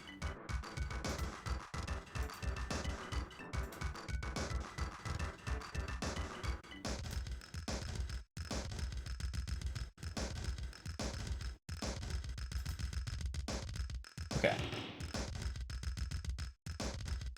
Have I gone to Matango yet, or did I go already?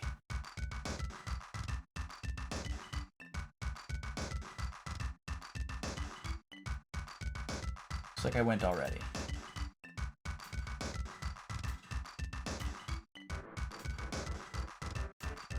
Oh, just kidding. No, I didn't. Okay. So go find Matango.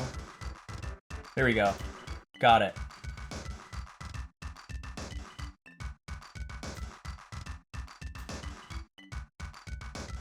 Land in the wrong spot. Okay, here we go. Here we go. This is it. Landing in Matango.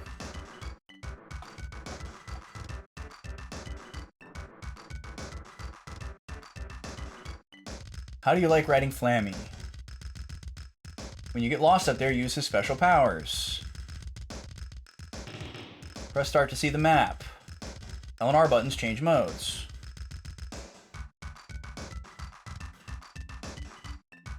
You'll find the lofty mountains to the southwest. What you seek is there.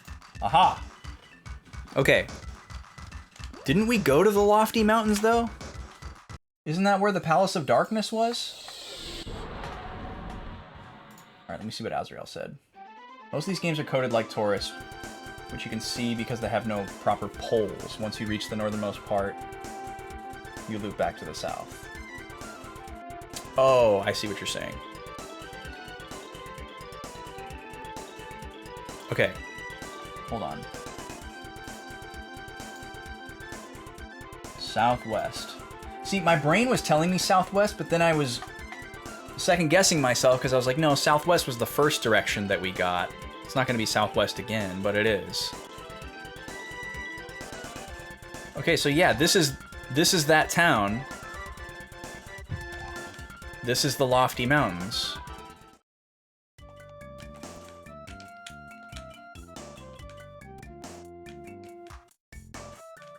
This is Mandala. So this is exactly where we're supposed to be.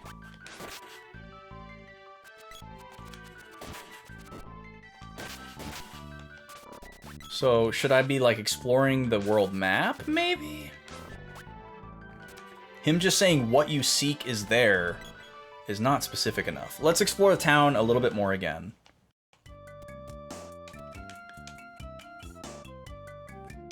Yeah, go down the mountain a bit. That's the Palace of Darkness. We beat the Palace of Darkness. So we actually were supposed to do that. Maybe we didn't sequence break. We knew we were supposed to do it. We just thought we were doing it out of order. But maybe we didn't. But we didn't meet Josh, or Jacques, or Jek. Because the guy up there told us that he wouldn't see us unless we did something cool.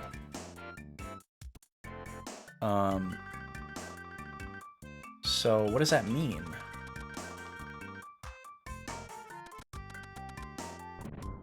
Maybe I have to like perform a spin attack up there or something?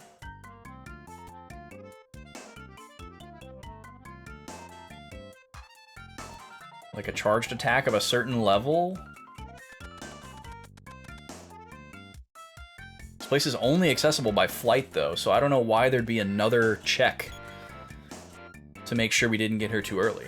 He will not see you unless you show him your will to overcome yourself. Well, where is he? Like, even if I wanted to show him, how would I do that? Why am I able to use my weapons on this particular screen? Your will to overcome yourself. What does that mean?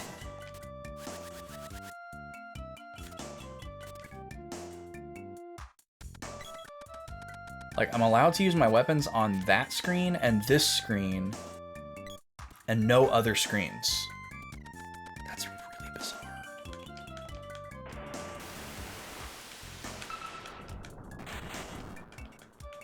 But these all just repeat the same information.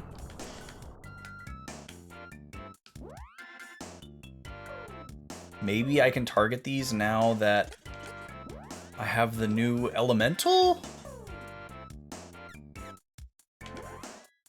Evil Gate, Dark Force, and Dispel Magic. Nope. And what does Kara have? Oh, Kara doesn't have Shade. Interesting. Shade is only for Maya.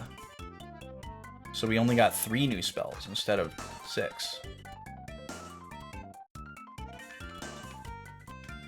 Because I could see the dark magic being something that we could use to prove ourselves. Like, oh, you have to do the dungeon and then come back kind of thing. You know, that's very, very RPG. But I can't use the magic in this room. So that's not it. Can't use my weapons on this screen, so that's not it.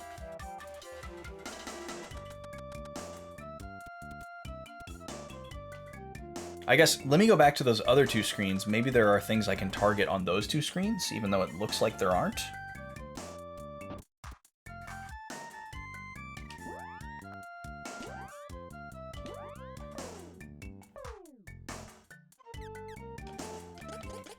Nope, no targets on this screen.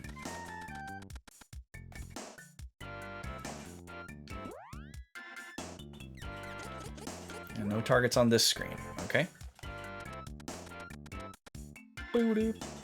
Why does it pull my weapons out? That's so maddening.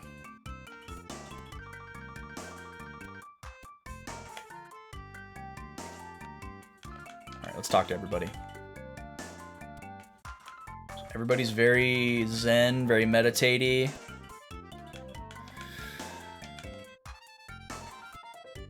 But nobody really says anything useful, other than the guy at the top who says that Josh won't talk to us.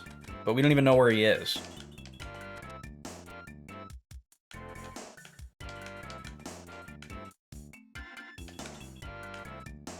I guess this guy says something useful. He explains what the Sage Jaw lives high atop the mountain. What mountain? Alright, let's go back. Maybe if we go to the world map, we can find the mountain, and it's a separate area.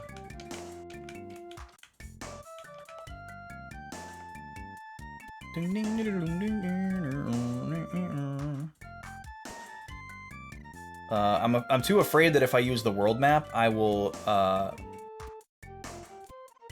get disoriented. We found the cave where the Darkness Palace was by kind of cheesing it. So maybe we missed this mountain along the way. So let's just follow this. There's the cave. Let's keep going. Come along, children. Oh my god. Alright, we'll fight the bee. Are you happy?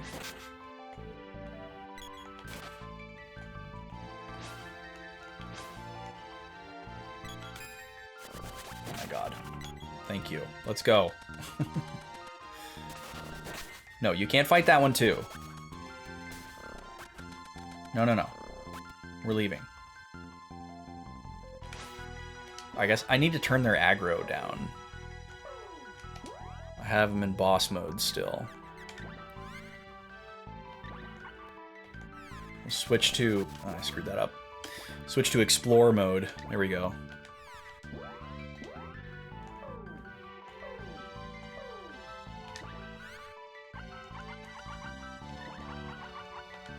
There. Run away.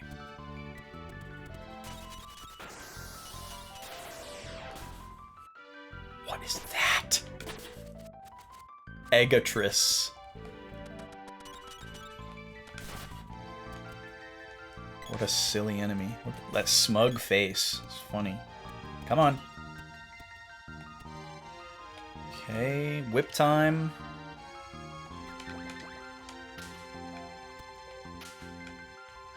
Maybe? There we go.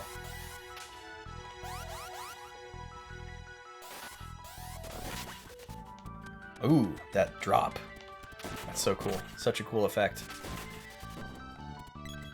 I think, like, Mode 7 is cool, but I think my favorite retro graphical technique is parallax scrolling.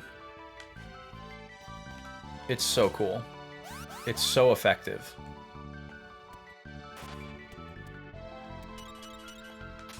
Oh. I was gonna say it looked like that enemy. It is that enemy. Come along, children. Alright, we're going up a mountain. This is a good sign. Could be on the right track here. How does a flower do that to me?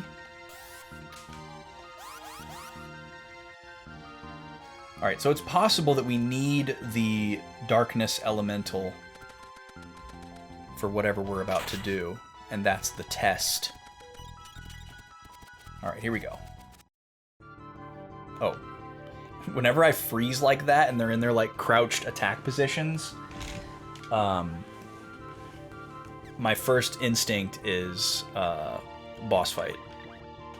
The whip is still technically our most powerful enemy. Hello? Look at this chubby yapper. Go away! The sage is out! Where is Josh? Sage Josh left for the gold isle! It's northeast of here! Wow, okay, so we had to come here to find that out. So Jack, the apprentice of Josh, is a big flappy bird. Okay. Sure.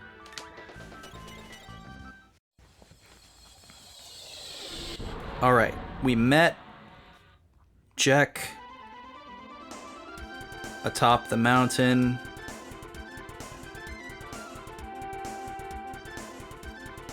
Josh is away at Gold Isle. Well, I forgot what direction he said it was in, but we know what it looks like, so... Ooh, this is new. Hold on. Detour.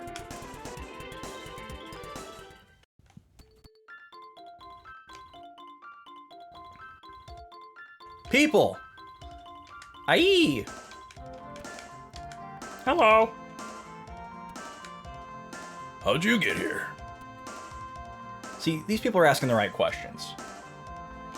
We live on an island in the middle of the ocean. Never seen us before. I'm not making it here. There's nothing on this blasted isle except these Sea hair tails. Ho ho ho! Oh, you actually want one? Got sea hare's tail. Didn't even have to pay for it. I'll keep it in my pocket. Let's go, dude. Found random island town or village. Received sea hare's tail. Okay. Well, we will do that before we progress the story. I'd rather be poor and alive than rich and dead? Yeah, me too. I'm from the Empire. The Emperor's gone nuts. I escaped here with my family. Your family is this woman. I guess they could live in other houses.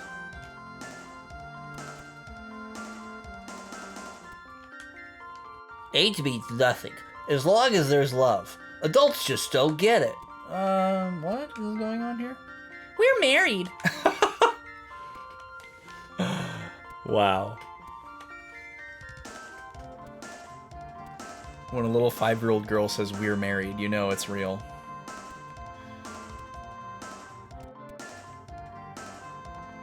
That's the shop. The biggest building in town is the shop, where we can't buy anything. Nothing ever happens here. This here island's really a turtle shell. Oh. Okay. That's very Japanese folklore.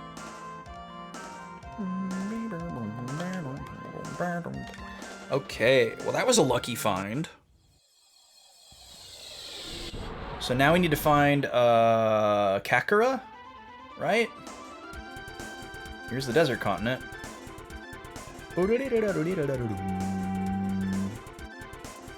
I believe this is it. Yep. Alright, let's see what happens here. Pardon me, coming through. Sea hare's tail, special delivery. What's this? King of Moor! It's a sea hare's tail! Hurrah! What is this and why does it work? We'll probably never know. Water! Water! We're saved! In return, let me give you this belt. Moogle belt. I think I saw this in the manual.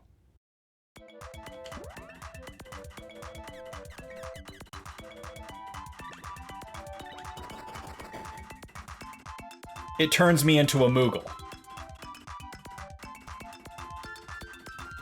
Why would I want that?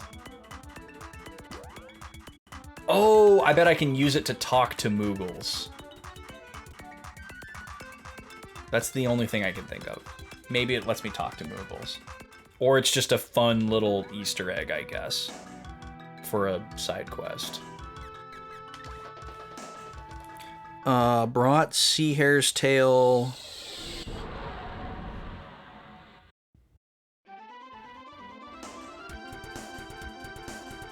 To Kakara. Received Moogle Belt. I'll look that up in the manual later, in case there's a note in there about it. I swear I saw it in the manual. Okay, we need to find the Gold Isle, which I believe was adjacent to this desert continent, if I remember correctly, or pretty close by. Let's see.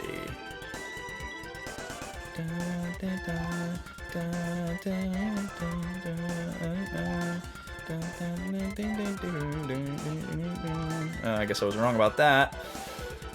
That's okay. Where are you, Gold City? Golden Isle. That was the lighthouse. There's the coral reef. Nothing.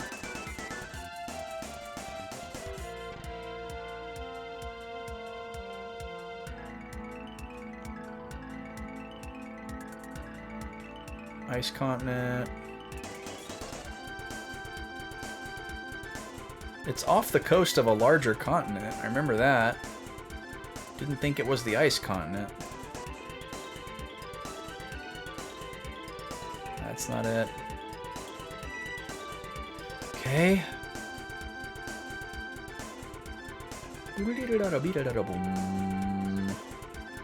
Is this it? Oh, this might... No, this is... No, that's, Tasnica.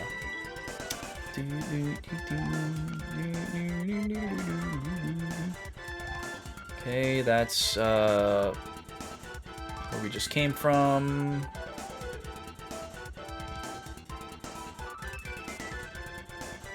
Oh, come on.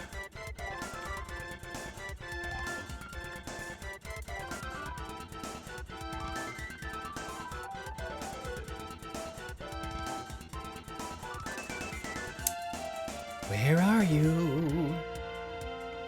Nope.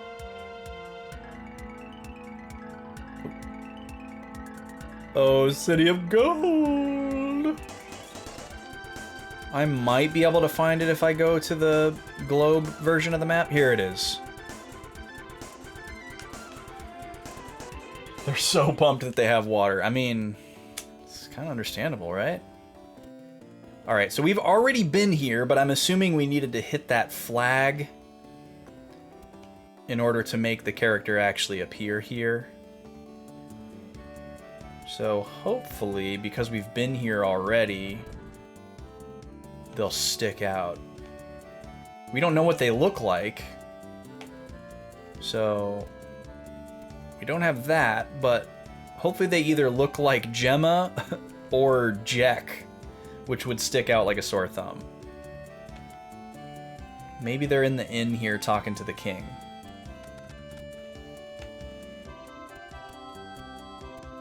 Excuse me, ladies. Pardon me.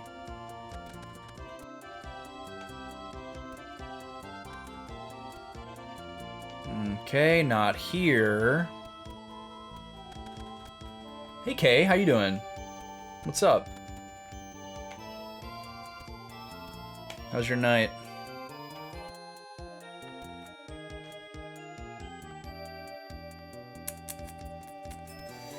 We are looking for a man whose name we don't know how to pronounce. Here's the lady who doesn't like us. Okay, he's not here.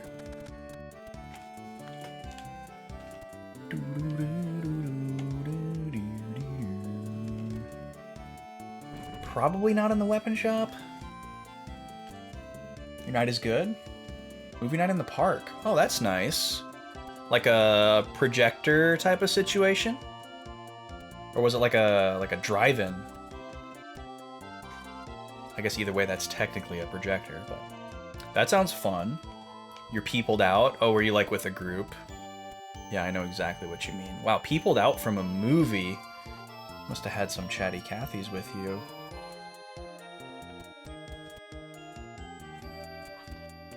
The movie is such a go-to for the lady, because it's like, all right, everyone will shut up and stop talking, and I won't get so peopled out.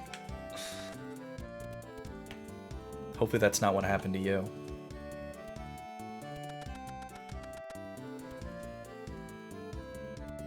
Big inflatable screen, cool. There was somebody in our old neighborhood that used to do that. We'd see him on walks in the evening a lot of times, out in the driveway.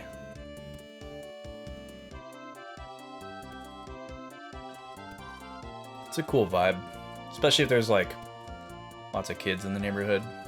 It's such an easy, fun activity to magnetize with. Where is this guy? He's not here. I guess it could be somebody that we've already talked to and we just need to talk to them again. So let me just talk to this guy again. Tons of kids and families everywhere. Okay, so yeah, you're probably being forced to socialize more than actually watch the movie. And it's probably, especially if it's like a movie that you've already seen kind of thing. It's like, oh yeah, we're doing, I don't know what a good example would be. You know, some like Disney movie that you've seen like 48 times or whatever. So you're not even really watching it. The kids are watching it and then all the parents are gabbing. That does sound like something that would people me out really fast. You're not Josh, right? Are you Josh? Are you Josh? Where did King Manmon find all this gold? Are you Josh? Are you Josh? Man, everybody running around makes this like the frickin' Kuko game at Lon Lon Ranch. Okay. I guess we could talk to the king. We didn't talk to the king. Maybe the king will say something different. The movie Wish. Is that a Pixar? Fairly recent Pixar movie?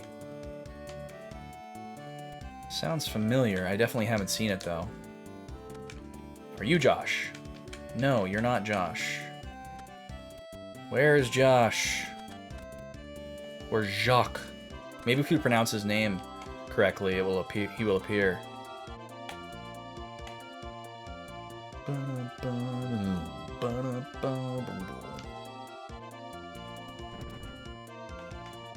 People you were with were fine.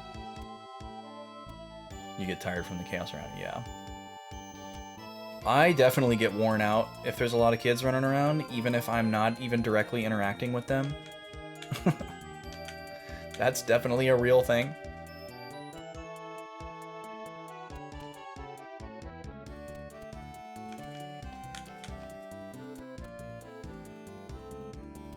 I am not completely averse to loud environments as a musician, but definitely picky about what kind of loud. Disney movie from late last year, okay. Where's that younger dude? We haven't talked to him. Pretty sure he's just the guy that tells us where we are. Yeah. Bruh, where is this man? He isn't now here. Yeah, I can't imagine, Kay. I don't know how you do what you do. Pretty much every job that I've ever had has been either like retail or service industry until like 2.5, almost 3 years ago. And now I work in a job where I don't have to talk to anybody. And I don't know how I could ever go back. Like, I love talking to people that I know, I hate talking to people that I don't know and don't want to know. And it doesn't even have to be like a sales environment or a customer service environment. Just like I don't know, like a random person chatting me up at a coffee shop. Not my vibe. You know? I mean, I guess there is that, 1 in 100 chance that they're like, oh, hey, I see that your shirt is this very specific nerdy thing, and I like that very specific nerdy thing too. And you make a friend. But that's usually not the case.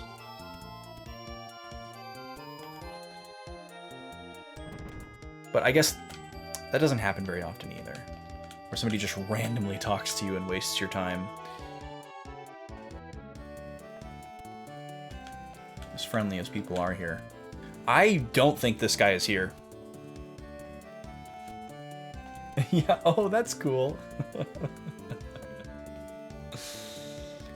Yeah, feigning interest is definitely something that I am very studied and practiced at. But it is very draining to do. Feigning is draining. And also, I just don't really, like, even though I could convince somebody that I'm interested in what they're saying if I'm not, I kind of just won't. I kind of will just close down.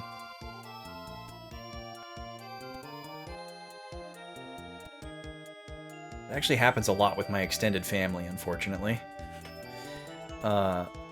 They just think that I'm like really quiet and reserved, but it's just that I'm not interested in anything that they're talking about. And if they talked about something that I was interested in, I would come to life and they would see the real me. Alright, I don't know what's going on here. We talked to the guy on the mountain. He said Jock is away at the Golden Isle. We came here. We're at the Golden Isle. He's not here. We've talked to every single person in this area, and they all say the same thing that they said the first time we were here. And clearly this person would have to have a unique sprite. Every important character in the game so far has had a unique sprite, even if only slightly.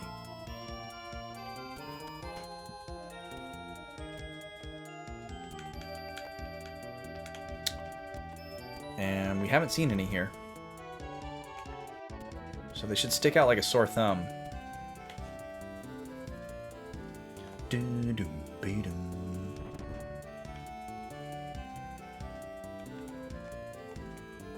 B wants to see my summons.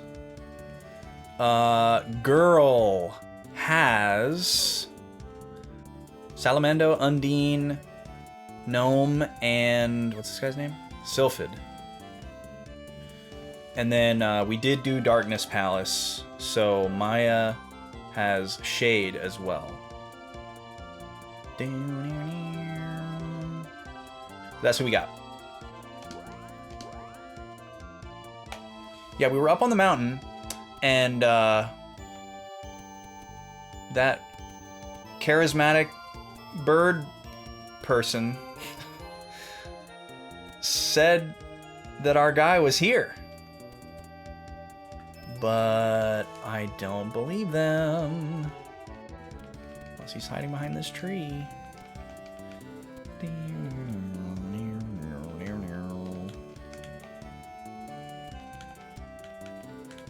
Because we've literally talked to every NPC a second time.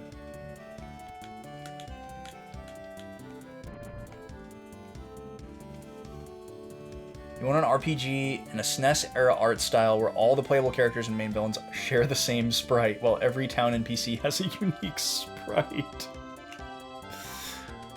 That would be so cursed.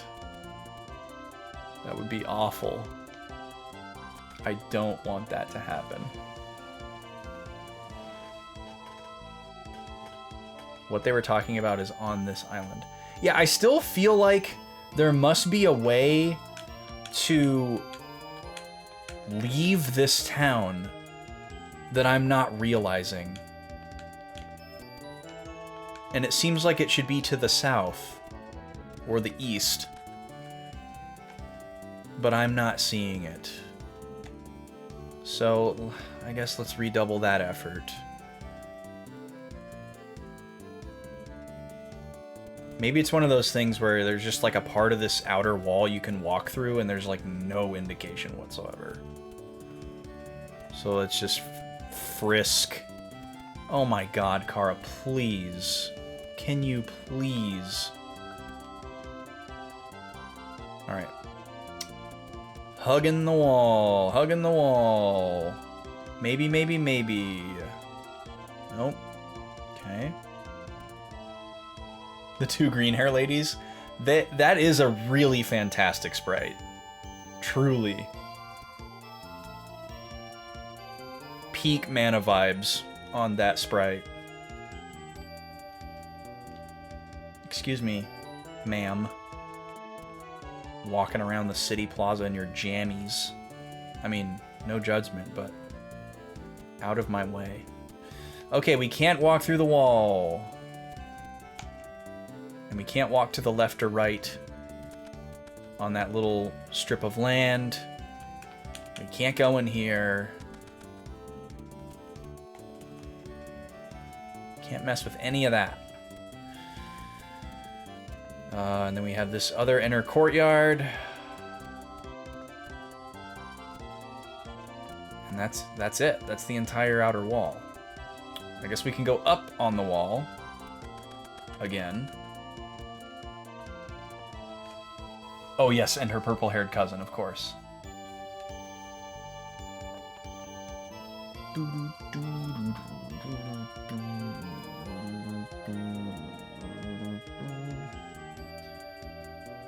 This is very interesting that none of these people can leave this town.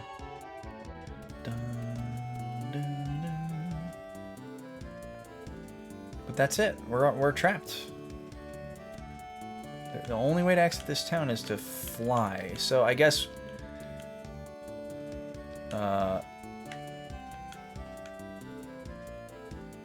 unless this guy is talking about Josh. And this is like the next clue. You know, Josh was the spy from Tasnica who got caught in Southtown, and then we're supposed to go to back to Southtown for some reason. But I really don't think that's what's going on, and I don't think B would have said what she said if that was the case either. So let me... Maybe... Can we, like, land, like, over here? Yes. Oh, same. Okay, let's try that again.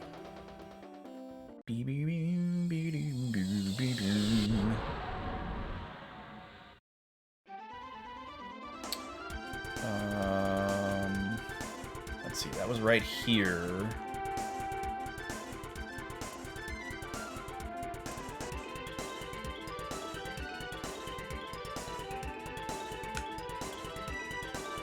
Same.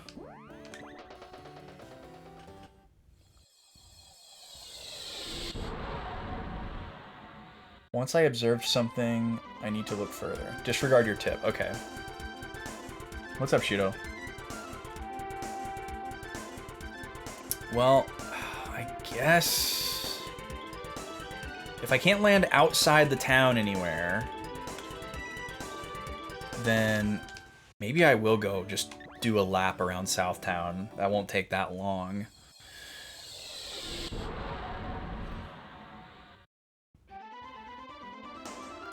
Because that's like what my Zelda / Dragon Quest brain... Oh, this is new. Hello. Land here? This is like moving. It's like ice flow or just a lake.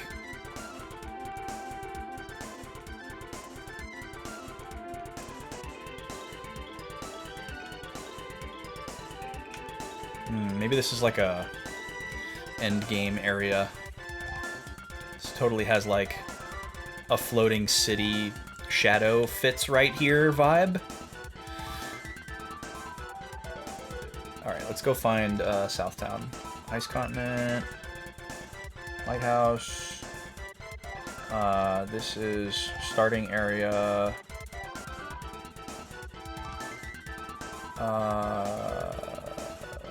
No.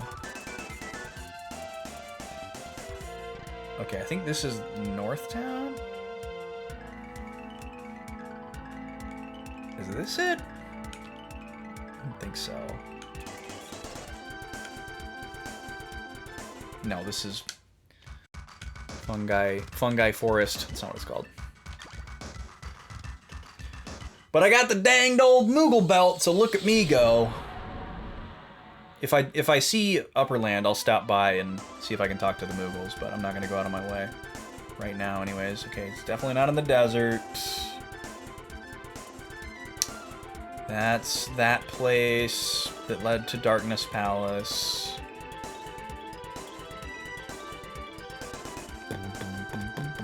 That's Tasnica. That's the Sea Hairtail place. Ah, here we go. Okay, so this is Southtown, right? This is the small one. I can't remember. I think the one we started in was Southtown. And we'll find out quickly here, I guess. Yeah, this is Southtown. Well, actually, yeah, this is the one we started in. I just can't remember if this is Southtown or Northtown.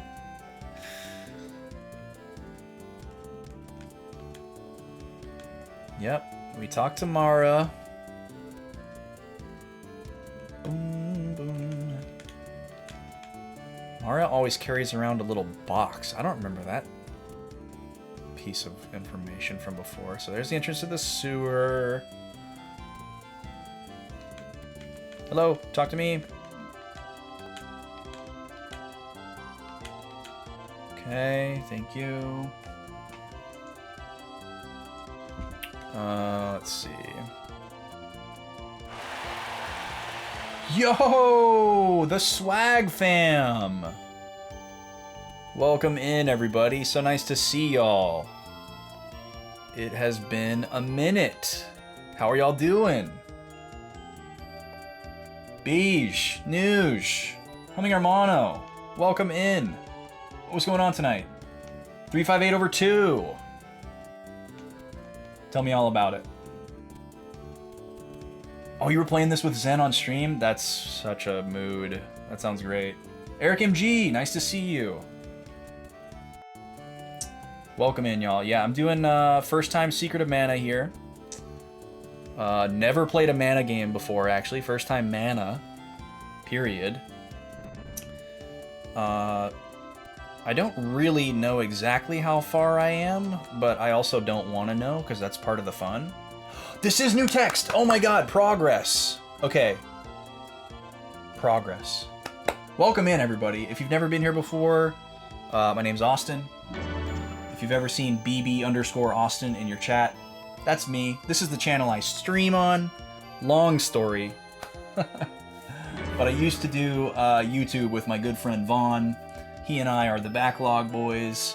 We migrated to Twitch in 2020 when we didn't live in the same state anymore. We used to share this channel and stream on different days. He's on the other side of the world, living out his dream. We love him very much, but he doesn't stream anymore. It's just me now.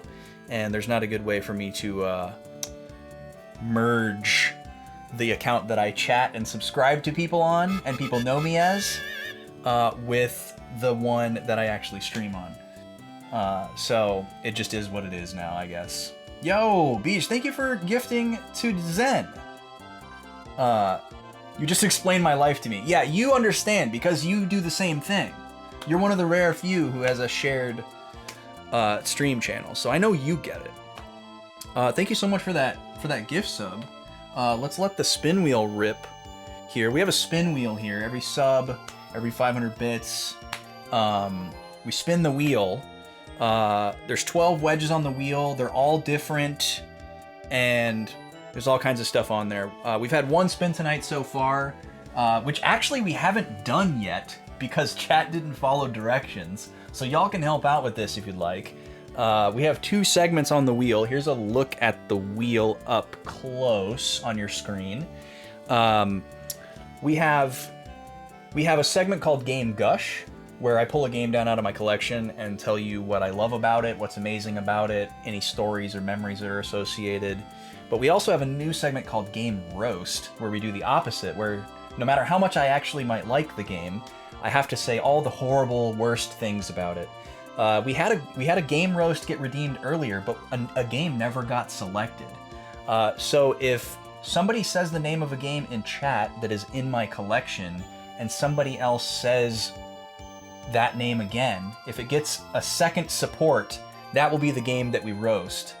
If you want to know what's in my collection, ! Backlog. Otherwise, if you guess some classics, you might land on something that I actually have. But if I don't have it, then I don't have it. We can't roast it. Pika Sudalt. Probably didn't say that right. Welcome in. Thank you so much. What a nice thing to say. Happy to have you. Okay, Beach says Chrono Trigger. I do have Chrono Trigger. So somebody else would just have to say Chrono Trigger as well. Feel free to float another game. And we're going to spin the wheel again. So let me do that while y'all sort this out. Okay, it looks like it's going to be Chrono Trigger. News is supporting a roast of Chrono Trigger. That will be challenging. But first, let's go over here and Beyblade Let Her Rip. I know you can't hear the game audio anymore. Don't worry. Hopefully just the sound of my voice and environmental sound isn't too uncanny. So this one is for the gifted. Thank you again. Pika is just fine. Great. Love it. Pikachu is my favorite Pokemon. Okay. So, more rules explaining. All the pink wedges represent a craft soda tasting the first time we land on them for the night. So instead of activating what's on that wedge, we're going to taste a craft soda that we've never tasted before and review it live on the stream. How exciting. I'm a big soda sommelier myself. But let's do this game roast first. Y'all picked Chrono Trigger. That's really funny. So, let's do it. Let me pause my game for a second. We're playing this on a Switch. Collection of Mana. I'm not playing this on a Super Nintendo. I'm very much an original hardware person, but being that I'd never played a Mana game before, and this was the only way to get Trials of Mana physically, the 2D sprite version, that's what I chose to buy. If I decide I want to collect more Mana games later, I will. We're going to get some music going here. We're going to switch over to the big cam. Let's get this off the screen. And let me get chat back up so I can see all of your lovely faces. There we go.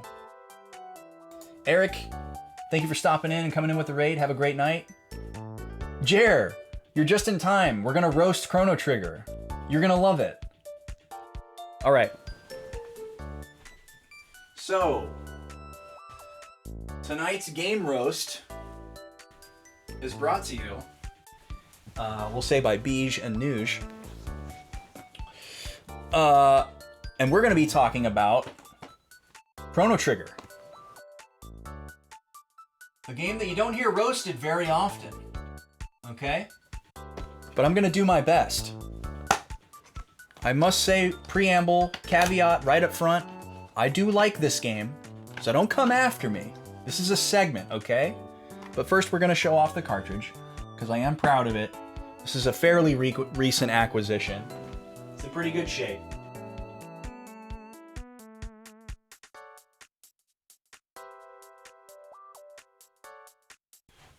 But this isn't a game gush. If this was a game gush, I could tell you the cool story about how I got this cartridge, how I got introduced to this game, but you don't get to hear any of that. This is a roast, okay? So, without further ado, let's see what kind of digs we can come up with. Well, I got one right away for you. First time I ever played this game was on a PS1, because I was chasing down all the Final Fantasies. I discovered Final Fantasy in about 2002, became completely obsessed, and that was a really cool time to discover Final Fantasy because you only needed one console to play every single one of them that had ever been released in the United States, because they ported them all to the PlayStation 1. Final Fantasy 1 and 2, Final Fantasy 4 with Chrono Trigger in Anthology.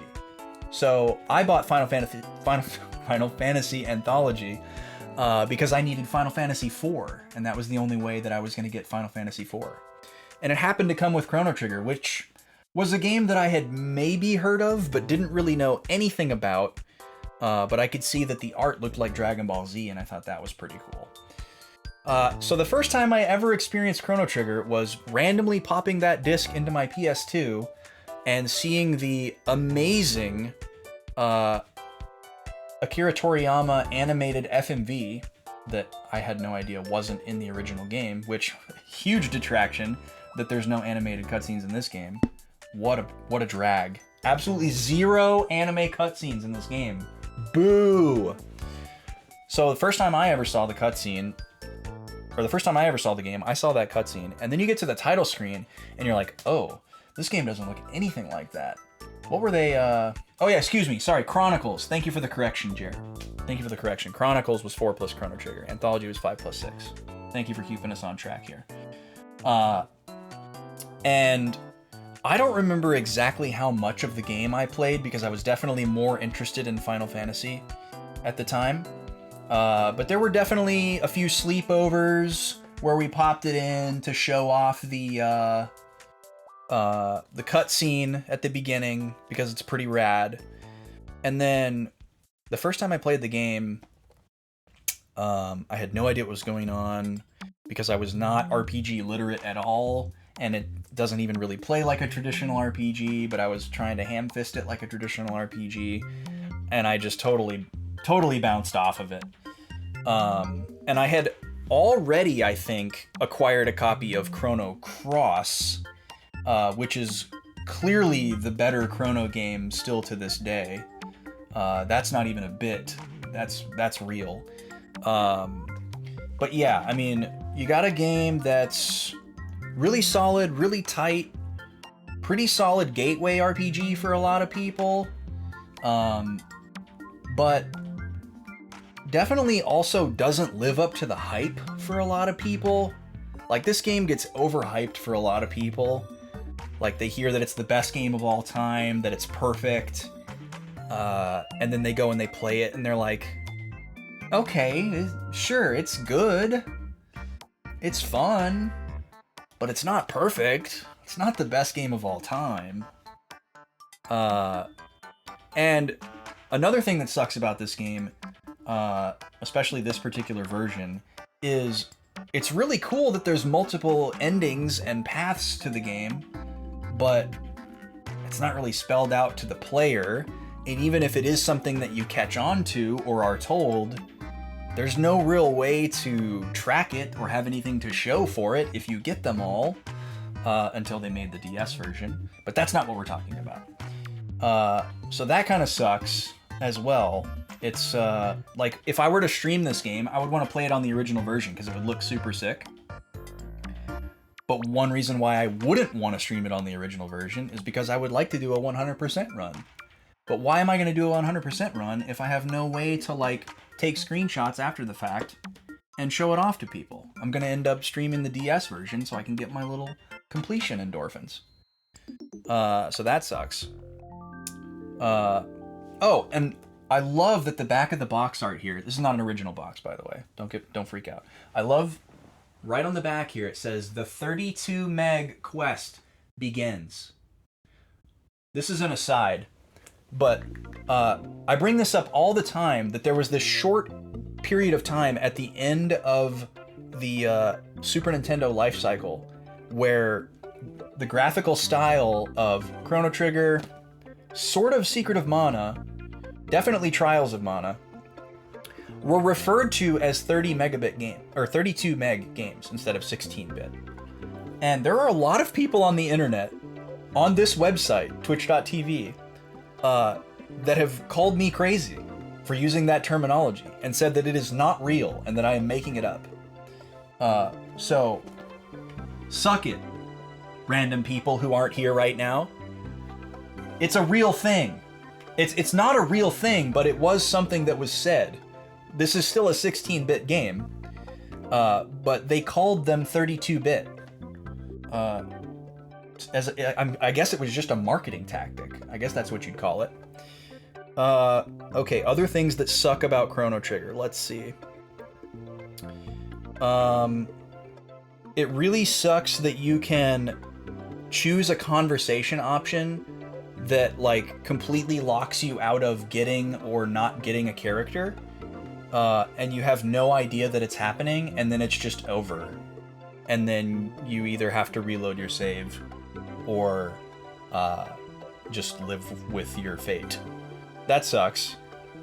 The menu system in the OG is kind of rough as well. Like, the names of stuff, it's very like Final Fantasy II US, where like a name of a sword will be like white, and you're like, okay, is this good? You know, like, you find it and your inventory's full and you don't know if you want to make room for it or something.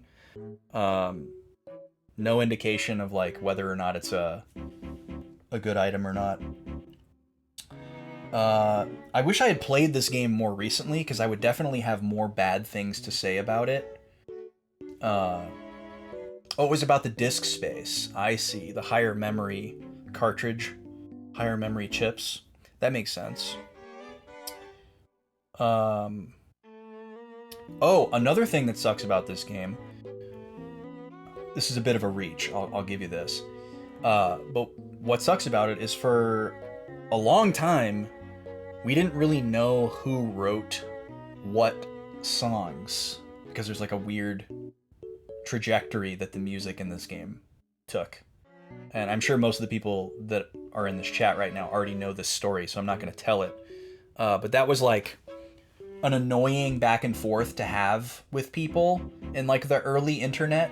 People like arguing about like, oh, well, this particular Chrono Trigger song was clearly written by Nobuo Uematsu because of the characteristic sound of minor chords, a minor third apart.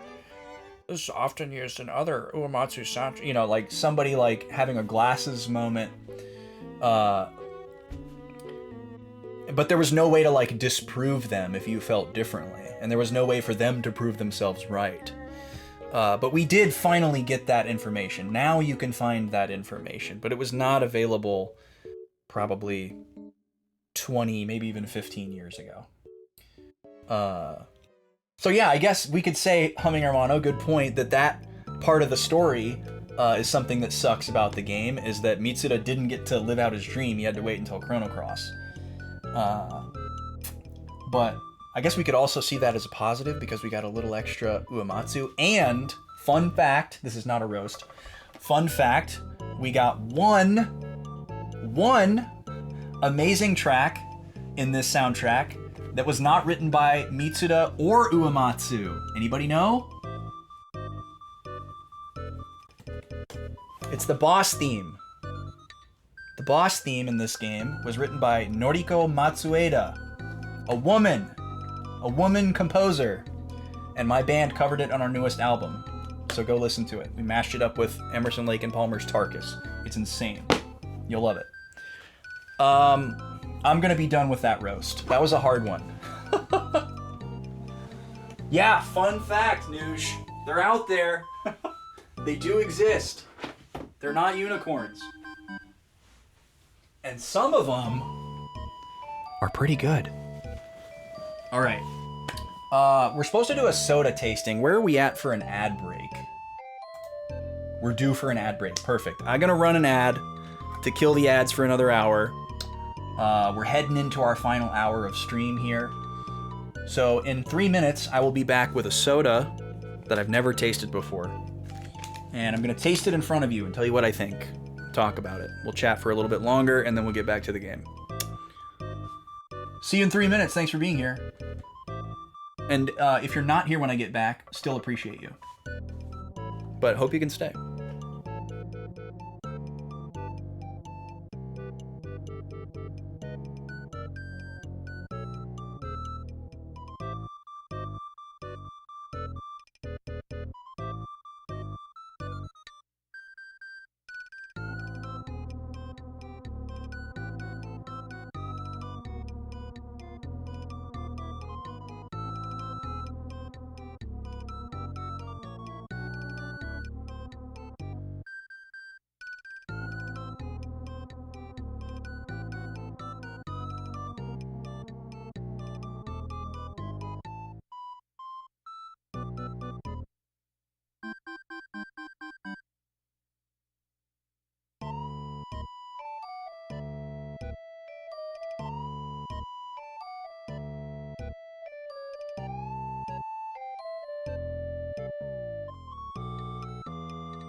All right, we're back.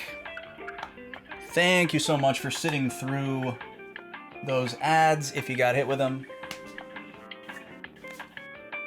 Yeah, I totally would assert, Humming Hermano, that she was influenced by that song exactly, because the way that they mesh together is just miraculous, spooky. Your commercial was not in English. How am I supposed to know if I want to buy it? That's kind of funny. That's kind of funny. That happens to me on other platforms, but not on Twitch. Okay, y'all. We're going to taste a soda. For those of you that didn't come through with the raid, I didn't really give a proper shout out. Definitely take a moment, if you didn't already, to go follow the Swag Fam. Very talented human beings, very kind human beings, do a lot of cool gaming streams, and occasionally do music streams, which I hope to return to at some point. We're working on it. I've been away from the music streams for a long time, but they are going to come back. I promise. I promise. Now then, we're going to do a soda tasting here. I'm very excited about this. And I'll tell you why. number one, I'm always excited about a soda tasting. Number two, we tasted another flavor from this brand a while back, and it was pretty mind-blowing. So I'm excited to taste another one of their creations. How much are they paying me to say that? Not enough, Jer. Not enough. This is Alta is the brand name. Amaro Club Soda. Casamara Club. I guess I don't really know which one is the brand name and which one is the flavor name, because the other one said all those things exactly as well. It was just different colors. It was like green and blue. But listen to this ingredients list, okay? Are y'all ready for this? Put your thinking caps on, put your imagination rainbow on, and listen to this list of ingredients for this soda, okay? Sparkling water, sure. Now listen to this. Lemon juice, cane sugar, extract of Italian chinotto, which is a citrus fruit, juniper berry, orris root, don't know what that is, mandarin orange, allspice berry, clove bud, and anise, which is the root that's in root beer. Kind of a black licorice flavor, with Mediterranean sea salt. The flavor is pink. So very eclectic, very fragrant. Jer can't get through auto mod. No, I said anise. Anise, A-I-N-S-E. That is the root that is in root beer. I think some people say anise. I say anise because I'm from the South.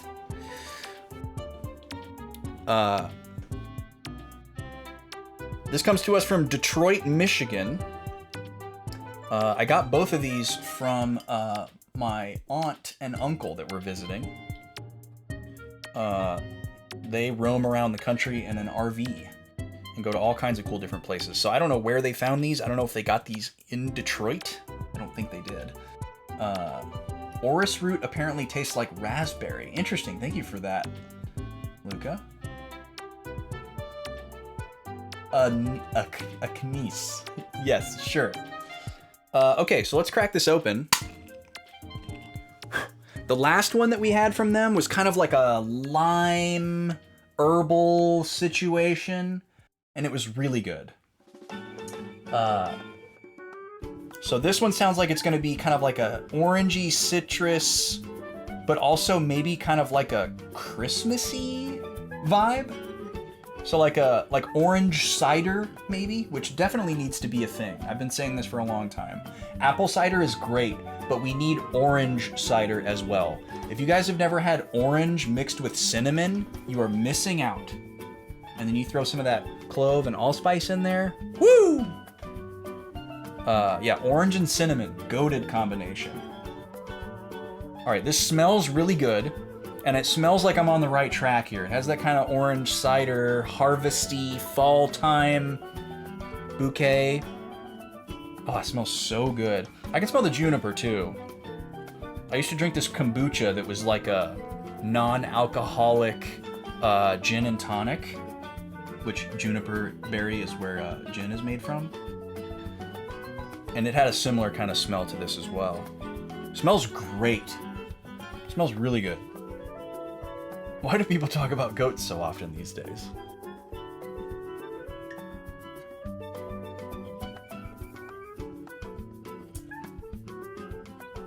That's pretty good.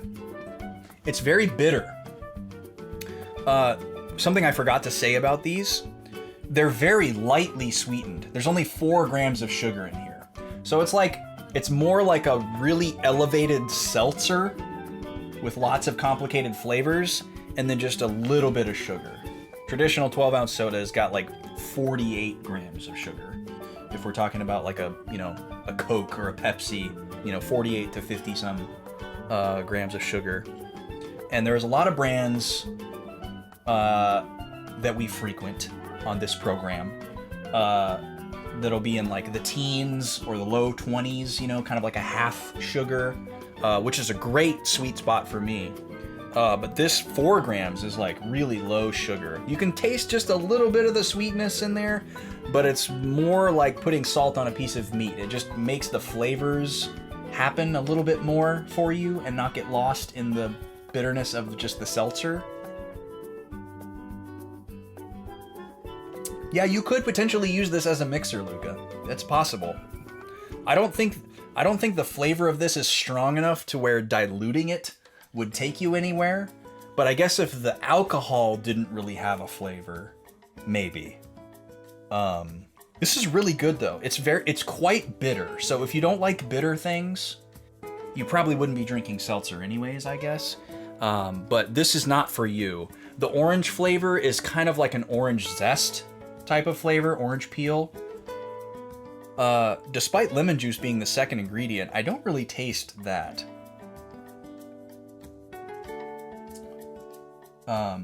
I definitely am getting the juniper. The Chinoto makes a lot of sense. The Chinoto flavor is really bitter. If y'all are familiar with the San Pellegrino brand of mineral water and their flavored versions, you've probably seen a lot of the more common ones. Sometimes they're in little bottles, sometimes they're in little cans. One of their flavors is Chinoto, and it comes in this little brown bottle. It's pretty hard to find, because I think it might be import only. But I've had those a few times, and this tastes a lot like that. It's a very, very bitter orange flavor.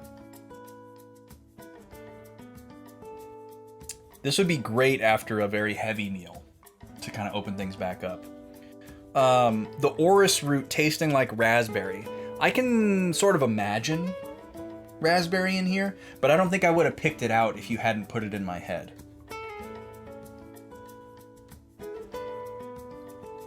There's also just a general kind of herby flavor. I'm not really getting the anise or the clove. Those are really strong, kind of like nasal flavors. And usually you can detect those right away, but I'm actually not getting those.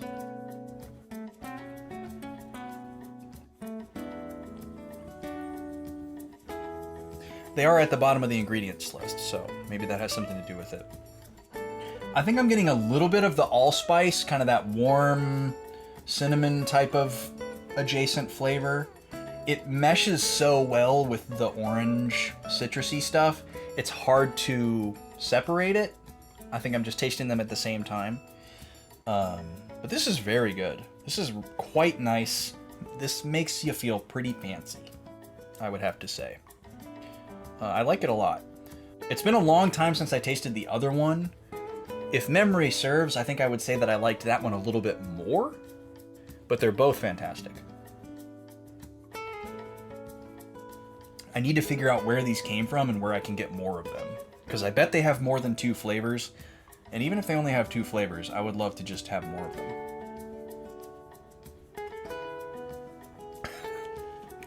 It's really easy to make everything just taste like tree. Absolutely. You're correct, and that is a very hilariously blunt way to put that. I think there are definitely people that would drink this soda and say that tastes like a tree. Especially if they haven't developed the like seltzer palate. You know, like if you're used to just drinking Mountain Dew, and that's like a normal sugar level for you, this is gonna taste absolutely vile. This is gonna taste like spicy wine.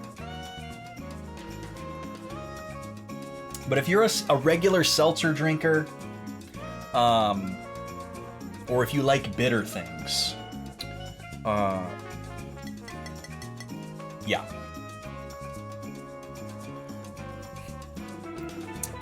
Yes, FF14 enjoyers rise up. I'm sure we have a few lurking in here. We have quite a few in this community. Not me myself. I'm not anti Final Fantasy XIV necessarily. I think it's great for a lot of people, but I am personally not an MMO person. I cannot play a game that does not have a definitive end, and I cannot play a game that has a subscription model. It is too toxic for my brain personally. It would cause me to behave very poorly. So, I'm very happy for the people that play it and enjoy it and can use it as kind of like a social network. I think that's really, really cool. But it is not something that I can or will ever play. It makes you act weird, which is very different than real life. Me neither, except FF14. Yeah, I mean, I think that's also true for a lot of people. Like, there's definitely a lot of people who never would have played an MMO if Final Fantasy hadn't made one. Which is kind of like me with open world games. I never would have played an open world game if Zelda hadn't become an open world game. So I see your trajectory. Beige. Okay. We're gonna get back to the game now. We've had enough shenanigans. Thank you so much for joining me on that Soda Sojourn. We're gonna pause that music, because this music is coming back. Okay, and we just landed on an epiphany here. We got some new text from Mara. Mara says, My husband was caught stealing a secret key on the Gold Isle. Look, here it is. Found it hidden in his things. I'd gladly exchange it to have him back.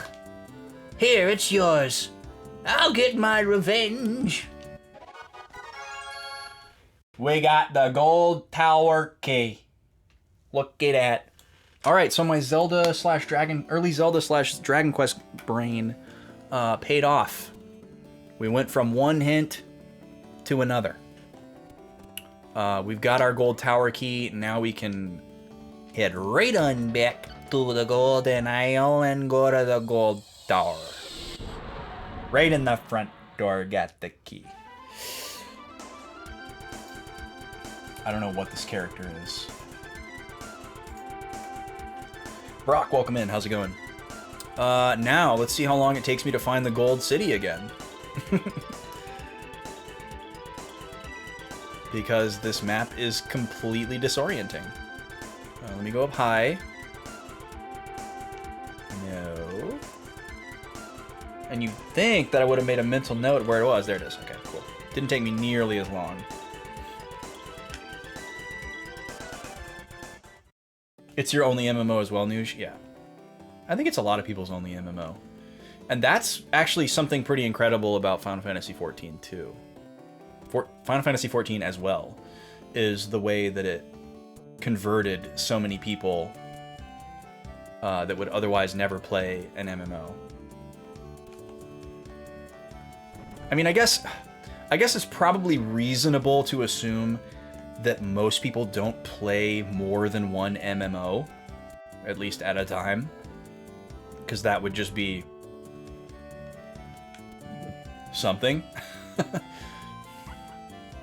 Oh, we actually are missing some health. Okay, you can have some money.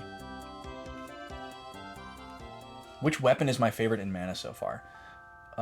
Mara looks like a little kid ready to go play in the snow. Really, Luca? I think she looks like a weird troll character from like an 80s Jim Henson fantasy movie. Like Labyrinth or Neverending Story or something. Or Dark Crystal. My favorite weapon so far is definitely the spear, because I am a spear... I can't say that word on Twitch. I love spears. I always, like, if there's like multiple characters in a game and one of them has a spear, that's the one I want to play as. I love me a long pokey stick.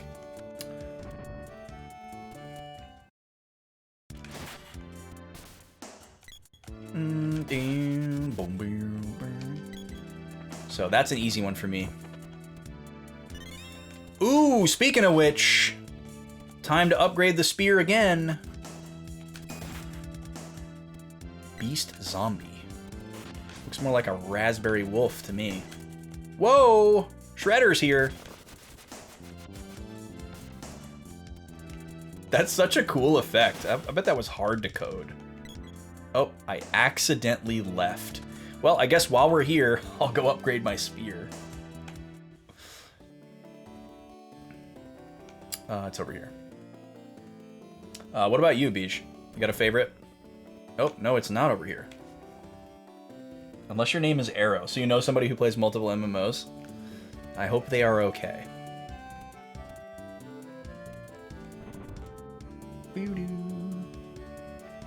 You use the second character. Okay. Javelin. Oh, okay, cool. I did have some great success with the Javelin against one particular boss. I can't remember which one. But that made me grow quite partial to the Javelin for a moment. I also like that some of the Javelins look like Q-tips, and it looks like you're throwing giant Q-tips at people. That's really fun. Where are you going with this, Jer? How are you going to trap me by having said that I liked long pokey sticks?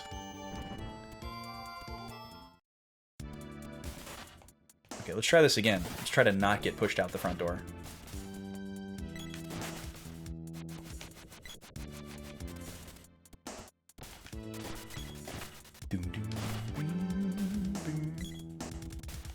I do get a little bit of Final Fantasy XIV FOMO every now and then, but not very often.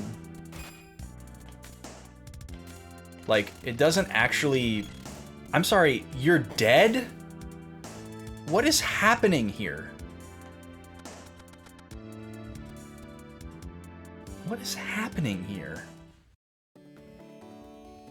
We're in the foyer. We're not even in the place yet. What is going on? No wonder this tower was locked. And they threw the key away. It doesn't actually look like a game that I would really enjoy. It's more the social aspect of it. Because I have so many friends that do play it. And it's like, oh, it'd be cool to, you know, have a deeper connection with those people. Because I don't really get to play any games with friends. Because I don't play any, like, online multiplayer games. So if I do get to play games with people, it's, like, in person. Which is certainly what I prefer, but, you know, it's not realistic in 2024. I guess the one exception would be, like, Jackbox, but that's obviously not the same. Man, these things must be doing an absurd amount of damage. So I guess the other thing that we're gonna need to do here is go blow all our money in the armor shop. Even though we just did that. No, I have not played any FF14. I would not touch it with a 10-foot pole. It would be bad news. It'd be Animal Crossing all over again.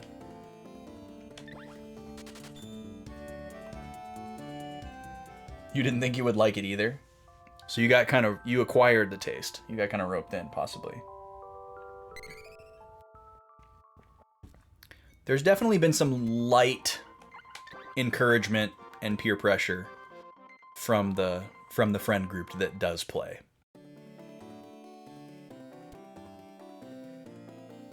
And of course, you know, I have the classic meme copy pasta memorized to be reminded of as well.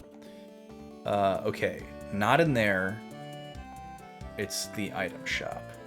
So we did a save. So here's what we're gonna do. We're gonna do our classic save scum strats here. But we probably won't need to because it's worked every time. Okay. So let's see here. 3 armlets. Well, actually, yes, it is going to be worth doing the reset here. So we want to find out if the battle suit is better for Kara than the flower suit. because this is like a special ladies item for the lady. It's less expensive. But we had the bikini previously. Alright, so we're gonna buy both of these, check the stats, and then we can reset the game. This is a classic technique. Tried and true.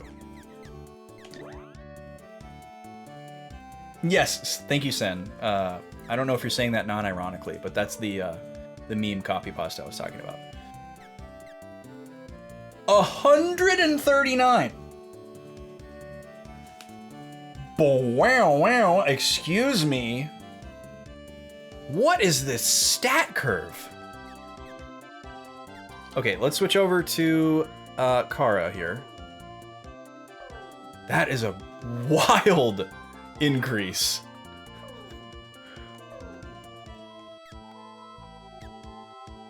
Okay, it is less. Cool. So, let's reload. So there's no reason for us to buy that item whatsoever. We're just going to buy the battle suits. So we need 90k for that. But we're nearly doubling our defense, which is bonkers.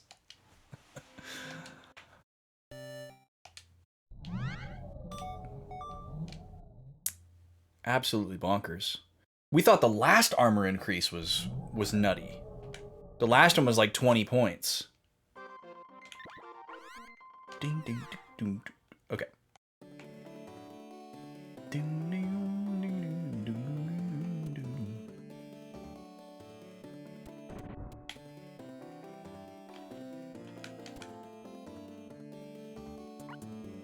Okay. So we actually don't have 90k right now. We would have to sell some stuff to have 90k. We could sell our current armor and go naked.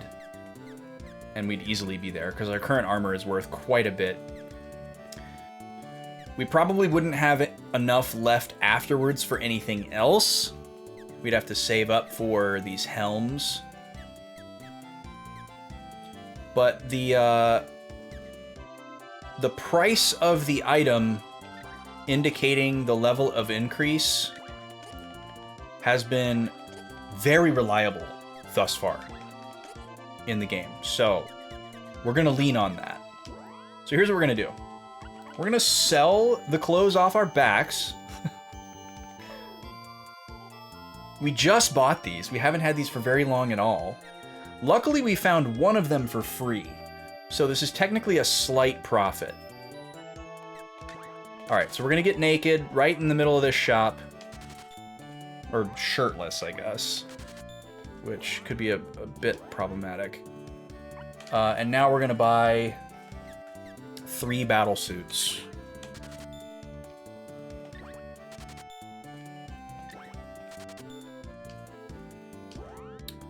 And now we're going to get dressed. No. I've been playing this game for how long? This is like my 7th week? 6th or 7th week with this game. And I'm just now gotten the hang of the controls. I had to switch the control scheme to a non-traditional scheme because I did not like the traditional one. And I've like just now kind of got it down. I guess it doesn't help that I'm playing another game offline at the same time that has completely different controls. But I didn't have to adjust for like the first hour of the stream tonight like I have every previous stream, so that's good. Thank you for hanging out, Noosh. Great to have you. We'll see you around. I hope I can catch a Swag Fam stream sometime soon. I have not been able to, and my life is the lesser for it. But cheers to you. Enjoy your weekend if it's your weekend. If not, keep pushing. We believe in you. Okay. So we have 21,000 here. So yeah, we would need about 35 for the helmets. And we would need about about 27 for the armlets. So we don't have enough for either. I don't want to get all messy with buying one and another later and blah, blah, blah. I'll just wait until I have a big stack of cash. Because money has been pretty easy to come by in this game, so... I think now that our defense has nearly doubled, we can more confidently head into this dungeon. Let's drop another save.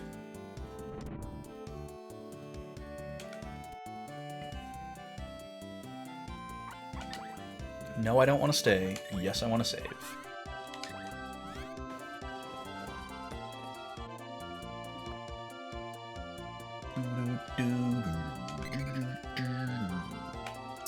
And I may stream the extra hour tonight because I have to wait for my guest to arrive before I can go to bed anyways.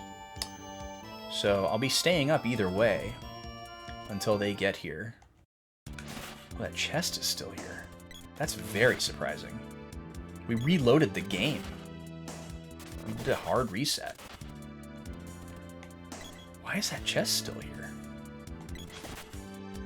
Is that just like a percentage chance? Wow, that still does 93 damage. Oh, but its regular attack did 9. Barely saw that. Oh, excellent, a doom trap. Love that. Alright, let's take this item. Oh, the spear's orb, okay. So I guess my save that I reloaded was before we got that. So we're going to make 2 more pit stops here before we go back in. We're going to get our free revive here. Because even though the inn is 200, that's still cheaper than buying a Cup of Wishes, which is 300.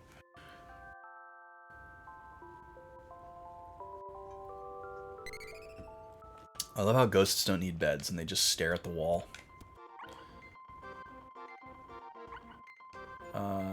No. Oh. Oh, no, I didn't mean to press the capture button. Just want to switch back to my guy. My boy Daz. Okay. And we're going to upgrade the spear to level 6.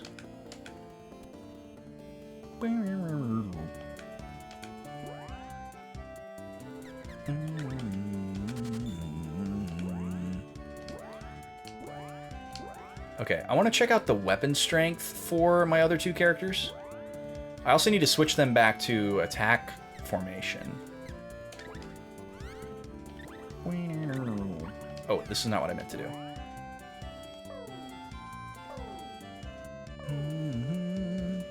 46, 52, 52, 49, 51.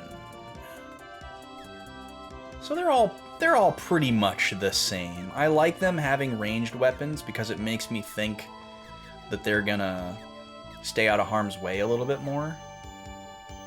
Maybe I'll give Maya the whip. That's kind of cool.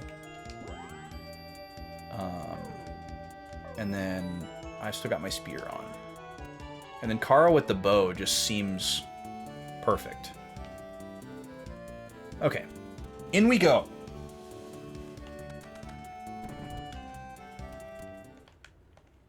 Fight these strawberry wolves again. Whoo! A crit! Spicy crit!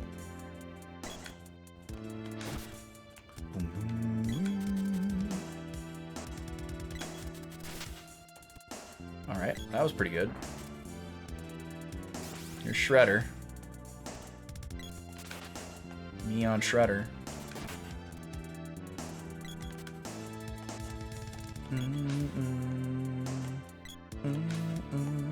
Alright, you can just play around and be invisible, I guess, dude. We're just gonna leave you behind. Oh yeah, I didn't switch my other people back to attack mode.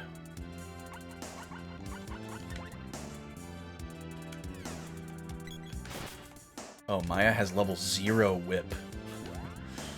Well, that should level up pretty quick. Let's do that. Actually, let's go back to Maya's. Yeah, be like this for non-boss. Oh, hello. Medical herb won't fit. That's fine, as long as it's not a doom trap. Now that we know that rare, expensive armor can drop from those chests, I'm definitely never skipping one.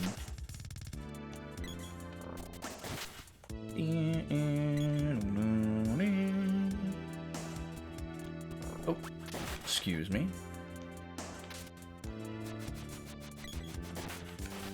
How does a wolf know how to summon acid rain inside? What goes into that? Oh, this was fast. Oh, okay, this is a palette swap of the tiger. This was probably my least favorite boss so far in the game, so this doesn't bode well.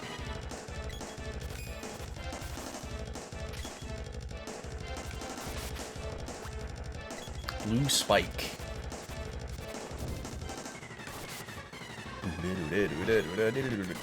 Oh, he's just chomping on her.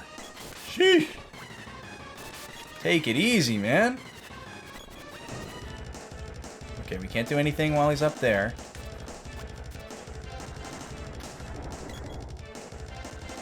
Okay, let's get a group heal going here, please, Kara.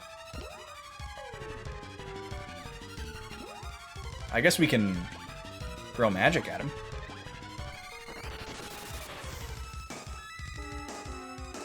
Can we... Actually, I'm curious. Can we use Analyze on this thing? We can. What happens? Moogle Glare. Okay, we get the HP, we get the MP. And how much money? Okay, but not like what it's weak against. Oh, are you coming down? There we go, alright. I don't think I'm gonna have enough time to do a charged attack. So I'm just gonna not do them. And my party members are doing a pretty good job of attacking, so... Okay, let's do a spell while you're up there. Let's do... Oh, we could try out one of these new ones, actually. Let's try Dark Force.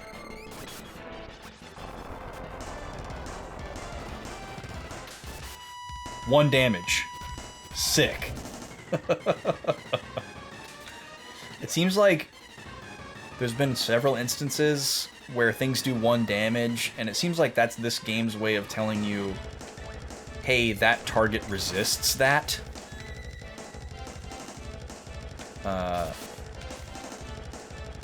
Not like, oh, your spell level is too low. Let's try another one. Let's try fire. It's blue, maybe fire. Good against blue. We'll use some really dumb logic here. Oh, well, he's gone. Oh, but it did 1 damage. Okay. A lot of these bosses, maybe they just don't take any magic damage. It's really annoying when he's up there, though. Let's try Thunderbolt. Lightning Bolt! 1 damage. Alright. Just gotta keep stabbing him. 69 damage, nice.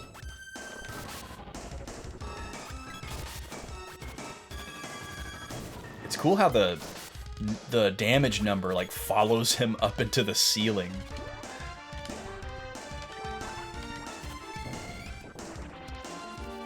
It's very handy, actually.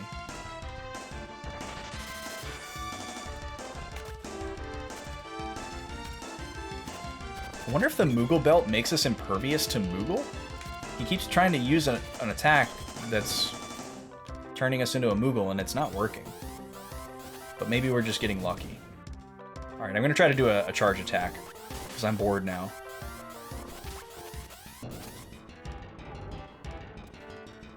Come on down! Love that. And he's dead. Oh, his head came off. Yikes. Sorry about that, bud. Wait, what? He just regenerated a new head. He's back. Is that just like a fake out? You need to kill him a specific way? That was unfortunate. Using iframes.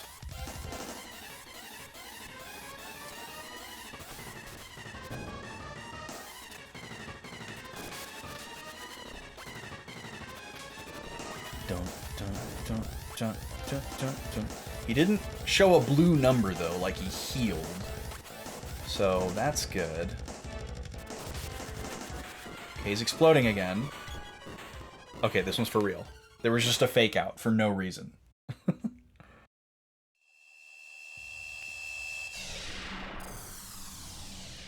Okay.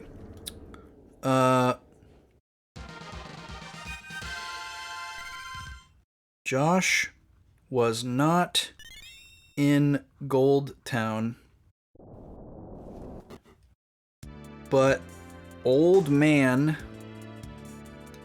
indicated he may be Mara's husband who was caught. Went to Southtown and got Gold Tower key from Mara. Entered Gold Tower.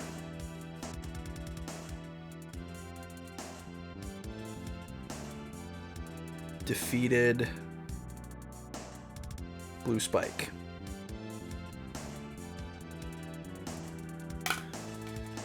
So, was that like not the real boss? Because it seems like there's more to this dungeon. Got an axe orb. We definitely got another cup orb or two that I haven't written down. Not including the spear orb that was in the entryway here. I'm writing that down right now. Go this way? No. Okay, one path. Love it. Oh, there's a doggy. Oh, my health got to 400. And Maya's got to 300. Nice. That's good.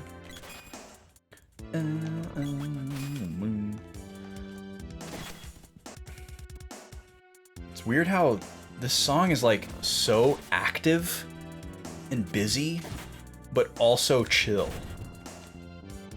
That's such a difficult thing to achieve.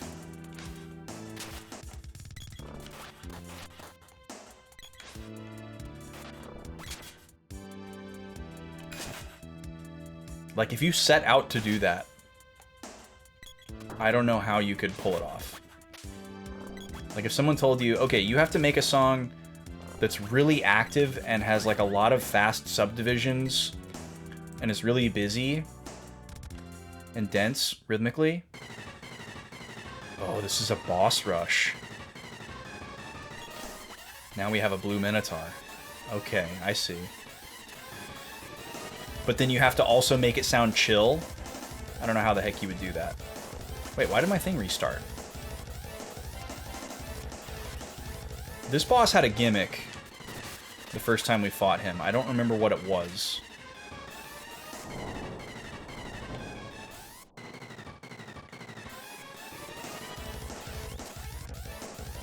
Was it just that he tries to buff himself? Why does my charge counter keep resetting? Is he doing that somehow?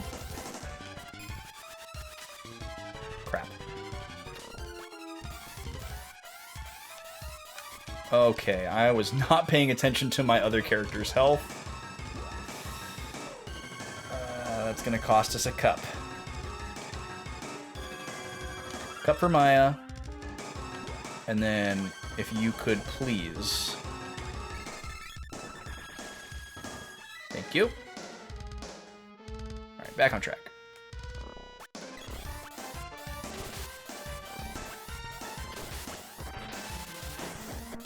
Petrify gas. Oh, God. That is really bad. Okay, hopefully that hit. Oh, at least she recovered naturally. That's very good. I was about to use an herb on her. Gorgon Bowl.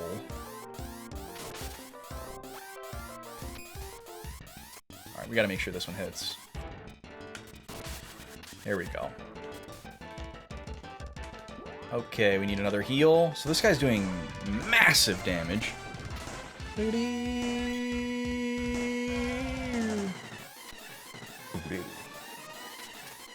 I'm sorry, your whip is doing 0 damage? Oh, I see. He hits the ground and it does a little shockwave. 666 damage! Let's go, dude. Oh, we need to heal. That was the biggest crit we've ever done in the whole game. I guess it's possible he could buff his defense high enough to where only the charged attacks do damage. He is really wrecking them, though. And we keep missing, which is so frustrating.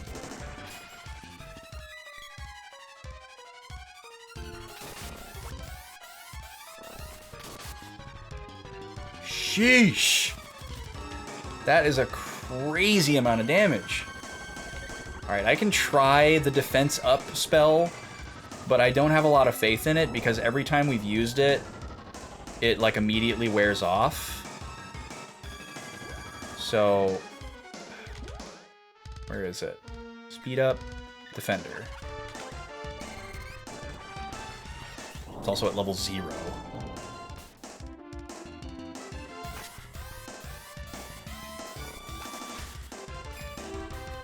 Yeah, see, immediately magic faded. Like, it's just gone. So I don't know if that just means I need to sit there and cast it on myself a whole bunch of times so that it levels up. And the level 0 version just lasts 1 second. Or if I'm doing it wrong or something, I don't know. Dang it.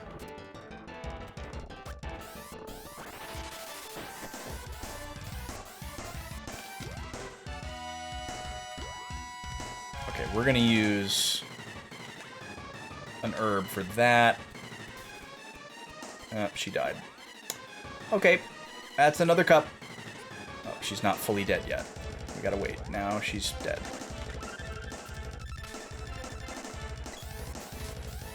It's too bad that's not exploitable. There's like a limbo state where they're not dead and you can't use revival items, but you also can't use healing items to like save them from going into the dead state. Alright, chocolate from my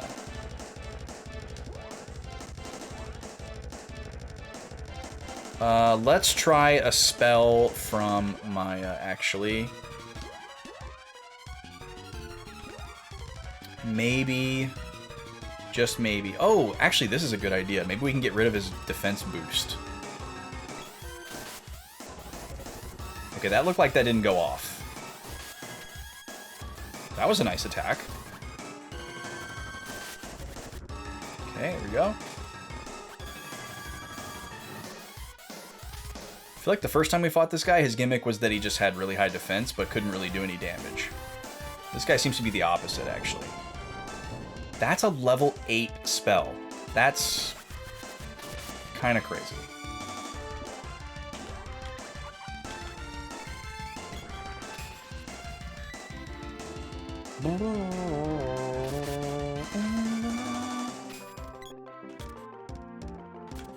Hello? Why is this guy so hard to hit?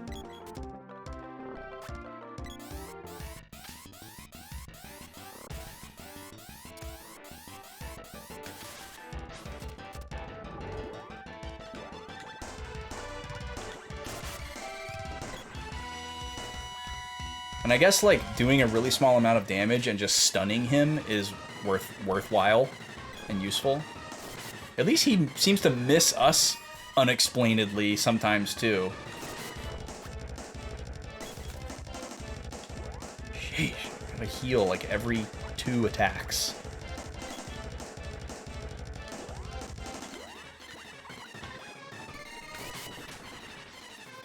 Just do stun lock on him while we're waiting for a heal to go to make sure he doesn't do something crazy. Ah, dang it.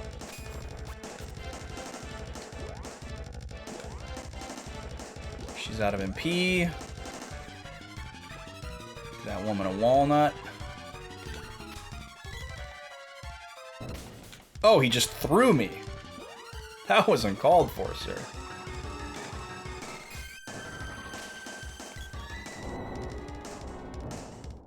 Just in time to get wrecked. It's weird how there's like a damage queue in this game. Like, heals come in, and then like damage spells wait in line.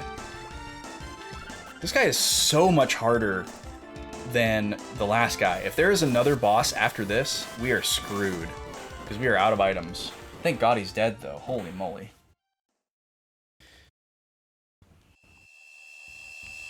Sorry I keep checking my phone. I just need to make sure that I don't miss my my friend who's coming in. Way to go! Got Bo's orb. Okay. Defeated... What was he called? Already forgotten. We'll just call him Blue Minotaur.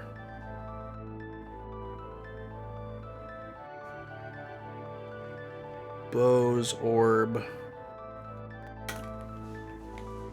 At least we get healed to full after each one of those. That's something. Oh, I thought it was gonna be another boss fight already. Oh, yes! Yes! This looks great! We made it! Look at this cute little guy.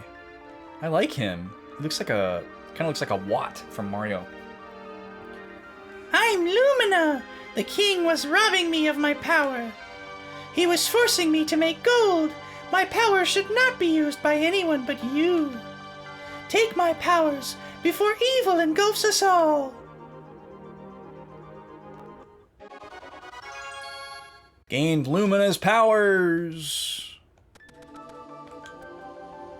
Don't forget to release the seed. All right. Got elemental...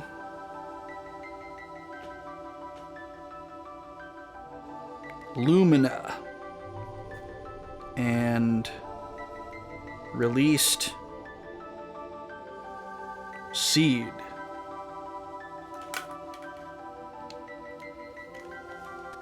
And now we leave.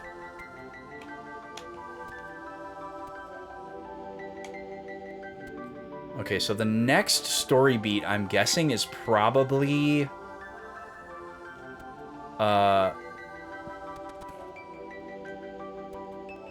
to report back to the meditation tower?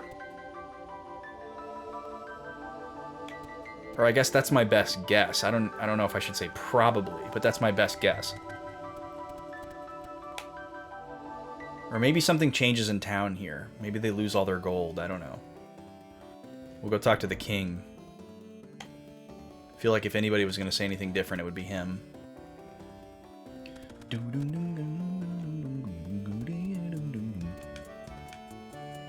No, he says the same thing. Okay. Let's take a look at our spells, I guess. Okay, so Kara can utilize Lumina. Lightsaber. Haha. Lucent Beam. That sounds like an attack. And Lucid Barrier. Ooh, a barrier sounds nice. Ah, okay, I see what's going on here. So the Dark Elemental is only usable by Maya, and the Light Elemental is only usable by Kara. That was my prediction.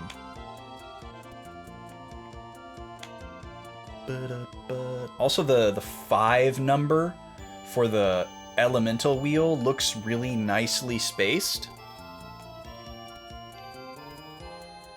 I wouldn't be shocked if there were more. But I also wouldn't be shocked if 5 was the max.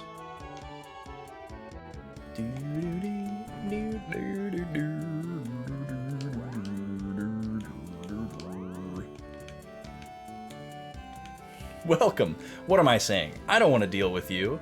What a legendary quote. Actually, I'm going to screenshot that. I don't think we've screenshot anything yet in this playthrough. But that's definitely screenshot worthy.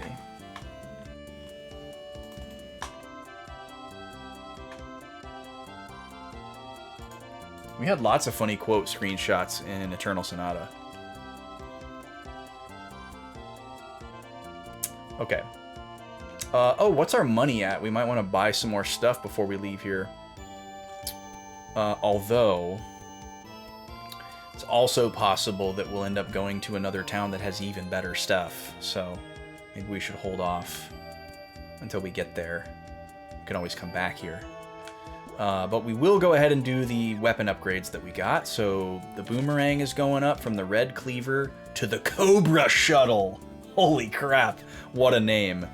And the Bow of Hope will now be the Elfin Bow. The Golden Axe is becoming the Werebuster. Man, these names are getting sick. I'm still wondering how the Excalibur is going to go up. What could an Excalibur possibly become? How is the Excalibur not the best sword? Okay. That was also quite a bit of money. How do I look at my money? Status? Yeah. 26,000, okay. Mana power 6. Oh, I forgot we could look at those there.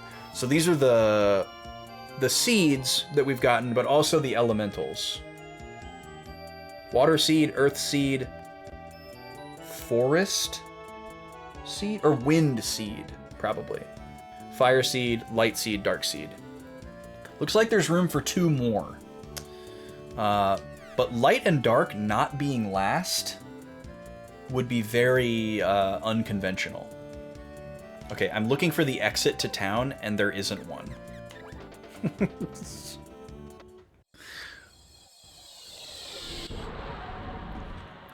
As I'm like saying all this stuff to y'all, I'm like, how do I get out of here? Okay, so my theory is that we're going back to... I guess if we see Southtown, we'll stop by Southtown. But my theory is that we need to go back to the Lofty Mountains.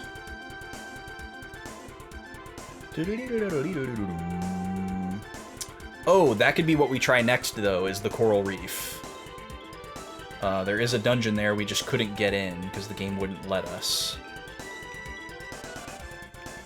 Was there one other area that we went that kicked us out? Oh, here's Southtown. We'll see if Mara's text is any different. Oh, this is not Southtown. This is, Mayatown. They look similar. Okay.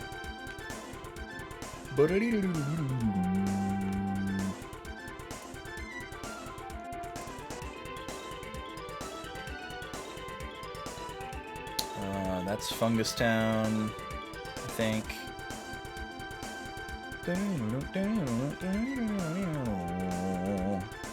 That's Pandora. So we're on the wrong continent. There's the Ice Palace, there's Paradise. There's Gold City. So it should be this continent. Oh, this is literally where I just was. Oh, okay, here's the mountain village. We're going here. Southtown was a pit stop. Okay. So first we're going to head up to this temple. If this isn't it, we can also stop by Jack. Talk to Jack. Jack might say something different. Maybe we can, like, tell him, hey, Josh isn't coming back. He's dead, or whatever.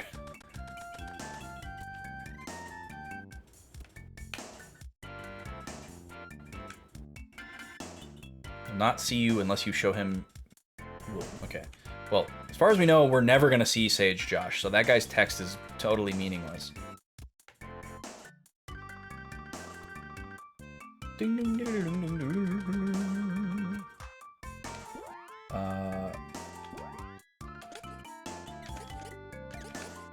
Just double check to make sure that we can't use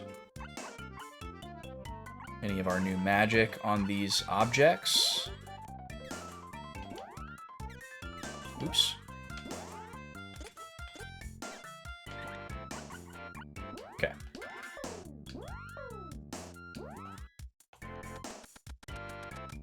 So despite those looking exactly like crystal orbs that we have up to this point always cast magic on, I don't think that's what we're supposed to do with those. Jacked like the Blitzball champion. This character could not be more diametrically opposed to Jekt. I don't think. He's like a half person, half pterodactyl, and looks to be a very jovial, rotund being.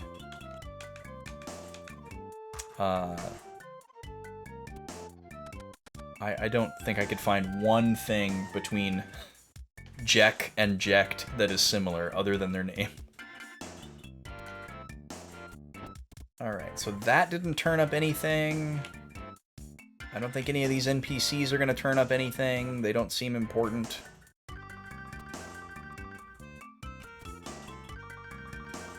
So, let's go talk to Jek and see what happens. It's not too long of a trek to Jek. Come on, children. We lost our barrel. I didn't realize the barrel was consumable. It got destroyed when we were in that one particular dungeon. And it's not available at every shop, so probably won't keep restocking those. Oh, that's right, I'm gonna need the whip. I guess I'll just switch to Maya when the time comes.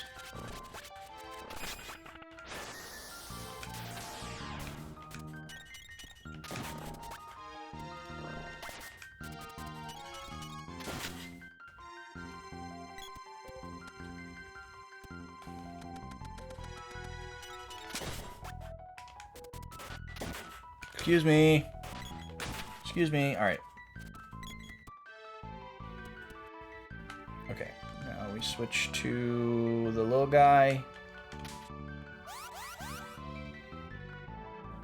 There's that beautiful parallax scrolling again.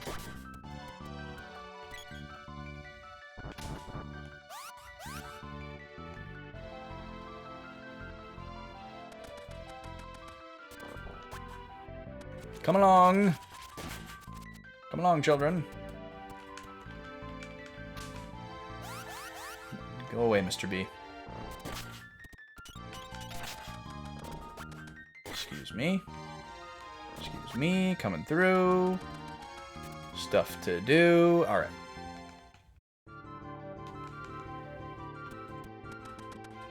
Now look at this guy. Go away! The sage is out! Surprise! Sage Josh went to the Moon Palace. Wait, he went to a new place? Okay. Wasn't expecting this. Thought he was dead. Revisited Jek. Says Josh, or Jacques, or whatever his freaking name is in the Moon Palace. Well, I think we know where the Moon Palace is, at least. I think we got a pretty good hunch. I think we found that area earlier. See if he tells us anything else. It floats eerily in the Sea of Wonders at Kakra Desert's End. The Sea of Wonders. Yeah, I think we're thinking of the right place. But just in case I'm going to write this quote down verbatim, it floats eerily in the Sea of Wonders at Kakara Desert's End. Alright, yeah, we stumbled upon this area earlier today. So luckily, no guessing about where we're going. Just a matter of finding it on the map, because we haven't been great at that.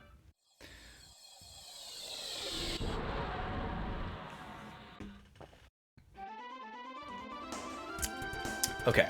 I know what it looks... It's pretty easy to find the desert, though, so... you can take solace in that.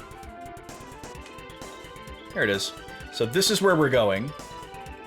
We're gonna have to find some way to navigate through this new desert section. But there was a ferry before, so maybe the ferry is just working now? But yeah, look at this fun, sparkly star desert. It's very cool. Yep, nailed it. Welcome to Karen's Ferry. Next stop, Moon Palace. There's a lot of nothing in the palace. Don't get lost. The boat's a bit unsteady.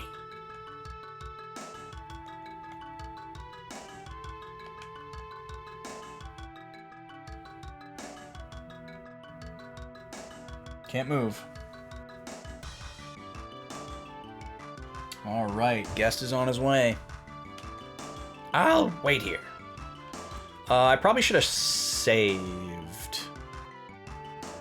Bet there's not a way to save here.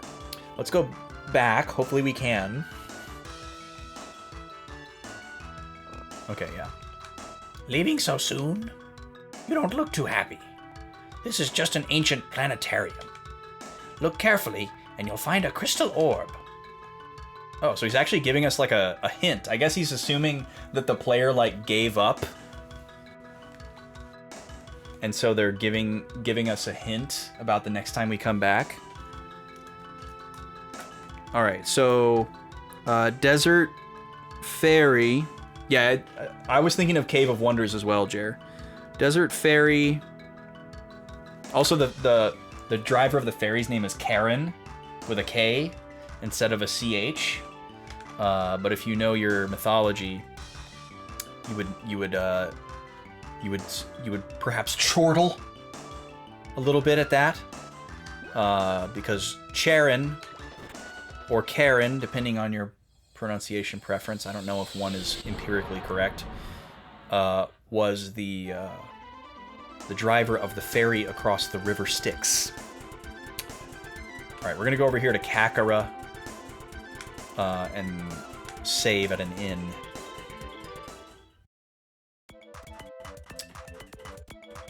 And I think, actually, this is probably a good stopping point, just in case this next dungeon is, like, really long or really hard. We'll call it here, and that way we have a really clear-cut starting point next week. This will give me a chance to chill a little bit after stream and get ready for Rob to get here. Y'all know Rob. Rob's joined me on stream before. Rob Kovacs, aka 88-Bit, is in town for Classic Game Fest. He's performing on Sunday. And he's coming from the event. It's all weekend. He went to the event today, and some kind of after-party jam deal. He'll be there tomorrow as well. I don't think I'm going to get out there tomorrow, but I'm definitely going to get out there Sunday to go see his performance and hang out with some people and probably blow some money. Because the whole thing is a big trade show. That's actually where I got my Chrono Trigger cartridge last year. And a bunch of other goodies. They have a lot of sellers there that sell just manuals.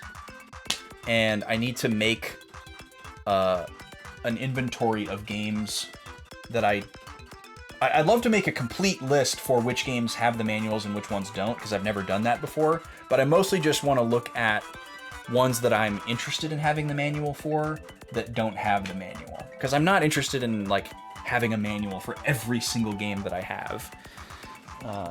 I hope I don't ever get to that point.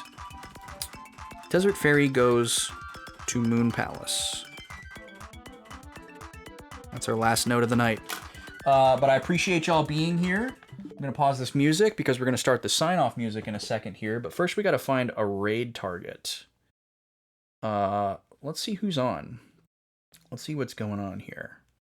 There's always cool people hanging out on Friday night. We never have a shortage. A lot of times we just end up over at B's because that's usually where I end up going while I'm unwinding. Let's see what we got here. Oh.